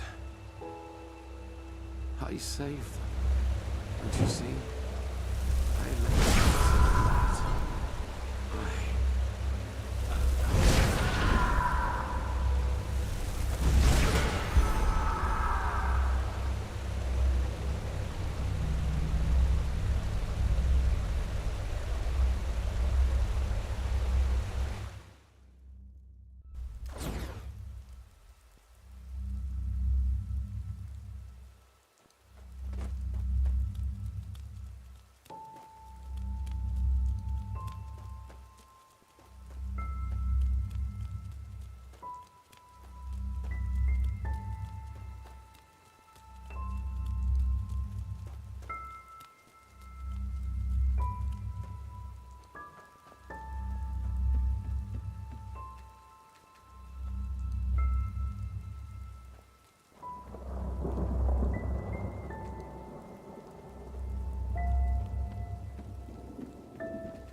A great philosopher once said that every change begins with a moment of lucidity. In these moments, a veil opens, one which normally shrouds all the unwelcome truths we are aware of, but which we have buried deep 아니요, within 그런 건 없는 ourselves, 걸로 알고 where we 있어요. cannot see them. And it is only these moments in which we can make a decision. The decision to either act or to let the moment pass, until the veil seals itself again and we once more are the slaves of our habits. I don't believe in revolutions. They're too simple, too fiery, and they too often end with the opposite result. 아니면 난이도 조절에 아마 뭐 서바이벌 모드 같은 건 있을 것 같네요. 확인 안 해봤어요. Change is possible, but it won't come as a big bang, but rather as a long path, one that will constantly confront us with obstacles. Obstacles we can either choose to overcome, or at which we can choose to quietly turn around and go back to being what we were. The sacrifice of the one who will be remembered as the prophetess is proof that I am right. Yes, some might see the downfall of Enderall as the triumph of the High Ones, but it wasn't. It was neither that nor a triumph for mankind. What we were granted was a moment of lucidity, the chance to start our own walk down a long, rocky path. The High Ones exist because we believe in them. We, our egos, give them their power. And the more we listen to their words, the more we hate them, and the more powerful they become. Indeed, the beacon, This ancient machine of unknown origin can destroy us, but it can also free us from the High Ones. If we use it right. Rumors that the Arizalians have started constructing a second beacon, and the knowledge that this time we are aware of its nature, give me hope that the prophetess has not died in vain, and that we continue walking.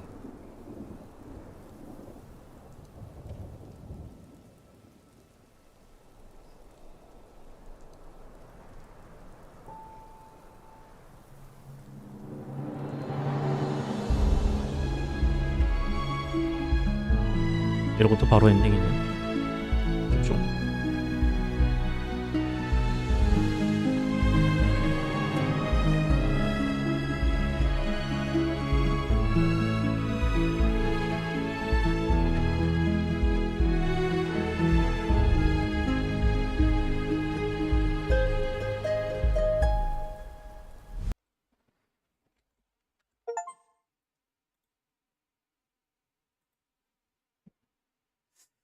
이러고 이제 히든 엔딩 아마도 할 수 있을 것 같은데 한번 해볼게요.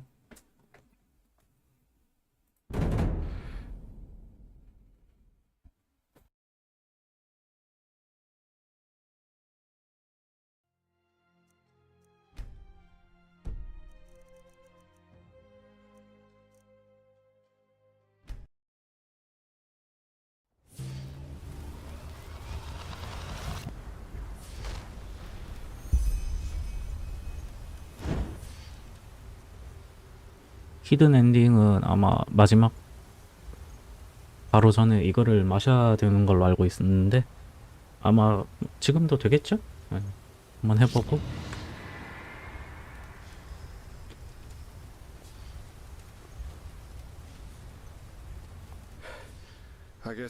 안 되면 더 이전 세이브 불러와서 다시 해야 되네요. I had a feeling that I guess the explanations will have to wait. Yeah, I guessed as much. Yuzlan and he didn't even try to get me inside after that dragon attacked us. Lucky for me, I found another way in. Otherwise, I never would have found you. And you were... This must be the cleansing. Then the black... You're here, right before me. Huh. I guess so. It was a pleasure. Farewell.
비석 없는 거 보니 된 것 같기도 하네요.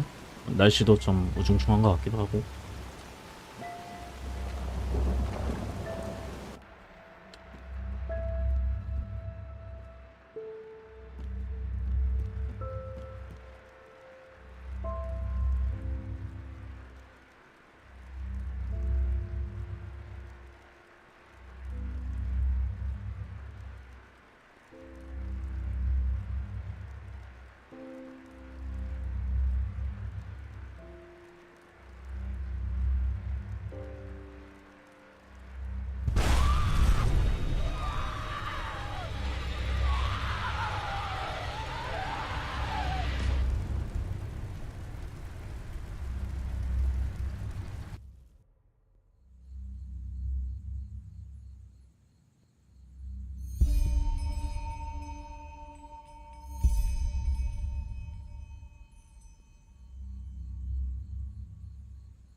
You're awake.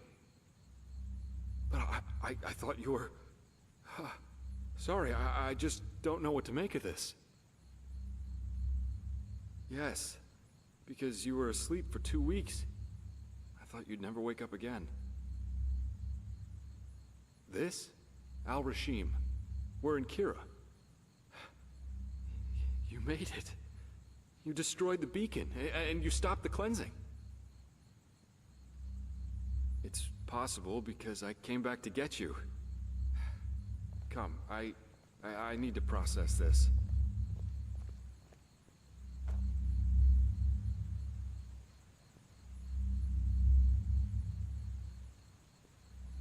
I was already on the Myrid, and we had just reached the Red Sea. Then there was this massive explosion. Everything went up in a bright flash of light, as if the sun had exploded. It was horrible, you know? For a moment, I thought that was it, that I was too slow. But then, all of a sudden, it was over, and I was still alive. Yes, everything. But it worked. You saved us. You can't allow yourself to think like that. You did what you could, and you would have even given your life if necessary. Without you, we'd all be gone now. Well, actually, I had hoped that you would have an answer to that. After the explosion happened, I had this feeling that you were still alive. Yes, I know it was irrational and it was foolish, but the thought that you might still be there, that you might still be breathing, how could I have just run? It was terrible, you know. Nothing was left. Just debris, corpses, dust. But still, there you were. Buried under the stones, but still alive. Even then, I asked myself how that could be possible, but it didn't stop me from pulling you out from under the rubble. And I put you onto the Myrid's back and flew off, without looking back. I don't know. But Duneville, the Farmer's Coast, it's all gone. Turned into a wasteland. I'd rather not talk about it, to be honest. Yes, as you saved me countless times before. I know, but you did survive, however that may have been possible. And how does the first lesson of magic go? Everything that can happen, will happen. In other words, you died in a million other realities, but you survived in this one. In ours. It's all just so arbitrary. No, I haven't been granted an audience yet. And I also didn't want to leave you in case you... well, in case you woke up. But now that you have, she'll listen to us. She has to. The problem is that the people of Kira have no idea what awaits them. Most of them don't even believe the stories of Enderal having been destroyed.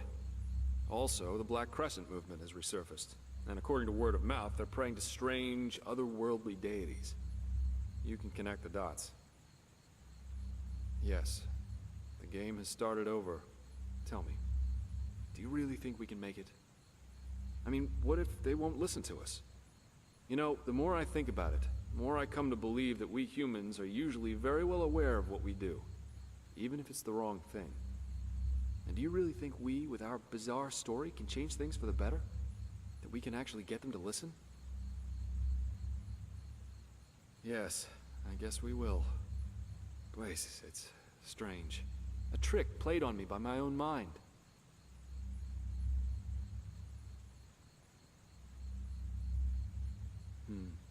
Nice thought. But you know what? Being here with you, hearing your voice again, I would give everything for this. Everything. The high ones, the cycle. What's the point in fighting if you end up all alone? So even if this is a dream, I don't ever want to wake up.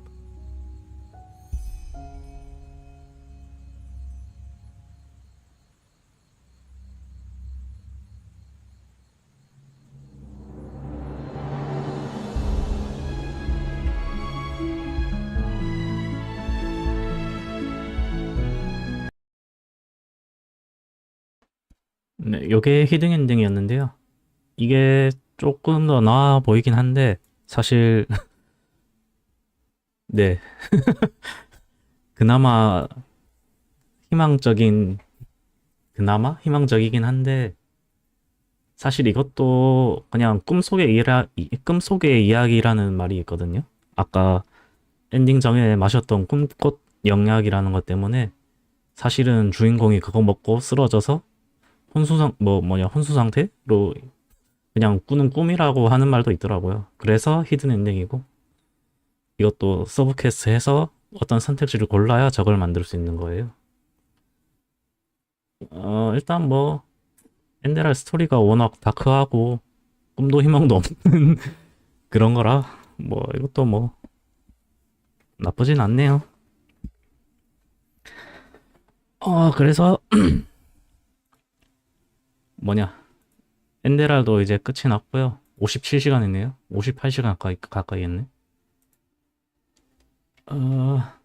일단은 엔데랄도 여기까지 하고 다음엔 또 다른 게임으로 찾아뵙겠습니다. 근데 저번에 어떤 분이 요청해 주셨는데 이거를 스토리 요약본만 올려달라고 하셨어요. 근데 그거를 하려면 아마 처음부터 다시 시작해서 녹화를 떠야 될 것 같아요.